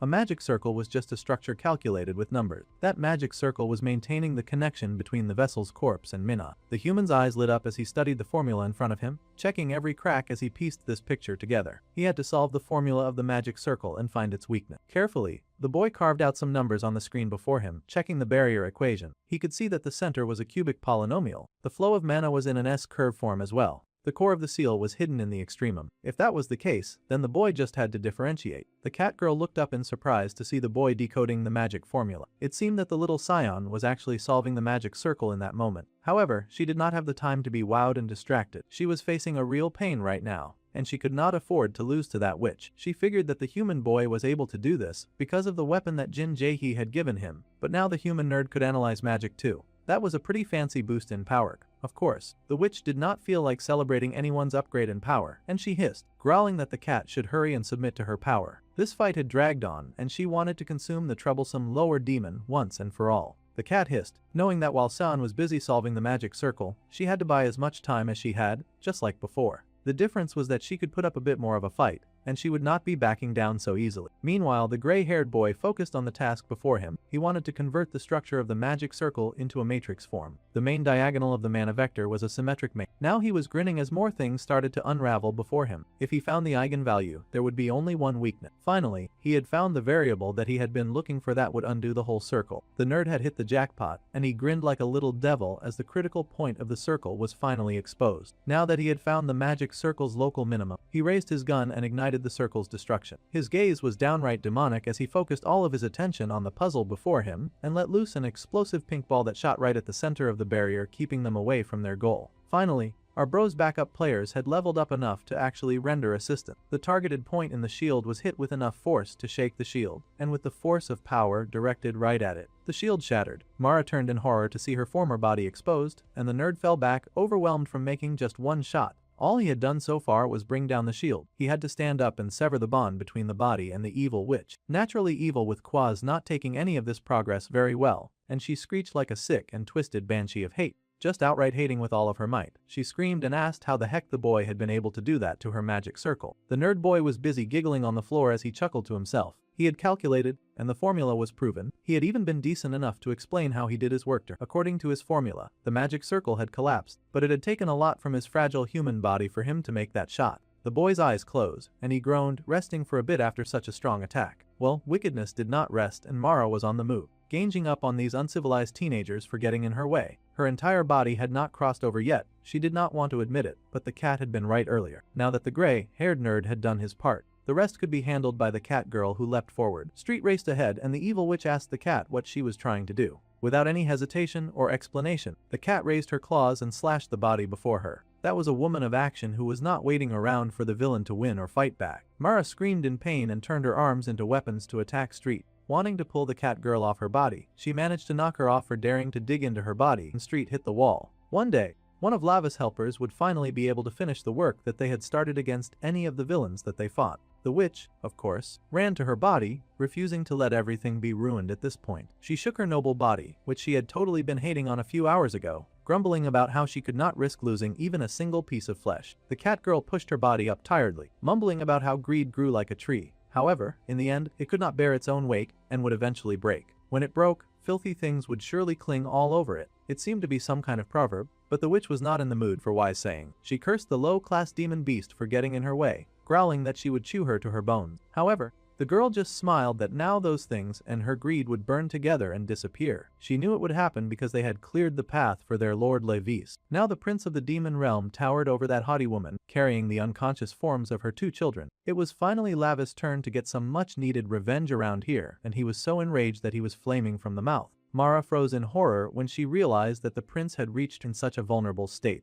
Hansu used the last of his strength to apologize to their sick mother. Unfortunately, their opponent had absorbed some of that red smoke, and he had suddenly gotten stronger. The evil witch's eyes widened in both horror and realization when she saw her children just hanging from his hold. That smoke from earlier had been the trigger somehow for the defeat of her kids. Meanwhile, the being possessing Taehee's body was still happily gushing over our dude. Bound in the demon realm, the lovesick maniac was overjoyed, thinking that it was such a good thing that she had drawn some blood from her brother's body. She had planned to keep such a precious little charm piece forever, but she had no choice but to use it up now. After all, Lord Bambi had told her something very important about the prince before she entered her new body. The blonde had told her that in her new body, they had implanted a special demon blood stone into the prince. So, if the prince absorbed his main body's blood, then he would surely regain part of his original power. More and more pieces of our dude's original strength kept finding their way back to him, and this girl had now happily gifted him some of his power, encouraging the crazy prince to go wild just like he had done before. This freshness rolling through his body. It had been so long since the prince had felt a sensation so divine. The witch Mara was not so pleased about how things were unfolding, of course. First, she took the time to scold her children and call them trash, yelling that they could not even handle this one thing that she had asked them to. Suddenly, Hansu gasped and Hanyang gasped as well.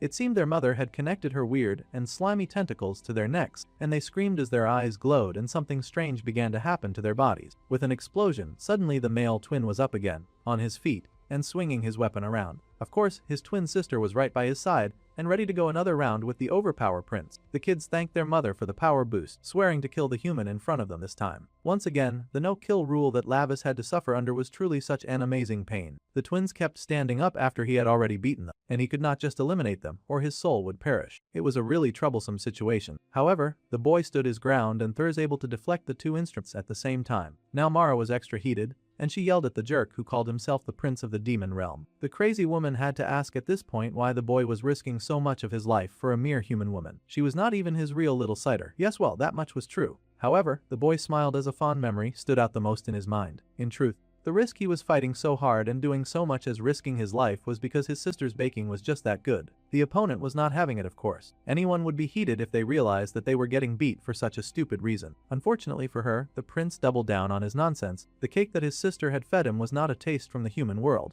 It had basically been food from the heavenly realm. At this point, he was just saying anything, but truly Lavis felt that his sister had invented a new form of divine baking. Hansu could not believe that he had a stupid reason like that for fighting them. A demon should not care about food from the heavenly realm. This made the boy scoffed as he asked the siblings if they had ever even fed each other cake. They spent their whole life competing for their mother's love. It was likely that they had never tasted such sweetness before in their life. The twins did not seem to care and were extra annoyed that he was taking such a thing so seriously. In fact, Hanyang yelled that she would only make cake to throw it at her brother's face. They were very clearly lacking in the brotherly and sisterly love department for sure. The prince sighed at them and cut the angry girl's neck, a clean slice bringing her down. His face was emotionless as he looked upon these pitiful siblings, who did not even show love to each other. But the taste of his enemy's blood sure was sweet. Their blood immediately filled him with strength, and the boy's eyes widened at the flood of power that ran through his veins. It was not just power that flooded through him, he also got an immediate taste of their memories. He recalled the little girl Hanyang showing off her test results to her mother. She had gotten 100 points in school. Hansu also happily said that he had cleaned up the house perfectly. Those poor kids were reduced to doing housework at such a young age, doing everything to please their ungrateful maternal figure, but she did not care either way. She yelled at them that they should just drink some water if they were that hungry. She called them useless and often left them at home by themselves when they were little. The twins had grown up unloved and unrecognized no matter how hard they worked. They were a pitiful duo that had been starved for love since the day their mother's body got taken over. Studying, cleaning, no matter what they did, it was not enough to earn their mother's praise, and it made the two feel very depressed about their life. At some point at the Cafe Lala, the mother had watched some videos of women getting picked up by all sorts of handsome men, and she complained that her stupid children were ruining her chance of having men flock all over her and shower her with praise. She was even hating on an innocent couple that was just showing love in the same cafe. She complained to her daughter that she hated the woman being showered with love, and the daughter stared at the happy lady in the corner. If that was the case, the little girl leapt up from her seat and ran to meet that lady who was bothering their mum. Running as fast as she could, the little girl suddenly shoved the lady so hard that she spilt her drink. The poor innocent lady screamed out in pain, yelling because the drink was hot. She had no idea why she had gotten attacked out of nowhere, and of course the mother came rushing to retrieve her child. The angry woman cursed and yelled because her perfect white clothes had been ruined now. The mother sighed and apologized, saying that she could go and buy something that the other lady could go and change into. She quickly took her kids away from the cafe after ruining that poor woman's day. The evil Mara sighed and asked what she should do. Now that they had ruined that lady's day, she could not stop smiling. She held her daughter close and tight, saying that her daughter was so cute and special that she could collapse form how cute the baby was. The mother had been so excited to see that lady's day get ruined. It served her right for acting so pretty. It was the first time that any of the children had gotten praised by their mother. Of course they remembered it. The son was immediately eager to get in on this kind of behavior. He yelled that he wanted to do it next time. He could also fight people for his mother's sake. Mara laughed and said that next time she would let her son try,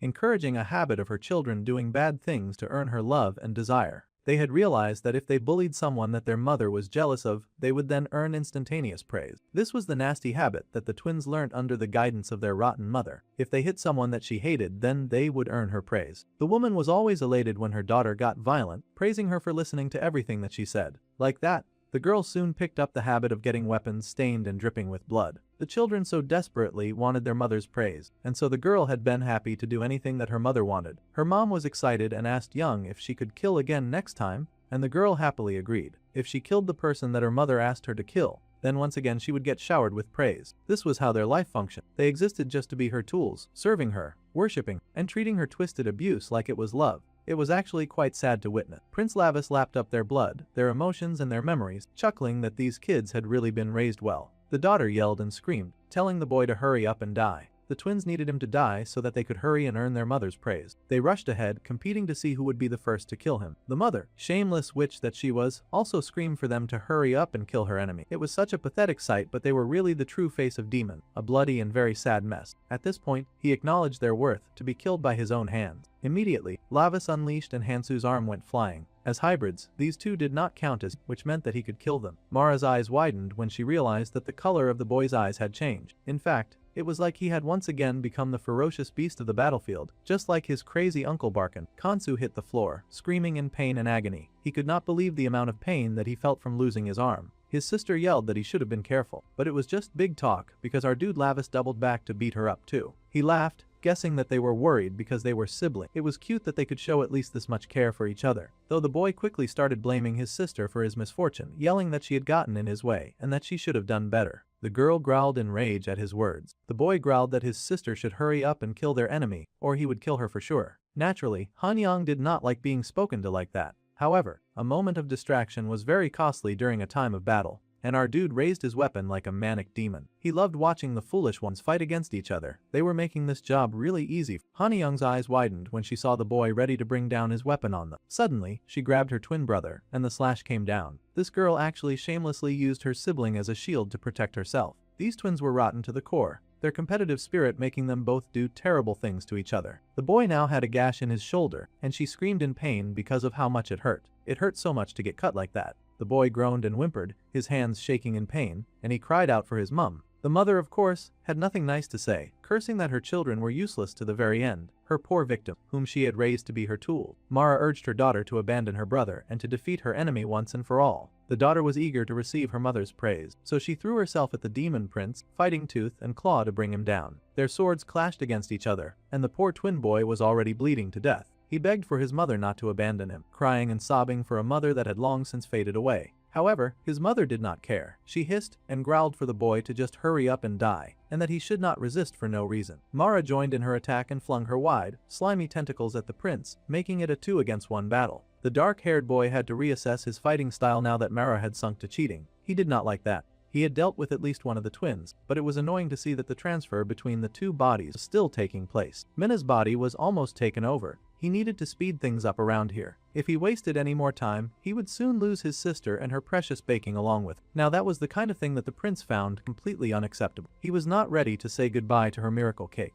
He did not know how long this body could hold out as he kept pumping more demonic power through it, but he needed this body to endure a whole lot more so that he could somehow save his sister. He needed to take a gamble. With that, the boy grabbed the weapon before him, and he pulled it right out of the girl's grasp. Hanyang had, of course, not expected her opponent to suddenly and so bravely grab her weapon with his bare hand. Immediately, his arm wrapped around her slender waist, and his hand grabbed her head, biting down hard on that blood within her. The twins made for pretty good nourishment with all of the stuff that had been stuffed into their blood. If the main character needed extra power, then the best place to find that was inside their veins. The girl screamed in pain as she was feasted on by the dark-haired boy, but he was not about to let up. He drank deeply from her veins, and Mara hissed and cursed when she saw that her enemy was getting stronger. Yeah, two could play the cheating game, and he was done with watching her boost up her kids, just to draw out the fight. Once he had drained enough blood, he let the girl's body fall to the ground, and she fell like a heavy sack of potatoes, unmoving and weak. By absorbing as much blood as possible up to this body's limit, Lavis was able to boost his strength and bend in preparation for a charge. His power would now be boosted all at once, and the boy raced forward, his gaze laser focused on the enemy in front of him. His arm stretched out to take her down, and she unleashed all of the disgusting power that she had to offer, screaming that the boy should not come any closer to her, as if he was just going to obey her and let her do whatever she liked. He cut through her summons and cut down all of her slime, slicing through it like a whirlwind of sharp demonic blades. The evil witch screamed, yelling and wailing, wondering why her enemy would not just die. Well, he had a lot of stuff to live for, and that included the heaven-sent cake that his little sister could make. It did not matter how much disgusting slime that she could summon. The boy raced forward and fought the demon in front of him with a growl deep inside his throat.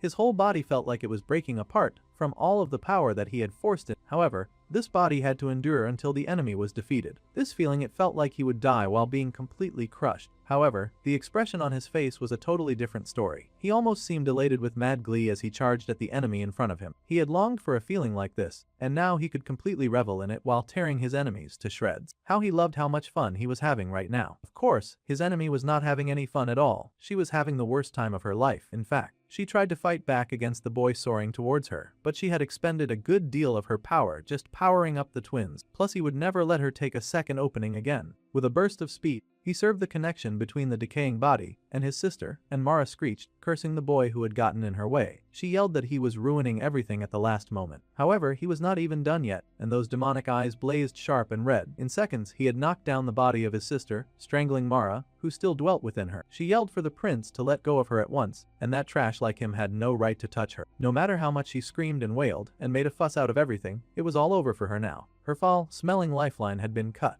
Then the Witch of Greed began to panic, yelling that she could not die, especially not at the hands of the son of her greatest enemy. She refused to let go, wailing and screaming. However, Lavis gave her his final warning. If she left Minna's body on her own right now, then he would let her live. That was the best that he could do for her right now. The woman was shocked that she was even getting a second chance. The boy scoffed that he was Lavis Vindica, and he swore it on his father's honor of the great demon king, but only if she left his sister's body alone. The witch's eyes widened, and she thought to herself that the prince was afraid that she would not leave this body, and he thought that she would self-destruct instead. The witch then grinned. It was a shame to leave this body, but as long as she lived, she would find another one. In that case, she started grinning like an idiot, saying that someone of the great demon king's bloodline would not lie on their family's honor. She asked him to first drop his sword. If he dropped his weapon, then she would do as he wished. For now, there was no other way. That devious parasite was clearly up to no good, but the boy let his weapon fade away. His blood sword dripping to nothing on his fingers, he stepped back, telling Mara to leave that body now. The Witch of Green hissed but agreed to leave as she pushed to her feet.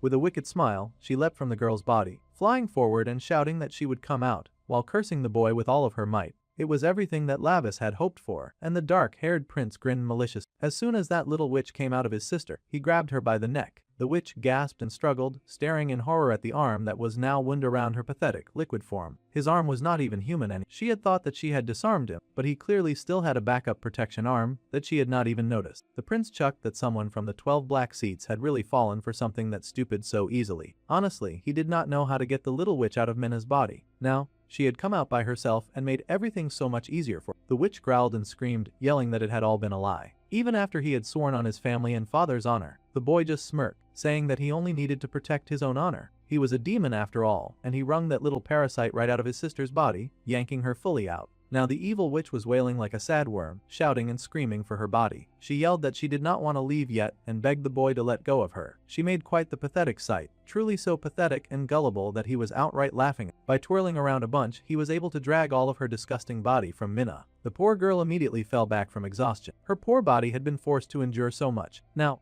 all of that pathetic woman had been pulled out of the poor human girl, and the slimy witch wailed her protest at the way she was being treated. She begged the prince to please spare her, yelling that she would do whatever he told her to do. She even screamed and begged him to please have mercy. However, suddenly Hanyang was able to stand on her feet. Now this was a very difficult situation. The prince did not seem to have noticed her. Mara did though. Mara was pleased to see her daughter standing again, and she encouraged her to come forward and fight off the horrid person who was bullying her. Shakily, the daughter pushed forward as her mother encouraged he delay her enemy. The girl raised her weapon, a look of determination on her face, and the prince detected the sword at the last minute. However, suddenly, there was a splash of blood, and a gory scene was painted before them. Hanyang, the twin sister, had been stabbed in the back by her beloved twin brother. He wanted payback since she had used him as a shield. How sad that this was the end of two neglected children. The boy scoffed that his sister was always trying to hog all of the praise again. The boy was tired, saying that he could not just let that slide once again. His sister was always their mother's favorite. The girl coughed up blood and fell back, crashing to the ground on top of her brother. They continued to bleed out beside each other, and the mother screamed in hatred. She had been the one who encouraged the competitive nature between the twins when she had refused to give them any form of love. The woman yelled that they had blown their last chance to impress her just like that. Meanwhile, Lavis was sick of hearing it. He had to hear those kids idolize their mother over and over again, but the entire time their mother was trash though. She was a pathetic worm that would die like a joke, just like her two children. The demoness begged for her life, screaming and pleading. She promised to leave this girl alone and move to someone else. She begged in the name of the fact that she had once been like a sister to his mother. That was rich considering that she had tried to kill him earlier. She laughed that it might be hard to believe, but it was true, and he could ask Aeneas to confirm it. She used to be someone precious to his mother. In fact, she used to talk to her like she was an older sister. However, it was time for the old witch to face the music. Her children were dead, but even in this moment, she was thinking only of herself. It was so unfortunate that those two had died for a selfish thing like her. The greedy witch did not care. She figured that she could always have more brats who would do her bidding. She begged for the prince to listen to him, but he was done hearing her talk. One slash through her neck was all that it took. The woman gasped in pain and shock, horrified that all of her begging had come to nothing. She had honestly been too much of a threat to just let live, and now she faded away to nothing. The prince though tit was such a waste for someone who had once been in the 12 black seats. The demon coughed and screamed as her head fell to the floor. She, of course, used her last breath to curse Lavis Vindica, hating him for humiliating her like this. Now she would die at the hand of Aeneas, brat of all people. She hated that the most of all. She yelled that she would never accept this and swore to kill the boy. However,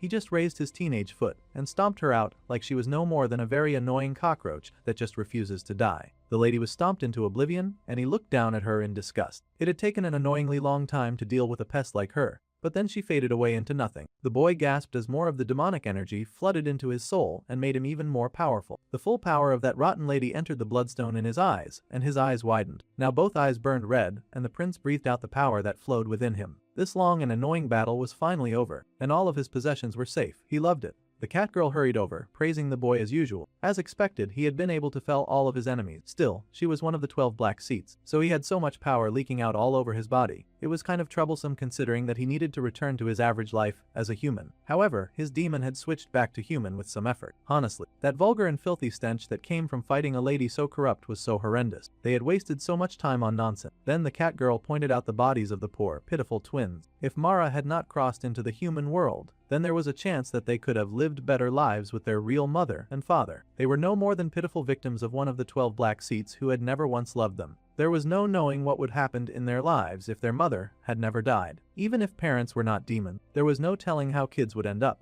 Children could still die because of their parents' greed, just like how poor Minha had almost died today because of their father's action. Meanwhile, Taehee's body was still watching everything unfold like a happy fangirl, giggling and blushing over the situation. Now that the battle was over, it was time for her to get out of here. However, the prince told her to halt immediately. He had noticed her presence, and he had a bunch of questions to ask. The girl was horrified and squeaked, hiding at once. It was kinda too late to try and do that when he had already noticed her presence. They had already seen her, and she had seen his demonic energy, so she should hurry up and come out. The girl cried and yelled that she had not seen anything, but it was too late to pretend. Besides, the prince already knew who was possessing the girl's body. It was a demoness named Beltia. The Bluenet gasped, recognizing the name of the famous weapon maker for the demon realm. Yeah, she was also the youngest daughter of House Murtano, who had been showered with every bit of affection and love, and rumored as the first weapons-making prodigy born in 3,000 years. It was indeed that Beltia, and the prince immediately demanded that she explain just why she had followed him all the way there. The weapons master wailed that Bambi had asked her to. In fact, she was the prince's present. Surprise was over, so now she was going to run away. The girl suddenly leaped out of the window just like that. Among the noble ladies, the most wild and shameless one was she, and she was also infamous for being the Dark Prince's stalker. However, right now she was totally wearing Jin Jaehee's face as well. The prince growled as he knew exactly who to blame for all this. Bambi was once again messing with his life, and he had put Beltia's soul into Jin Jaehee's body. This was very annoying for the prince. He yelled to Street, saying that once they got back to the demon realm, he would give the Bluenet the blonde demon as her subordinate, and she was instructed to work her former master to the bone. The Bluenet wondered if she could really dare to do such a thing. However, she was kind of intrigued and asked how long she would get to play with her former master. The boy responded that she should mess with him forever. The prince sure had a lot of grudges to hold with his blonde friend. Later in the demon realm, the sun rose high in the sky, and the demons there were just whining and dining and enjoying some time spent together. The prince's purple-haired uncle was being energetic about something, saying that he had been scared for a moment. His nephew had been very audacious when he had decided to just suck blood to solve his problem. That had been premium television. His sister sighed that it was truly cruel, but she was still curious to hear more about what her son had done when battling his enemies. With the power of the blood he drank, the brother informed his sister that her son had then cut through Mara's tentacle and stomped on her head. It was so brutal, and his uncle groaned that he could not say any more, even though he was clearly enjoying himself. The demon queen giggled about how unfortunate her former hater was. Her brother sighed that if his sister was going to be happy about it, then she should quit pretending to be polite. It was not like she was hanging out with strangers, so she should not be smirking with only her lips. The queen protested that she was not happy, and she scolded her brother for using Lavis like a plaything. She wanted him to stop now. He had executed Mara, who had escaped to the human world, so that was enough. She could not have a single day of peace because of that boy in the human world. The uncle pointed out that the tea that she was drinking right now was that very rare delicacy sent by the House Roydeds, and she had been sipping that beverage this entire time. The lady sighed that her drinking this tea had nothing to do with it. The uncle sighed and then said that he was just joking anyway. Now that Lavis could use his true power, the sister did not have to worry. She should relax and keep drinking her tea. The queen paused to glare, calling the names of her brother, his little blonde servant, and her husband. She had the feeling that the three of them were definitely plotting something. But the uncle insisted that the great demon king was not aware of his fooling around. Still, the demon queen pointed out that there was no way the blonde could slip a blood stone into her son's body without his father noticing. He was a king, and he had not become king by being an idiot. Well, she had a point, and her eyes widened when she wondered if her son was being used to catch Morgoth. Her brother beamed and gave her the okay sign of a perfect score. The queen was horrified by this admission and immediately tried to strangle her brother. How dare they use her son so recklessly as bait for such a powerful monster? The purple-haired demon wheezed, saying that the prince had wanted to catch that guy too. Besides, an uncle would not just sit by and watch his nephew fail to fulfill his dreams. The woman growled and yelled that she should have killed that dude 1,000 years ago. The man yelled, saying that it hurt so much. As all of this was happening, Bambi just sipped his tea. He sighed and wondered if siblings were not just people who wanted to kill each other in a past life, and then they reincarnated to meet again under the same parents. The blonde set his cup down and thought deeply about their current situation. Morgoth, the target in question, was the one who commanded death. He was also known as the demon god of the end, who returned all existence to nothing. When the winds of death blew, the celestial realm, the demon realm, and the human world would all go out one by one. It was rather terrifying to think of. The cruel architect who sought to devour the human world and reshape the demon realm was, of course, Morgoth. He was a very serious foe that needed to be dealt with immediately, and the blonde put his knuckle under his chin with his most serious expression. Wherever that guy was right now, he should just wait a little longer, because Lavis was coming for him. Meanwhile, The boy in question gently put his younger sister to bed. He had brought her to safety, and he watched her as she lay unconscious. Jung Minho, he had repaid the debt for borrowing his body by saving his precious little sister. Suddenly, the door opened, and someone yelled, asking why a kid who was supposed to be at the dorm had collapsed. Their mother ran in first, calling out for her children and asking what had happened. The boy just said something about how the girl had gotten hurt in the practice room. The mayor contestant, of course, stated, yelling about what the boy was doing to the precious body of a soon-to-be superstar. He yelled and asked if Minho was the one who hurt his sister. In fact, he yelled and asked if the siblings had planned this together to ruin him. The mother was horrified by such an accusation, asking how they could say something like that. The man yelled that they had both opposed Minha becoming an idol, and every time Minha posted online, her comments were filled with praise for him. Yeah, well, it was about time that he stopped taking credit for work that he had never put in the first place. The man yelled that they were all doing this because they hated seeing him succeed. He was going to just keep yelling. And he told his secretary to take pictures of his unconscious daughter, deciding to spread a scandal that she had been stalked, and that was why she was now unconscious. Then they would get even more attention and sympathy votes, and he could finally win the election. Well, this was the height of demonic behavior, and Lavis was just about done with his fake father's nonsense. It was one thing for the man to act like a demon. It was another for this guy to take all the credit for all of the prince's hard work. It was time for that pathetic mortal to know his place. The boy was about to speak, but before he could, his mother spoke up. She yelled, telling her husband to stop. He could not even see the state that her child was in. The man asked what she was talking about, but she yelled that she had believed that he would be a good parent. But as soon as her father died, the man had siphoned off their fortune and had used their family connections to prepare for the election. Now he even wanted to use her daughter to the point that she would collapse. The woman had suffered and endured many things in this household, but she refused to let her children suffer because of this man. She could not take it anymore. Meanwhile, the man yelled back that he was the one who took in a woman who ran away from a poor man after having 2 kids. He yelled that her father had thanked him for looking after her. He yelled that the woman had eaten up her ex-husband and now she wanted to kill him too. It was accusation after accusation with this unhappy couple, and the man yelled that his wife was very ungrateful. Well, the son had heard enough. Every word out of this man's mouth reeked. He almost could not believe that man was even human. It was hard to tolerate any more disrespect. It was a shame that the boy could not kill humans in the human world, but breaking a bone or two should definitely be fine. Once again, before Lavis could react, the mother yelled at her stupid husband, telling him to shut up. She even called him trash, and he was heated, yelling and asking what she had just called him. Even the demon prince was shocked. The man was trash and his attitude was trash. She did not want to hurt the kids again. She worried about them losing 2 fathers, but a hypocrite like him could not become the mayor. He was a horrible liar who used good people for his own benefit. The man cursed and said awful things about his wife, but she yelled back that she was not on his leash anymore. From now on, she would be the hand choking on his neck. Obviously, the more she spoke, the more enraged he felt. The prince had thought their mother was no more than a weak human. However, in this moment, she almost reminded him of his own mother. She was fierce and determined, and she would not let this man hurt her children anymore. The wicked man continued to get angry. He called them brats and asked how dare they do this to him. Suddenly, he screamed in great rage, like a child throwing a tantrum. In the Middle East, at a US military facility, Fort Vulture, someone seemed to have raided the base and was trying to figure out which button to press. There were too many buttons, so it was really hard to decide. The man in the base begged the person not to press the launch button on the missile, and the person asked why. The man explained that if it were launched, then thousands of innocent civilians would die. The stranger's hand hovered over the button, and for a moment they went silent. Suddenly, the person said that was exactly what the machine was made for. If they did not want civilians to die, then they would not have built it. The wicked stranger pushed the button, and the missile launch sequence was initiated. The man yelled and asked why this person was doing this, and he asked what he was. The hooded stranger replied that he was a demon. It was hard for the military man to believe, but he turned demon, saying that he would let his men live, so that he could go up there and tell his bosses that Morgoth had done this. It was a bright and sunny day over the city, and everything looked pretty calm and peaceful. The red light clicked on, and a little boy happily pointed at the traffic light for some reason, as he had never seen a light before. Everyone was having the best time of their lives until a bomb suddenly dropped on them. It really felt like some kind of targeted racism, because there was no reason for the bomb to drop on a Muslim country, of all places. The officer shook with pain at the reckless carnage that this guy just caused. That thoughtless demon had just ruined a bunch of lives with no regret, because that was the kind of soulless monster that he was. The demon was very unbothered, and then he called for his minion, Shua, to bring in the fragment. The assistant appeared briefly, agreed to do as commanded, and then left pretty fast. Then the demon sighed, asking why humans would spend so much time and money creating something this good only to hide it away. It did not make sense to him. They had created bombs, but they only went about threatening to use them. At any rate, thanks to that, he had found the fragment with a single finger, so that worked out in his favor anyway. Bro really dropped a bomb on people just so he could finish his stupid treasure hunt. Meanwhile,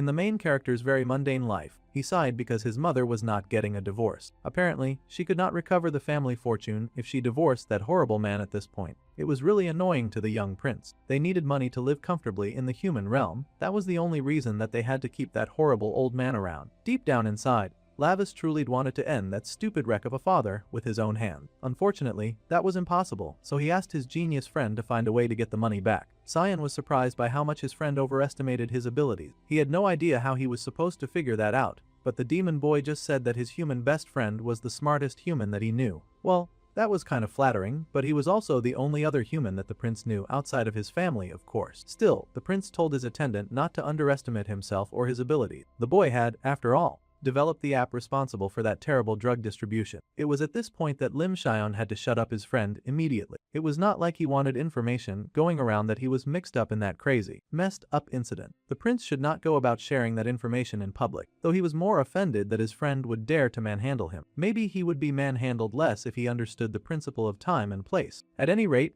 the boy asked how long they had to keep drinking this stuff, and they should get going now. The boy insisted that they had to finish the drink before they could leave. Someone was hanging around dressed in a teddy bear costume, and she flinched to hear the prince raise his voice. Just as he had suspected, she was Belita, and he was not so pleased to see her. The prince growled and yelled at her to hurry and go back to the demon world. He was tired of his stalker following him everywhere. The girl skipped away and hurried to serve other customers. Pretending that she had not heard him, she encouraged the new customers to stop by and to have an Americano so cold that it would freeze even their hearts. San figured that the girl could not hear the origin, but the dark-haired boy muttered that the girl did not even look at him when she talked most of the time. The genius weapon maker, Belzia, was the new character they were focusing on. Truly, the human boy was curious about his friend's relationship with a girl like that. Their history dates back a long time ago, back when the little girl had still been in the womb, because she could somehow remember a time like that.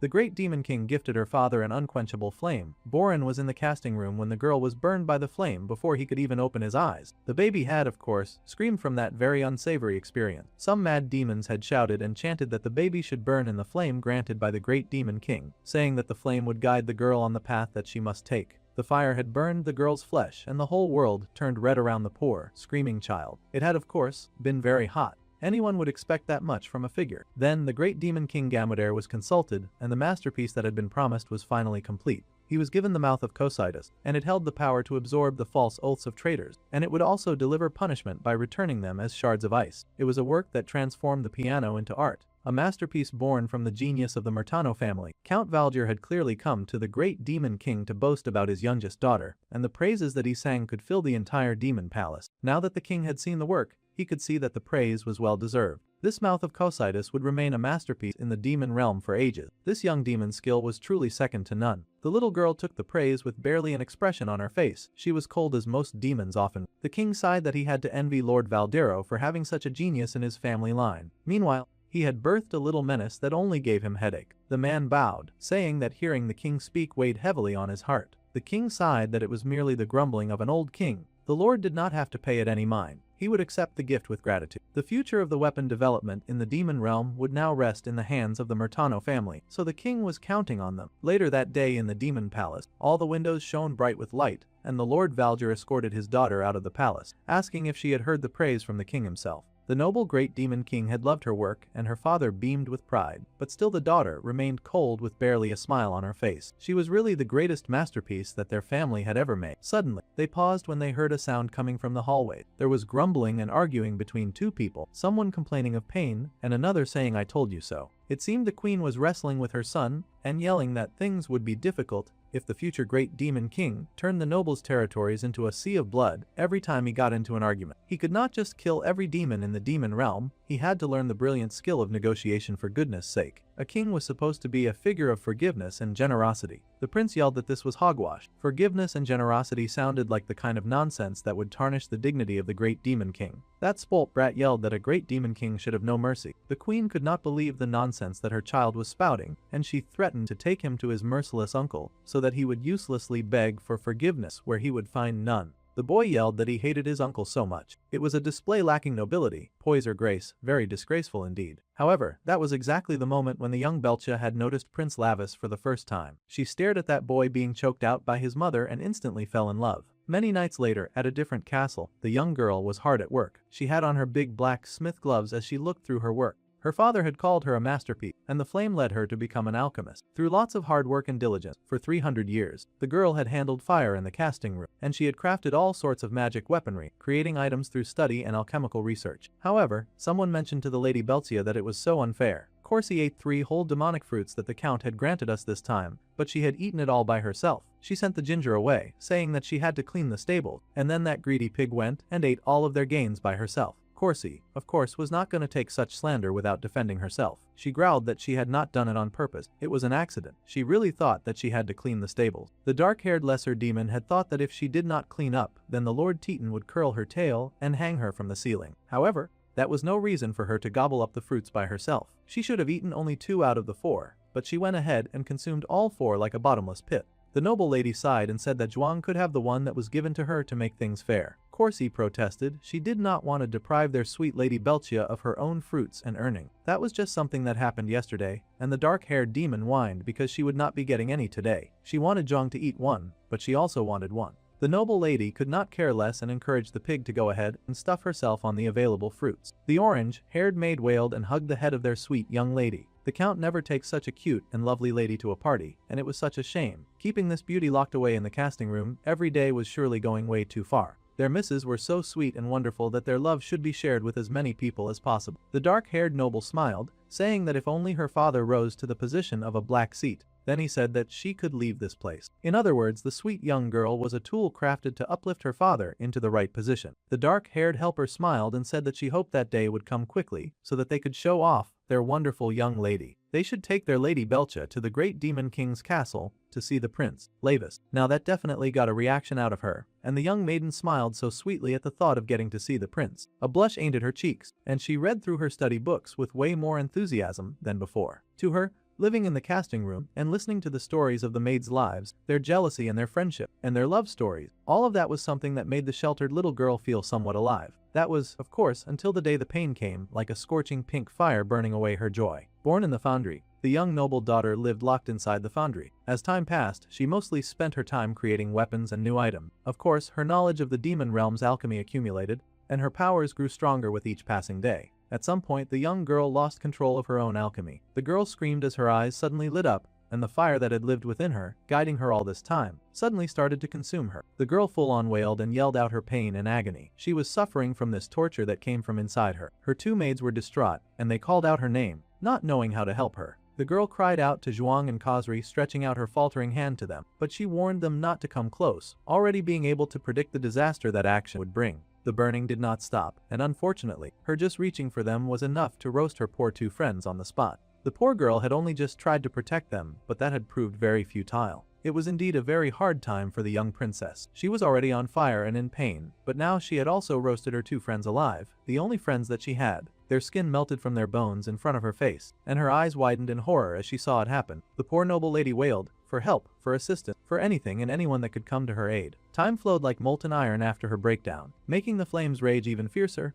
and her heat burned even stronger until it melted her friends away, leaving just their skulls behind. The girl sobbed as she stared at the broken remnants of what used to be her only friends in the world, tears falling from her violet eyes. In anger, in pain and regret, the young noble wailed to the sky. From that point on, demons with weak power were no longer allowed near the foundry. Her father took care of the cleanup process, of course, and the little noble lady was left by herself, even lonelier than before. Her father smiled with pride, telling his daughter that she had now become the flame itself. He was proud of her fast growth and development, but it was really hard for her to feel any form of joy at the situation. The girl spoke to her dad, telling him that she really wanted to leave this dungeon as soon as possible. Her father was furious, asking why she was saying that. She was just about to master the flame and create even greater discovery. Plus, he was not even a member of the 12 black seats yet. Until his goal had been fulfilled, he had no desire for his daughter to leave the foundry. That place was to be her home. If someone were to steal her away, the family would surely collapse, so this was also for her protection. Their family had finally just risen to one of the 12 black seats, so the goal had been completed. But her greedy father still planned on keeping her locked away and out of sight. That was so not fair. The man even insisted that his daughter could not leave, guilt-tripping her that she would kill even more innocent demons like Khosri and Zhuang if she ever left the foundry. That warning definitely scared her straight, and the little girl was too terrified to hurt anyone like that again. Her 2 friends had meant so much to her, but they were gone because of her. Immediately, she rejected her own plea, saying that she would never go out, never. If leaving meant hurting people, then she would stay. This was all that her wicked and selfish father wanted to hear. It seemed a lot of children were just a means to an end with demon, not really treated like people. The poor girl shook as the father left her to her thoughts. That was when the noble lady became completely alone and shrouded in nothing but darkness. Time passed, the night came, the sun rose, and the rains fell, but nothing changed in her life. For decades after that, only the order forms placed in front of the foundry by her father were the traces of living things that she could encounter. Everything was quiet all the time, and her world was full of darkness. She never heard or spoke to anyone outside of her father, and he did not visit as frequently. That way, all of her memories were no different from piles of scrap metal, and the traces of her being alive were burned away and vanished. Just as even the reason for life and existence began to fade away, the more time she spent working in silence, the rains fell again, and they brought with them an unlikely visitor. It was Lavis, of course, breaking rules as usual as he snuck into places that he was not allowed. He had his blonde friend with him, of course, and the blonde wailed that he was the idiot for following around this lunatic. He had got completely soaked because of him. The prince just told his attendant to stop whining. He needed a weapon worthy of the one who would one day become the great demon king. However, father absolutely refused to allow the boy to have a weapon, so he was going to sneak into the foundry and get one himself. With all of the chaos that Lavis causes as a child, it was no wonder that his father wanted the boy nowhere near any form of demonic weaponry. He had heard a tale that there was an alchemist who lived inside the foundry, and they could make exactly what he asked for, so he had to try to ask for a super cool weapon that he could wield. The whole thing sounded rather bogus to the young blonde, but he did ask his master what kind of weapon he wanted. The boy grinned and said that he wanted the most perfect sword in all of the demon realm, so his friend should hurry up and look for the alchemist so it could be made. Meanwhile, Belcha had just noticed her two very unusual visitors. She had been alone for so long that she probably thought that they were just her hallucination. Bambi had only heard it as a rumor, so he was not sure what her name was. He started calling out random names, not knowing that the girl was standing right behind him. He called Verdi and then Belzi. After that, the genius alchemist was born in the house Murtano, which used to make nothing but torture devices. They secured a spot in the 12 black seats, so she was clearly no ordinary alchemist. Right now, she was crafting weapons for every demon in the Demon King's castle, except for the prince, and he could not stand that favoritism. He was the one who would one day rule all demons after all, and he deserved a perfect weapon. The girl stared in absolute confusion at these people who had suddenly broken into her house. It was like watching a very limited version of television. The prince grumbled that his blonde friend was being so loud, and he was also annoyed that there was so much stuff here, which was making it hard for him to find the weapon that he was looking for. He had to see what that person looked like, no matter what. The two boys were so busy being loud and searching that they had not even noticed the quiet little girl standing behind them. It was so hot in the foundry, and the prince hissed, wanting the alchemist to hurry up and show herself. The more Belchia stared at the rude intruder, the more she recognized her crush, the Prince Lavis. She could not believe it, and he had come all this way just looking for her. It was like a fairy tale fantasy for the little girl. She was the genius alchemist of House Murtano after all, so they had definitely come for her. The girl blushed and wanted them to hurry and look over here at her. She had not spoken to others in years, so her communication skills were very rusty. She could not just call out to them, she wanted them to see her. The alchemist they were looking for was right in front of them. Suddenly, the prince turned and noticed the little girl, asking who she was and how long she had been standing there like an idiot. The girl flinched and he asked if she had seen the genius alchemist around here by any chance. The girl blushed with excitement, happy that Prince Levis had called out to her. The blonde was starting to worry now that they had been seen, and he wanted to run away. If someone found out that they had broken into the foundry, they would be in big trouble after all. The prince scoffed at that idea. Even if the blonde wanted to run, he did not need to say his name so loudly. Now, people would definitely know that he was here.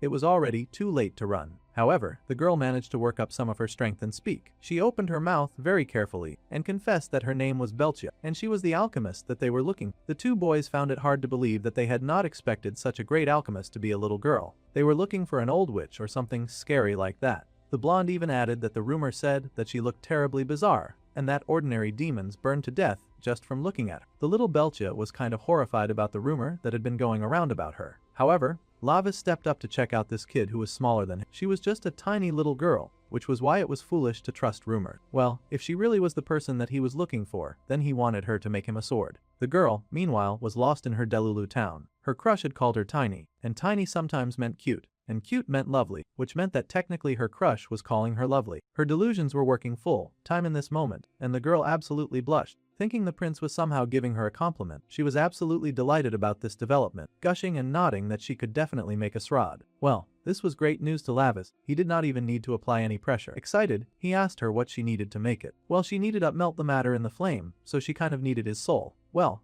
that was a bit direct. The boy blinked. If he understood correctly, she was saying that she had to burn his soul. Sure, he wanted a weapon, but he did not want one that badly. The girl explained that was not what she meant. He just had to show himself to her, then she could see it. his soul, his power, and his path. This was all very confusing to the boy, and he had to ask how she could even see something like that. Well, the girl explained that if she just kept watching him, she would be able to figure it out. She looked so intense when she said that too. For Lavis, who was the first to ever look at him as something lovely, she really wanted to try after all. She made you her kin to use every bit of her knowledge to forge him a sword. From that day on, in order to observe the prince and make him a nice new weapon, the girl had gathered up her courage, and she walked out of the foundry on her own 2 feet. The door that she had never crossed open, and overcoming all of her fear, she did it all for her crush, whom she admired so much. It sounded like a really strong and noble goal, but she had also just sort of transformed into an A-class stalker. She could see it more as she looked at him, and her eyes widened as she stared at him, watching the boy closely. The more she stared, she saw his sexy jawline and the hollow of his collarbone that looked like a person could fall right into it. She saw everything, and he squealed and gushed to himself with love and joy. She had been watching her senior's soul for a very long time. So long that the boy started to have the feeling that someone was watching him. It had started for a noble cause, but she really went and escalated it because it was her crush whom she adored so much. To forge a soul worthy of her crush's soul, she had dedicated all of her time to the forge. After a very long time had passed, the girl finally had formed it. It was an amazingly large blood sword, and it was perfect. The perfect weapon that could not become one with her crush's soul, and it was called the Damra blade. Finally,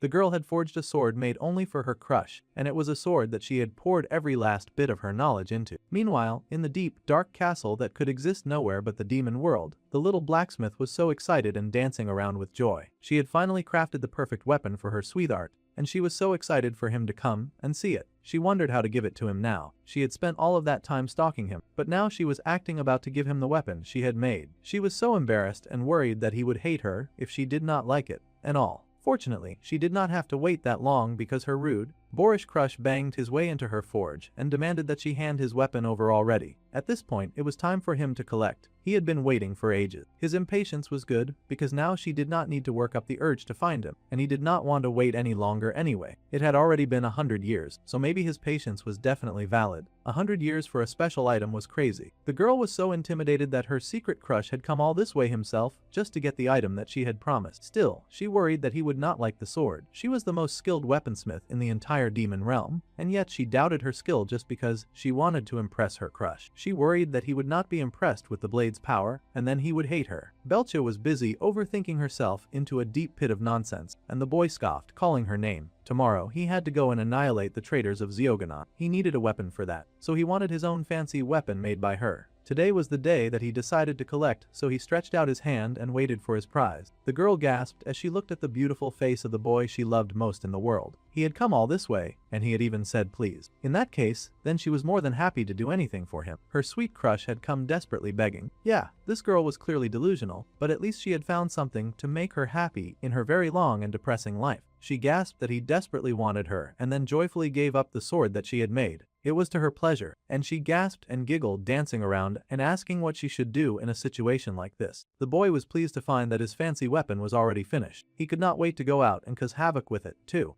The girl was so excited, but still an introvert, so she was totally hiding even after giving her crush his weapon. She had really given it to him, and she shook because he was so silent about it. She worried that it was not good enough and that he hated it. The poor girl shook with anticipation and fear, worried that he would scold her. However, the boy gave her praise. He told her that the weapon was indeed really good. The balance of the sword was perfect and stable, and it did not reject his magic at all. It was basically gold. Tomorrow, he could now confidently go and wipe out all of his enemies without shame. He excitedly asked the name of the weapon, and the girl hesitantly spoke, finally saying that the sword was called the Lord of Blood Annihilation, the Damra sword. Yeah, they definitely had a flair for the dramatic. It seemed the Shy Mouse and Mr. Chaos would make a cool duo after all. Lavis was pretty impressed to find that his fancy new weapon was called the Damra sword. He thought that it was a rather good name. The prince thanked her very much, and said that he would never forget this favor for the rest of his life. With that, he danced out of her life, but his words kept ringing in her ears. For the rest of his life, the prince would not forget her. These words meant a lot to her. But of course, her delusional mind then twisted them to mean something entirely different, acting like it was a love pledge and the boy promised to look at only her for the rest of his life. That was not what he said, but unfortunately, people in love would always hear what they preferred to hear. Common sense stood no chance against people like that.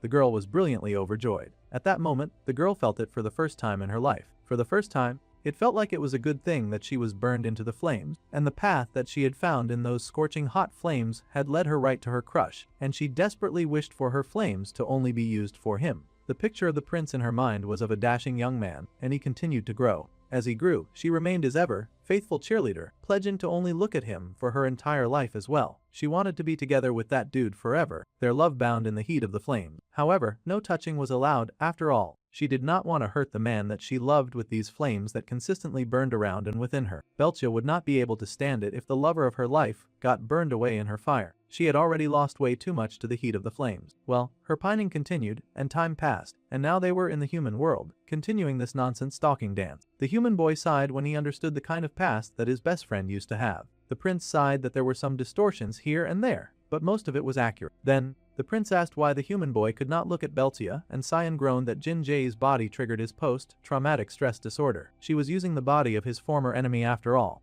The demon, however, was now just hanging around at their table and gushing over how close she was to her lovely brother. The girl could endure it since it was not her face, but it was still embarrassing hanging around him like this. The prince then reminded San that he had said he had something to ask, so he should hurry up and ask. The human boy sighed and then spoke to the Lady Beltia about something that he was curious about. After he had fired the gun back then, his body had started feeling really strange. It was a weapon that he made, so he was hoping for some answer from her. At the time, the boy had been so excited that he felt like he was going crazy. However, he was not the kind of person to fall to that kind of madness. After that, his heart pounded at random times, and his vision blurred from time to time, too. He would break into a cold sweat, and he found it hard to breathe. It was really making him feel very anxious. The girl then confessed that he knew what it was. The boy asked immediately, asking what the probe was, and if it had been controlled by magic power. However, Belcha just explained that it sounded like a panic disorder. This was shocking to the boy. Well, the girl explained that she felt like the human was just having some panic attack. The symptoms were the same after all.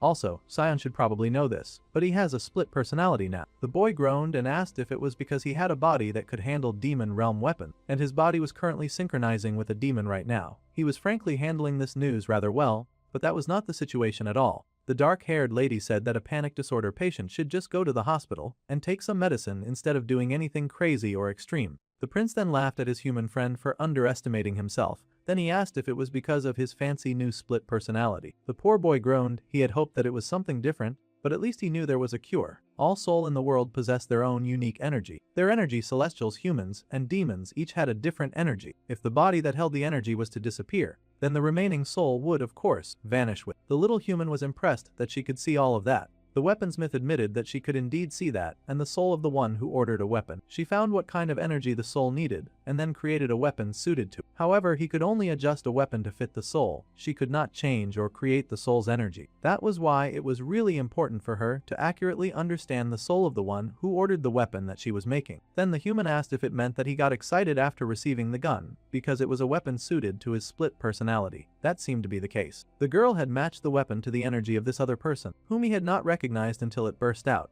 It was kind of unfair that this unknown part of him got a fancy weapon before he even got one. The poor boy was already rather sad to think that he had that kind of personality hidden inside of him. It was very sad news. The prince was kind of impressed. He had never seen Belcha talk this well, this smoothly, or this long with anyone when he was in the room. Unfortunately, since he opened his mouth, the illusion was broken, and she devolved back into the useless, blushing mess that she usually was around him. The girl wailed that she was at her limit now, though she had only lasted longer, because it was not her real face. Immediately she wore her pink bear head back, and retreated to the safety of the darkness behind the mask. Still, they had spent way too much time in the same space, and it was more than she could bear, so she just had to run away now for her own self-preservation. The prince yelled and asked where she was going. She was annoying, so she should hurry up and go back to the demon realm already. Obviously, she had no intention of listening to him and just scribbled away. The girl insisted that she would not leave, because her crush had said that he would be with her forever, so she would also stay by his side forever. She did not care if he asked her to go, she was not going anywhere. With that,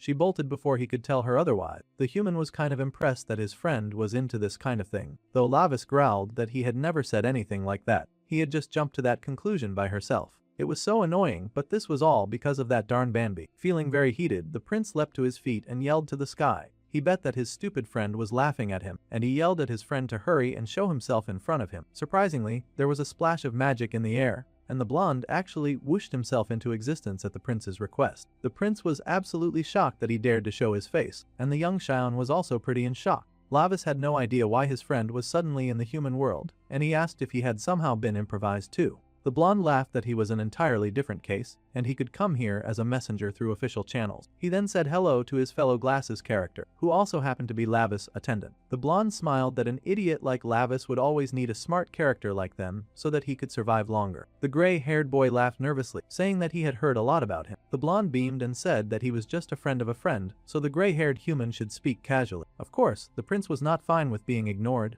and he demanded that the blonde explain why he was here. Bambi sighed that his prince still did not get it. He had not even considered why he had come to the human world. The dark-haired boy yelled that it was because he was a criminal. He would obviously not choose to be tapped in such a miserable place after all. Then the blonde asked why he had gotten the demonic bloodstone, and the foolish dark-haired boy remarked that it was because he was the great demon king's son, and the blonde wanted to get on his god side. Lavis was kind of slow, but sometimes that was because he was pretty arrogant and thought very highly of himself. The blonde wondered if the boy ever thought deeply about anything, but clearly, he felt that his words echoed fact. The blonde sighed and told his stupid prince to keep thinking that way, and he would eventually die in that stupid human body. Lavis was not taking the insult, so he demanded that the blonde explain the scheme that was going on. Morgus, who had been imprisoned in the human world long ago, had now started moving. So, the Morgus plot arc was about to begin. The demon prince remembered that guy well, and his eyes widened. Reverse created circle. Morgus was trying to carry that out and to annihilate the heavenly realm, the demon realm, and the human world. In other words, this guy was a high-class criminal anarchist. A big,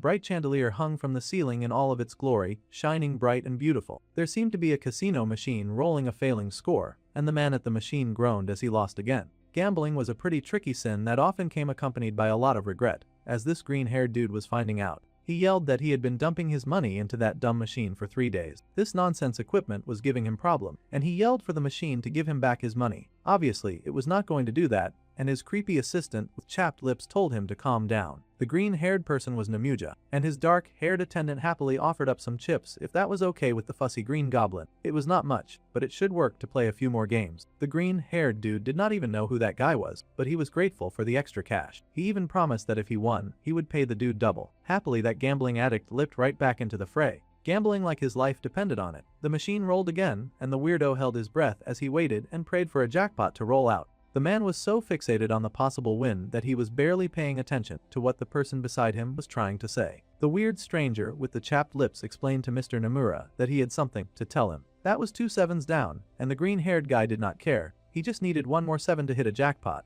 and he was praying for some kind of win. All he had to do was match 3 symbols to win, and he would cash out. Someone else was yelling that it was so close and they had won a jackpot. All of their joy and celebration was, of course, ticking Nomura off, but he stayed with his machine, he prayed for success, he bet everything on getting what he wanted, while cursing the other guy for winning, of course. However, the dark-haired man informed the green-haired person that Lavis had appeared in the human world as a prisoner, so that was the reason the green-haired guy looked so demonic. It seemed that he used to be some kind of demon in the past as well. The demon paused when he heard this news, and now he turned his attention to the dark-haired guy hovering around him. This was dangerous and very important news. Suddenly, the green-haired guy pointed at the happy winner and yelled out the word pop. It sounded like an absolutely stupid gesture until the betting machine in front of that poor winner suddenly blew up in front of him. The man screamed and yelled, wondering what the heck had happened. The poor guy was now on fire, and he rolled around on the floor. The green-haired guy had come so close to a jackpot, but he did not even care anymore. He just stood up and walked out with his dark-haired attendant following closely behind him. The Prince of Hell showing up was kinda something that ruined his whole mood,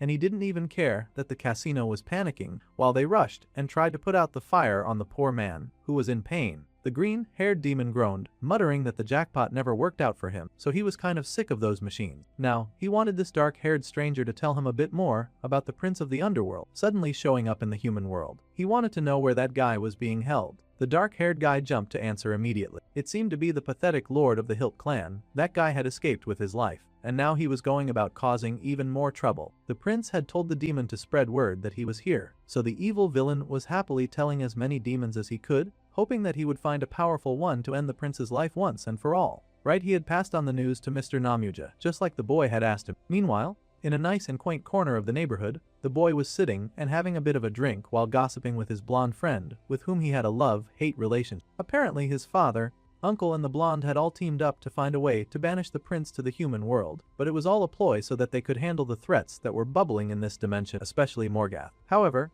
the prince was not satisfied at all. If he was the one supposed to stop Morgath, then why did his enemy still retain all of the powers he had in his original body? There was no way a demon imprisoned in a weak, lowly human body could be able to stop someone like that. The blonde chuckled and said that their opponent was not exactly a normal demon anymore, either. It had already been a few hundred years since he had been imprisoned, but in that time, it looked like the man had managed to remodel his body into a human-demon hybrid, kind of like the twins that they had fought before. So now the demon Morgath could use both demonic power and human energy a bit more freely. It was a very interesting situation. That was why Minho was also being remodeled with a bloodstone like Morgath. Exactly, Bambi was so proud of Sion for easily figuring that out, and he ruffled his hair with a smile. Then the prince groaned and asked why it had to be him. The blonde attendant explained that the dark-haired troublemaker was the only one in the demon realm who could stop Morgath. The prince found that hard to believe, considering both his parents were considerably stronger and older than him. However, the attendant explained that if a child of the great demon king came down to the human world through official means, it would give the Celestials a pretext for war, which was why they had added the prisoner restriction. The Celestials would not think that a war was starting, and they would stay within their own lane while they cleaned up the Morgath situation. It all felt very nice and easy. This was their way of implying that this had nothing to do with the celestial realm, and it was just demon business. Still, the prince was not satisfied, and he asked why no one had told him from the start. Well, Lavis was hardly the most subtle person. If he had known that all he had to do was deal with Morgath, then he would have acted way too suspiciously when they were sending him away. Plus, Bambi bet that their Lord Highness would never agree to come down to Earth in a human body. The prince would throw a fit, refuse, and probably find a way to sneak off and deal with the issue using his own rules. The boy was annoyed because his friend was right. So, if he was understanding correctly,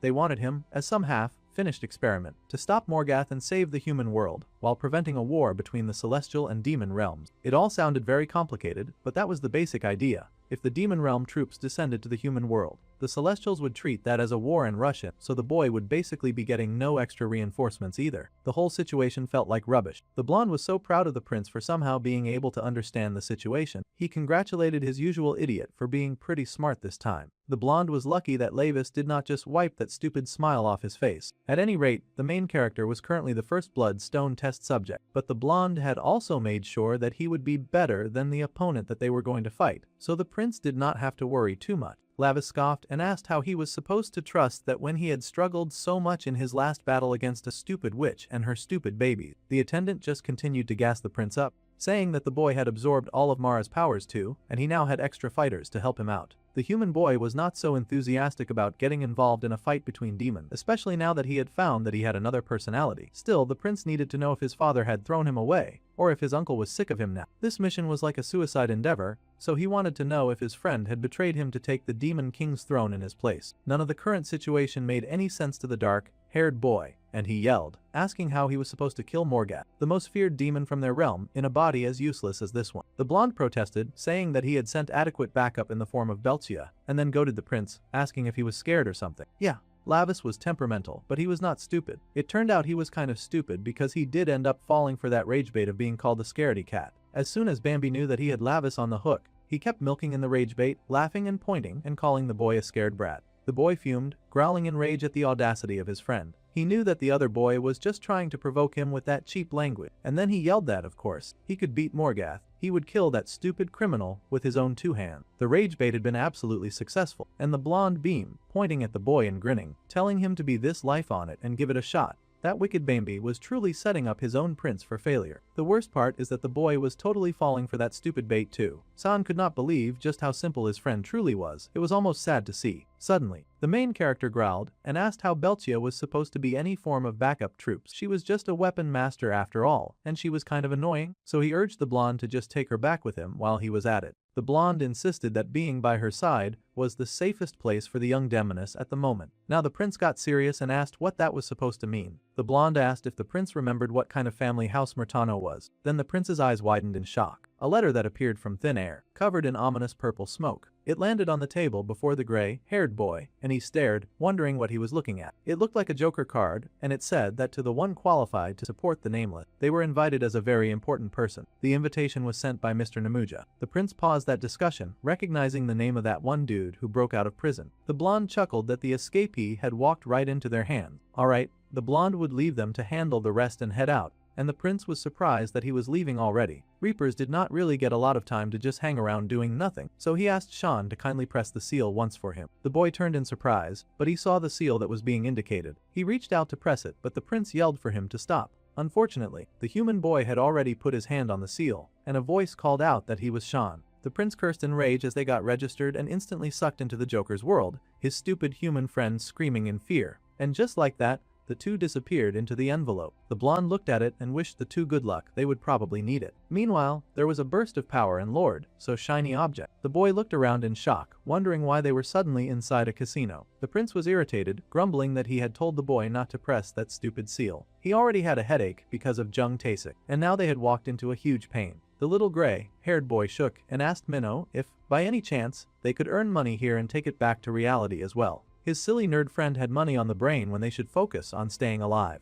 The dark-haired boy even asked if this was his other personality acting up. They did not have time for money right now. This was a gambling den where people bet their lives, and they had to get their heads straight. He told the little human boy to stay by his side at all times too, because one chip could cost their life. While all of that madness was going on, our kitten was busy with her very important secret, an undercover mission, as she worked very hard at spying through the vents. The little demon that was now disguised as a rat took her job as a warden of the human world very seriously. She watched over sinful demons with strict reporting and control, and lived with pride that she would not let them escape her grasp. However, after meeting Lord Lavis, the girl had not been able to properly monitor all of the prisoners roaming around the earth. After Mara, that guy was definitely the next person that her gracious prince had asked her to watch. That was right, the fearless warden of the demon prisoners currently had all of her attention focused on a human of all things. She was watching Minho's evil adopted dad. The man seemed to be very deep in thought as he considered the options available to him, whether it was a bank password or a password for a safe. The young prince had instructed his little attendant to steal any information for him. One way or another, he planned on breaking his family out of the bondage of that household. Still,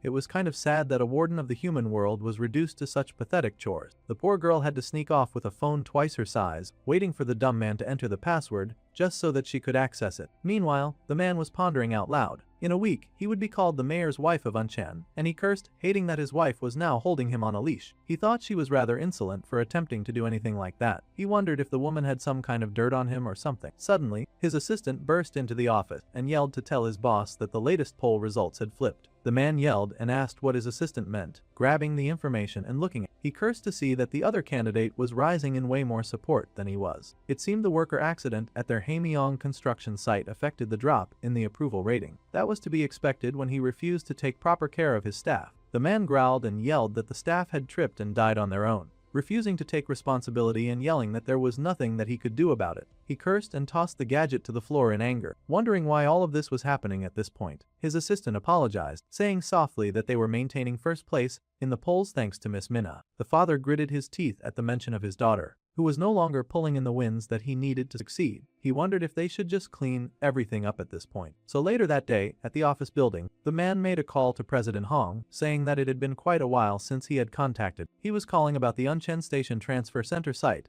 and if he became the mayor, then he could not exactly have Haemyeong Construction win it. This was why he thought that President Hong was the right person to claim that title. They had to help each other out after all, and there was no need for compensation between them. So, he was working very hard to obtain favor from other influential. If that was the case, then the man smiled and carefully mentioned that he was a bit short of votes and a few sympathy votes would of course be appreciated if the man could help him out a bit. So it seemed this old crook could soften his voice and sound like honey when he wanted something. He laughed with joy as he closed the deal, telling the President Hong that he was counting on. The man then laughed once he hung up the phone, chuckling that the gangster he once knew sure had grown a lot. It was rather profitable for his business. As expected of a construction company president, the man understood things instantly. Then, he yelled to the secretary, asking where Seo Junhee was at the moment. The assistant explained that the wife had just left for the hospital to meet up with her daughter, who was healing. This was perfect timing, and that wicked man told the assistant to find their location and send it to President Hong. This man was ready to risk the safety of the two women just to earn some sympathy votes from the people. The warden of the human realm was absolutely horrified to hear what this man was planning.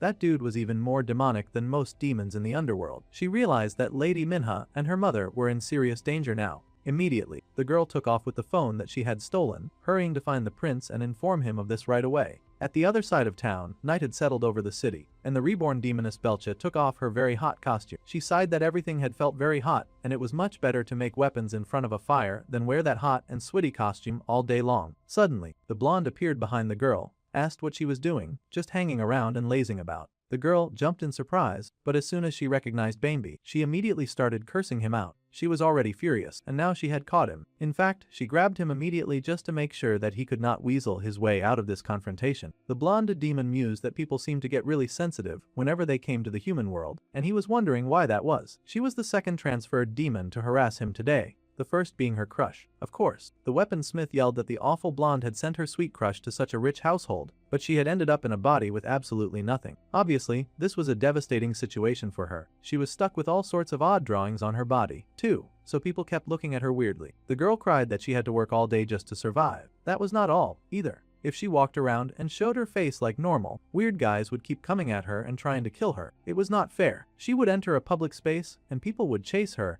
yelling for her to give them back their money and reputation. She had been the one to sell the blue ribbon to them, so they all wanted her to pay. Belcia was quite tired of running from all sorts of gangs on someone else's behalf. She was not even the one who offended them, and she was not a fan of paying for the wicked girl's sins. She sobbed and asked what the body's original owner had even been involved in. The blonde just smiled and mentioned that the human girl had mentioned that he should find the crypto wallet before she died. Possibly. There was some money in there. Now, the blonde figured that he should have possessed her after finding that wallet. The girl scoffed that no one could live well with just a coin wallet, and the blonde demon had to laugh. There were things that even the girl did not know, and crypto was more than just a simple coin. At any rate, it was good that Belcia now had the chance to achieve her dream as well. The girl rubbed her eyes, wondering what dream he was referring to. She had always wanted to work for herself and not live as a slave building day and night for the sake of her family. Now she got to do what she wanted to do and eat what she wanted to eat in total freedom. It did sound like a pretty good deal. The girl considered that now, and how she could finally live for herself. The boy smiled and said that now she could only work when she wanted, and in return, she could do what she wanted. It all sounded very sweet and wonderful, if not for the fact that she had to work, or she would be broke and die of starvation. Still, the girl was rather touched by the dude's little speech, and she touched her chest in thought. Her eyes slid, and she looked at the very disgraceful head that she had to wear to work and make money enough for some food. It was still very annoying work. She had been a master weaponsmith back in her old world, but here she was just a fancy version of a clown. There was no way that she would be satisfied living like that. The girl growled and shook the other boy for selling her such a lousy dream. She had almost gotten steamed to death inside a bear right after being reborn. The boy groaned and apologized, explaining that he had been in a hurry to find her a shell. That just so happened to be the best option in that moment. The girl tossed him to the floor and yelled that she did not care. She was truly a different person when the prince was not around. She acted a bit more like a demon with other people. The blonde attendant groaned and rubbed his poor back. He was just getting abused by demons left and right just for saying hi to them. The girl sucked in her lips and curled her hand into a fist, and then asked about her body. It seemed that something really extreme had brought the girl to the human world. She asked if her demon body had been crushed as well. The blonde paused and looked at her for a moment. The boy then explained that her body had indeed been completely crushed right down to the last fingernail. He had even confirmed it with his own eyes. The girl mumbled that it must have hurt to get crushed like that.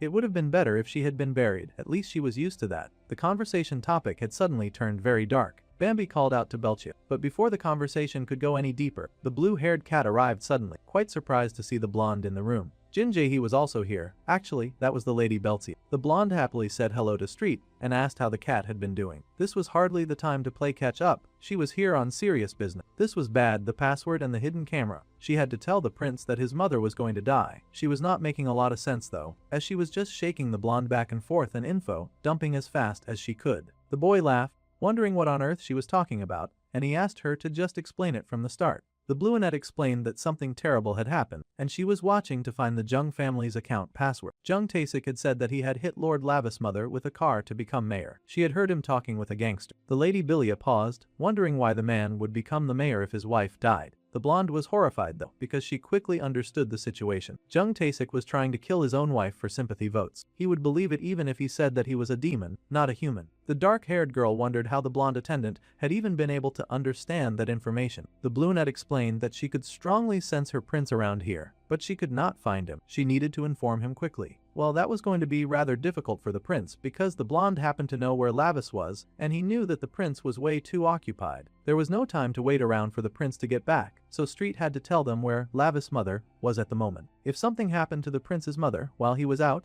the temperamental berserker might go on a rampage. She was probably near the Lady Minna's hospital by now, so they had to go immediately, and Belcia was told to come along as well. The weaponsmith was surprised, but she came along anyway. Meanwhile, Lavis was stuck facing his own problem. The green-haired demon prisoner had finally shown up, and he greeted the former demon prince. For the noble prince of the demon realm to come to the human world as a criminal, the green-haired monster grinned at the prince and his cowering friend, saying that he would enjoy devouring them very much. So, our dude found himself involved in a really big mess, and now he was confronting some green-haired bully who apparently knew him from his glory days. Honestly, Green Hair was kind of disappointed. The prince was looking different, and he had lost a chunk of dignity since the last time he saw him. He could not believe how scrawny the boy had become. He was basically a high schooler now. This was very hilarious. That was rich coming from someone who looked like leftover celery. He was in human flesh, and he still looked ugly as sin. He should not be talking about people's looks. The prince scoffed at the prisoner, saying that the goat should have reflected and repented during his time in captivity. But of course, demons did not usually swing that way. Escaping was not enough.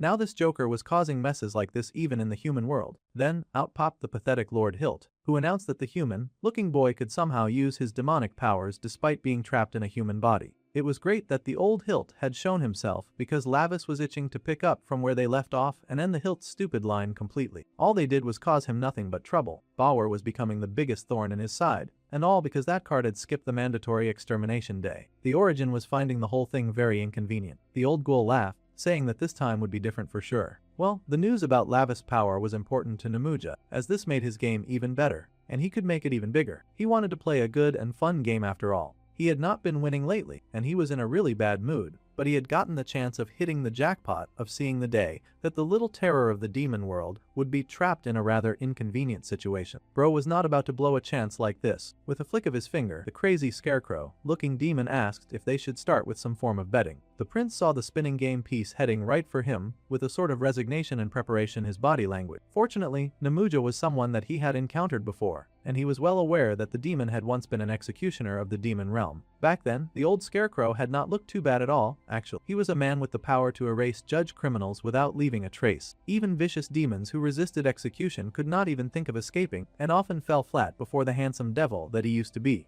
Unfortunately, when a demon was handsome, successful and sadistic, things tended to spiral for them unless they were the main character. He had one day arrested Berza Koronai, who was charged with forced absorption of low-class demons, use of forbidden bloodline sigils, and unauthorized opening of hybrid rituals. Stuff that was just unacceptable. Namuja smirked at his latest pathetic victim, telling him that according to their demon realm law, execution would now be carried out immediately. The demon growled and protested, of course. Very few accepted death or punishment with open arms after all. He yelled that it was not right, and suddenly the chains around his body broke. The charged criminal sprang forward, hissing and growling that the green-haired demon had no right to take his life, and he aimed to shoot some mana at the executioner that he considered lowly and beneath him. People really underestimated the guy whose job it was to kill demons. He slashed that dude up real good, just painting the town red with his entrails. Namuja back then had been fast and precise, spilling blood like falling rain. Above all, the demon had no emotions and no mercy when it came to his victim. He was the perfect executioner. As an executioner, that was his greatest strength, and he was the kind of monster that delivered death, no matter the charge. However, at some point,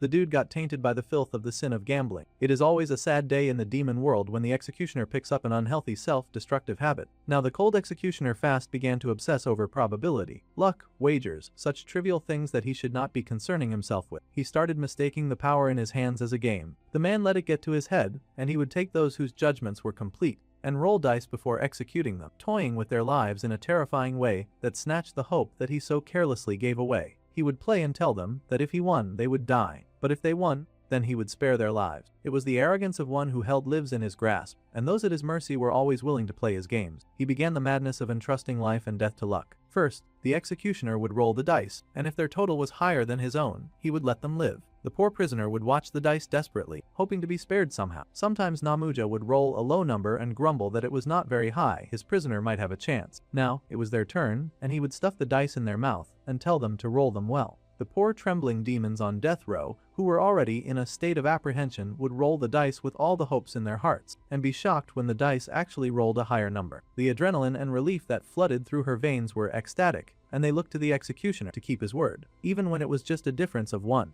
The game-obsessed demon would tell his attendant to free the prisoner on death row. The poor prisoner would cry and say their appreciation with all of their heart, thanking the Lord Namuja. However, the wicked creature would then point out that they had saved their life by 1 dice point, and so they were lucky. If Namuja lost the bet, he would release the criminal, and if he won, he would smile and cut off their head. It almost seemed like such a fair game, except that he was defeating the purpose of being an executioner in the first place. Most of the time he dismissed his judgment as nothing more than just luck. However, what made the executioner even more despicable came next. It was the case of a trembling demon child, many children actually, to enjoy gambling with more lives. Namuja would force even those who did not know the rules of their world yet, weak and powerless beings, to gamble with him. This was where this wicked creature began to cross the line. Just playing around with criminal awareness was not enough for him, he started to endanger innocent lives. Namuja would read through what the children were being punished for, the first one being punished for unauthorized use of a dimensional gate and disobedience of gate orders. They were then sent to 100 years of magic confinement. A punishment like that was not enough for the bloodthirsty judge, jury, and executioner. He thought that kids these days were so cowardly, and they always somehow avoided heavy punishment. That was not his style at all. Then, he decided to make a bet,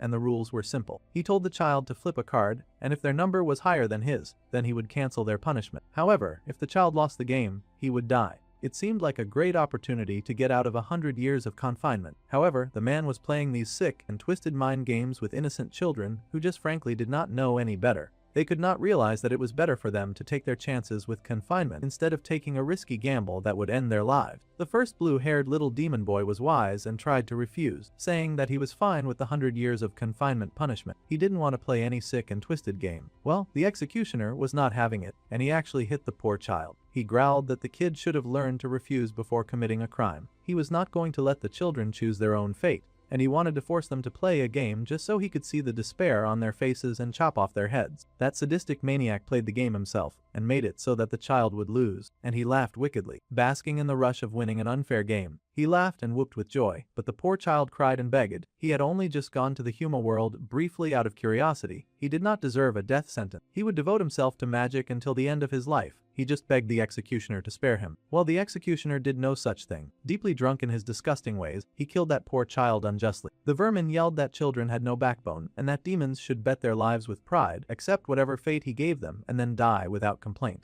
That was what he preferred anyway. The wicked creature grinned and told the poor child to blame his fate on his own bad luck. The moment the criminal lost the gamble, Namuja would then devour them completely like a monster. He would slit their throat and consume every last part of the criminals brought to him, whether old or young. Their flesh, bones, fear, and even their souls, that greedy monster claimed everything that they were. Devouring the weak was a strict taboo even in the demon realm, but the one who was supposed to punish crime began to feel pleasure in breaking that taboo and committing a crime himself. Namuja was no longer an executioner, and he had fast become a rather thirsty predator, a monster addicted to taking lives and evil gambling. One day, when the news of the green-haired murderer reached the majestic prince's royal ears, he had paused and listened closely to the rumor going round about the executioner. Immediately, the prince rebuked that green-haired menace and cursed him out. The demon's careless gambling nature had long since gotten out of hand, so the demon prince had to step in and handle the matter personally. He cursed the man, calling him disgusting. The prince's only desire was to shatter those filthy dice, snap that rotten wrist, and then return to him the very same death that he had so casually dealt out to others. Unfortunately, the laws of the demon realm were not so simple.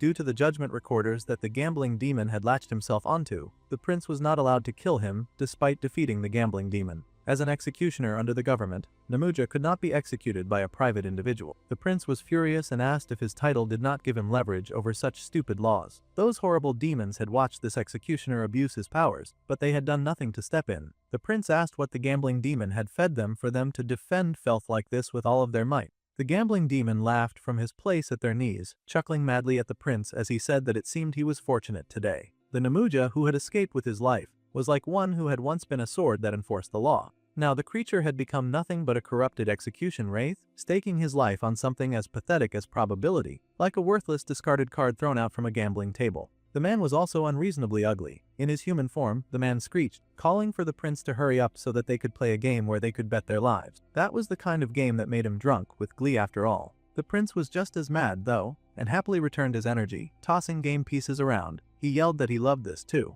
He wanted the mad demon to stake his life as well, so he could kill him once and for all. The boy normally could not kill the humans here, but an escaped demonic being was definitely something worth being on the table. Meanwhile, at another part of the city, a car was driving down the road, and the person inside informed the attorney that they had just finished Minna's admission procedure, and they were on their way to the law firm now. The attorney was waiting for the woman who seemed to be our dude's human mother. The woman was on her way to file the divorce papers and post them on social media. She would also be in a meeting with reporters to end this sickly marriage once and for all. Her husband was the kind of man who was obsessed with how others saw him, so he would not be able to make a move against them so easily if she went to the media. She figured that somehow they would be able to find evidence of all the vile things that he had done. The attorney asked the woman if she would be alright on her own, and coincidentally, a truck seemed to be barreling towards her. The lawyer worried that CEO Jung was not going to sit back and just watch as she tried to escape him. The woman's white car veered into the open road, and a truck was heading right for her direction with clearly nefarious intention. Still, the oblivious woman swore that no matter what it took,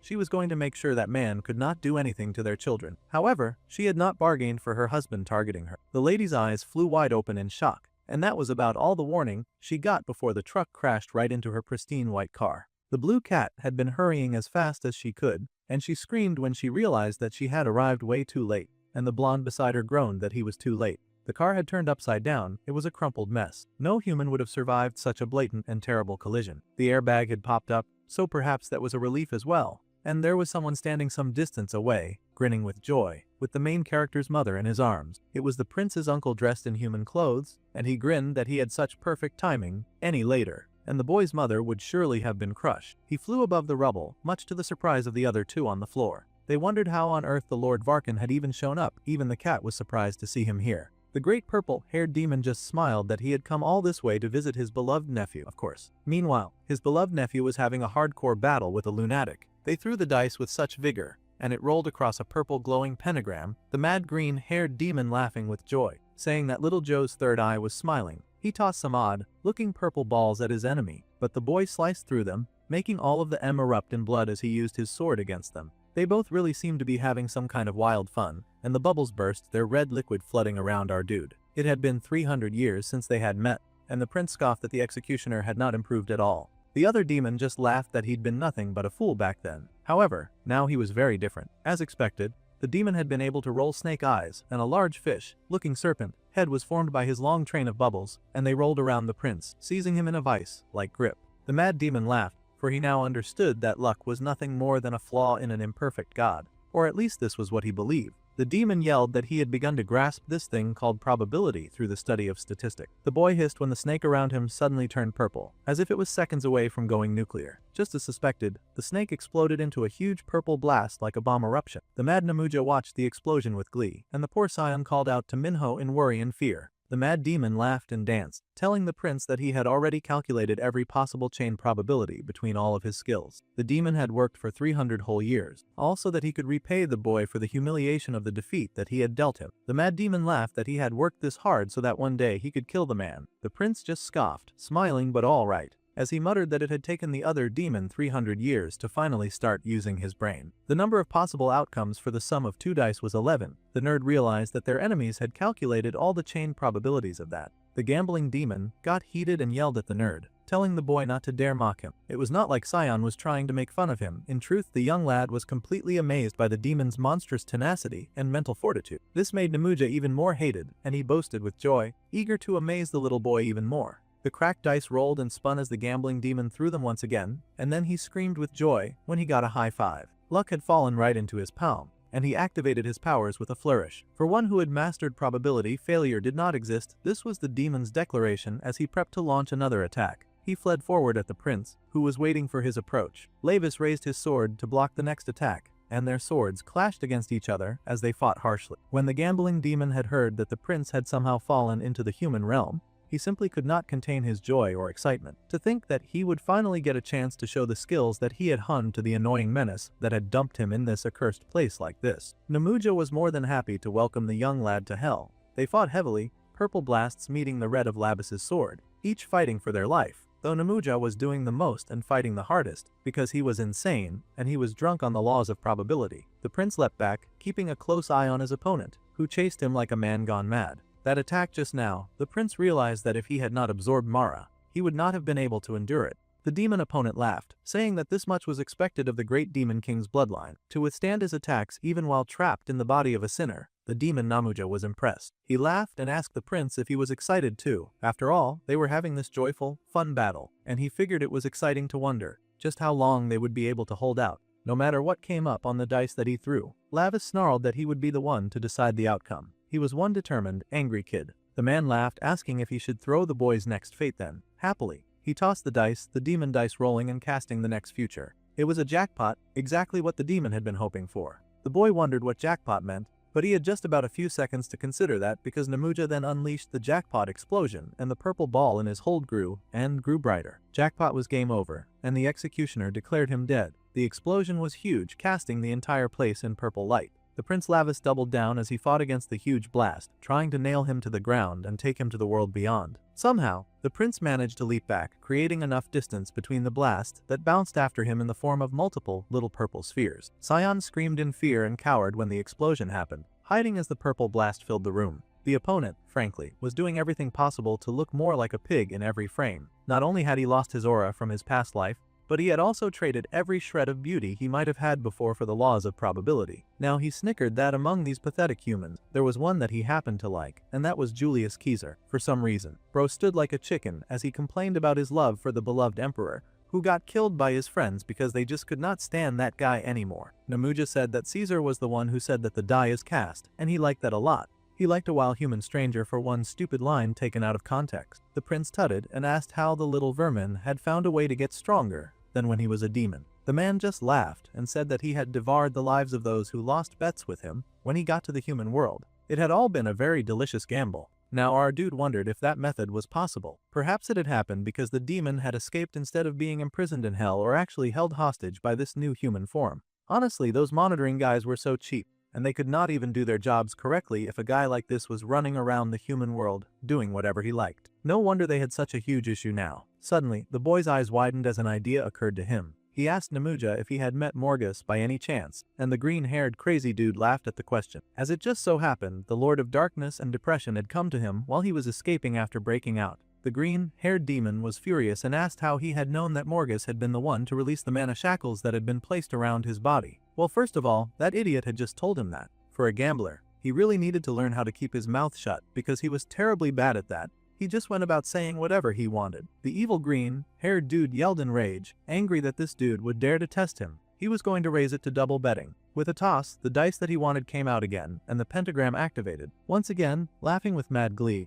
the cackling green-haired man unleashed the attack that he called Little Joe's Eye. The boy once again raised his sword to block off that onslaught of attack. He groaned as he fought, glaring murder at his opponent. Since this battle started, Lavis had to be on the defensive and had not been able to launch a single good attack against the gambling demon. No wonder Namuja was happily laughing like a madman. In this battle, he had every feeling to feel rather all-powerful, considering that the prince was not trying to hit back. However, even if the demon had studied probability, the prince guessed that the demon could not have won every game. The green-haired demon did not really feel like answering that question. He said that there was no meaning in the victories of pathetic beings, classifying everyone who was not him as pathetic. Once again, the man tossed his dice, but there seemed to be something wrong with the result this time, and it did not satisfy him. Snake Eyes looked up at him, and he was clearly hesitant when he called out the attack, shooting that at Prince Lavis. Just like before, the prince got wrapped in a colorful snake made up of little explosion, and the prince looked up with his bloody face, then asked if this poser had then killed everyone who gambled with him, regardless of whether he won or lost. If that was the case, then he was not even respecting the rules of the game that he had started.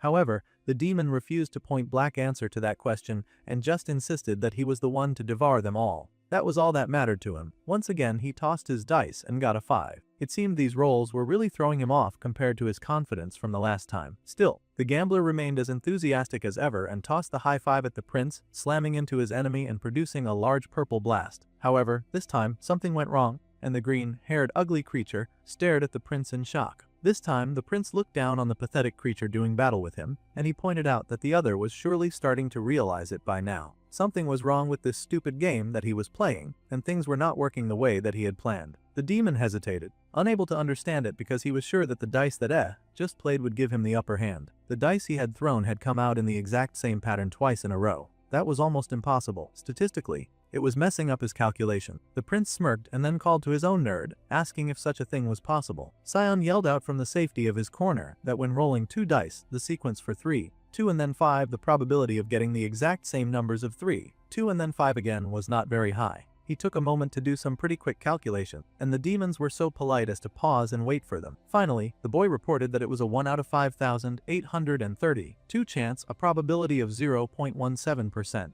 Lavis smiled because he was so proud of his little nerd, but there they had it. It was almost impossible. The prince grinned that Namuja had heard that clearly, The green-haired fool had just rolled something that was impossible. Now Lavis was looking demonic, which meant the game was about to get very interesting. The former executioner leapt back in confusion, refusing to believe that such a thing could happen. He had understood all the probabilities in the world. That was what he spent 300 years calculating. After living 300 years as a human, the demon must have heard of something called DNA. Now the demon was staring at the boy in confusion, wondering what DNA had to do with anything. That was something that involved blood after all. The boy smiled because it was something that was learned in the human science class. DNA replication, inheritance, and transmission of information in the nucleus as well. In other words, the memory of fighting within his blood memory could somehow be replicated. The poor fool had no idea what the prince was talking about. All of this sounded quite insane to him, so he was kinda struggling to keep up. However, the demon suddenly realized that the red light that spread when the boy had drawn his sword was apparently blood. The reason Lavis had not been dodging certain attacks was that he had been working to spread his blood everywhere. For some absolutely crazy and logic reason, his blood membrane and DNA had caused the same pattern to repeat every time Namuja played with his dice. That sounded insane even to the gambling demon, and he grew up in hell. The green-haired ugly pig cast his dice once again, and the boy chuckled, knowing that it was time for the gambling demon's jackpot explosion. He grinned as the dice did indeed roll his prediction, and the poor green-haired fool cried out in horror at the patterns repeated. The prince laughed, saying that he would not spill his noble blood for nothing. He raced forward, blood dripping from the tables and platforms. His blood had something called immunity. This meant that his blood remembered attacks it had received once, and that immunity would not allow for something like that to happen again. The boy then happily tossed his blood at the former executioner, and the green-haired idiot screamed in horror to see his magic getting absorbed. However, the prince smiled, promising to return that magic exactly as it was. He was gonna do it demon style as he squeezed his hand into a fist, and then grinned as he said that he would turn it into fire to scorch his enemy alive. With a whoosh of his hand, the boy sent the spark flying towards the former executioner, and that little particle traveled a nice, long and far distance. It stretched all the way from Prince Lavis to where Namuja was standing in denial. The green-haired demon squeaked in fear as that fire came to touch him, and then unleashed the explosion that they'd all been waiting for, frying the enemy. As he burned, the former executioner cursed the prince, yelling that he had endured so much all this time. But all of his screaming was for nothing as the fire continued to grow red and hot, and it consumed everything of the demon, burning him whole until only the dice remained, falling to the floor like pathetic tokens. The prince sighed and said that was exactly what he was saying. The terrible executioner should just keep living miserably like that, because he had not given that trash bag permission to invite him to a place like this. Now, there was nothing left of him but the dice that he loved so very much. Back with our dude's mum, the other two were still praising the purple-haired demon lord for his great timing. If it were not for him, the lady would have died instantly for sure. They had all gathered in a room after the very eventful evening, and the young prince asked his purple-haired demon uncle why he was dressed like a human. The uncle scowled and asked if he should somehow go around the human realm dressed in demon clothes. He would get arrested immediately. Still, the boy could never remember a time when his uncle wore clothes at all. The dark-haired blacksmith mumbled that the image was gross, and the older demon protested, scolding the girl that he would not go easy on her just because she had a sad story. He even threatened to pull something out so that she could not adapt to her new body. The girl just shamelessly accused him of being the strongest pervert in the demon realm. The man scoffed, saying that the girl called him dirty for not wearing clothes in the demon realm, but he was wearing them now, so they should be satisfied and praise him already. However, the girl still pouted and called the man a dirty pervert,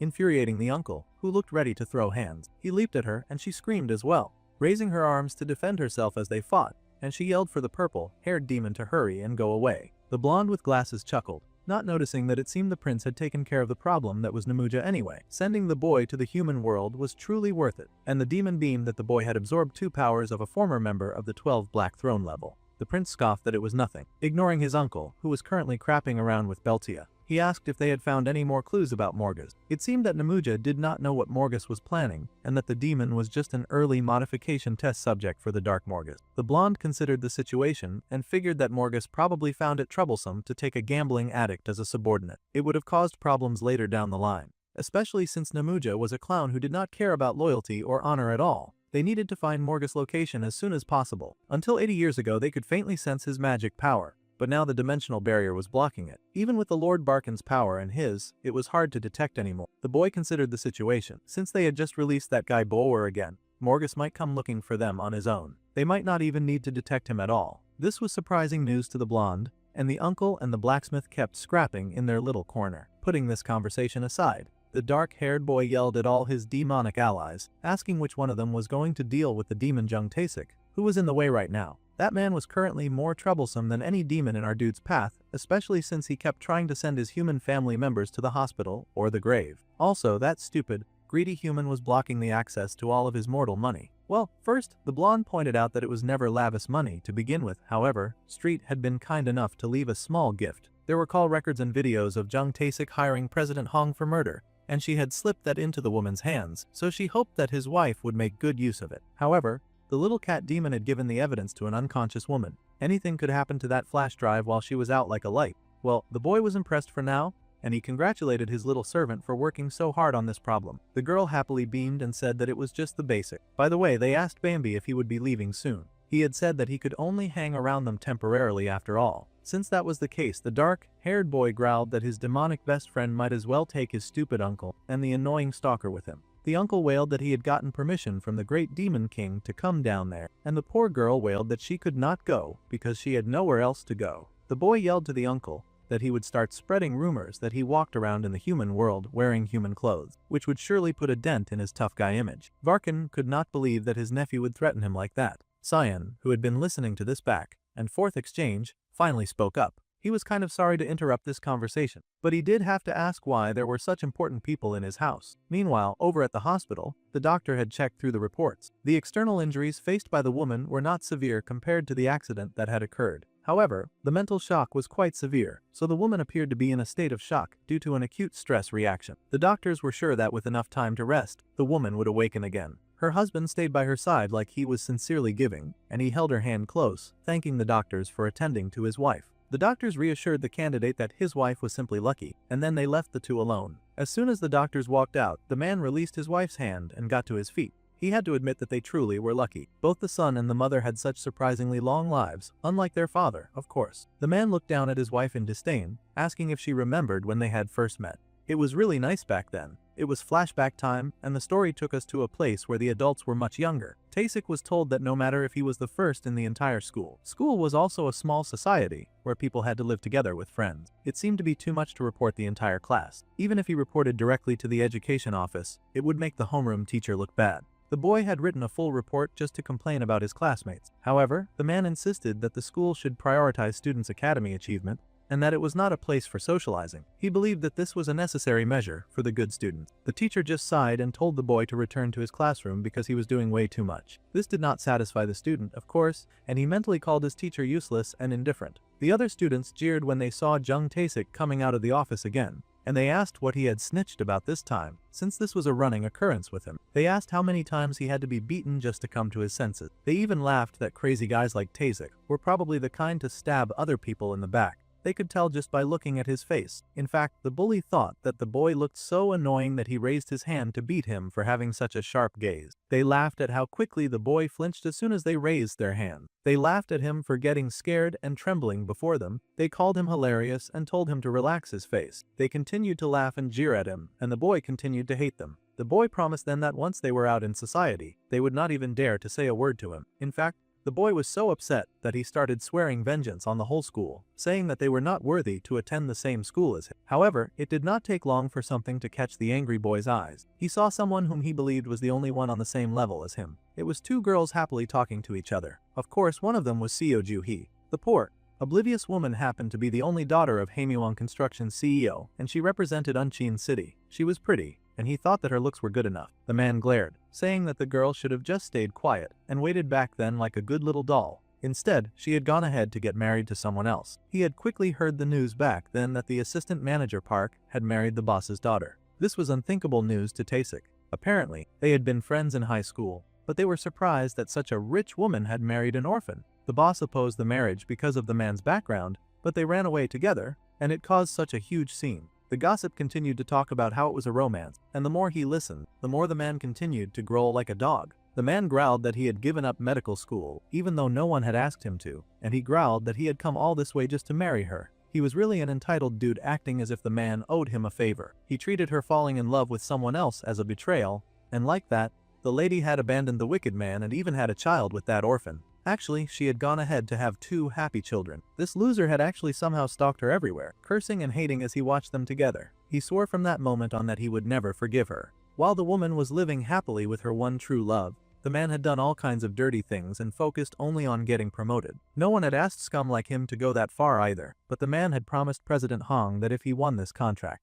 the scummy man assured President Hong that no one would look down on him as a gangster anymore. The president sure liked what he was hearing, so he asked team leader Jung just what he had to do to get the contract that was being dangled in his face. He would do anything that the man wanted so that he could finally hold his head high too. The scummy man laughed, saying that he just needed the man to take care of one person for him. The president caught on quickly about what the man was asking, and he asked if he wanted this to be a death thing. The scummy man grinned that Har would truly appreciate it if the president could kill the target, because then he would finally be able to take over Hamyong Construction, and if it went well, they could even share it. The gangster laughed with a huge smile, thinking that Jung Tae-sik was very bold to go after such an ambitious plan. However, he was ready to do it, and the man smiled. All this time, the scummy man had felt that someone who was not even worthy was lucky to be beside Jae-hee, and he could not stand to see it. Now, he was going to get rid of him. Bro was such a hater that he had orchestrated the death of Minho's father. That's it for this episode. Until next time.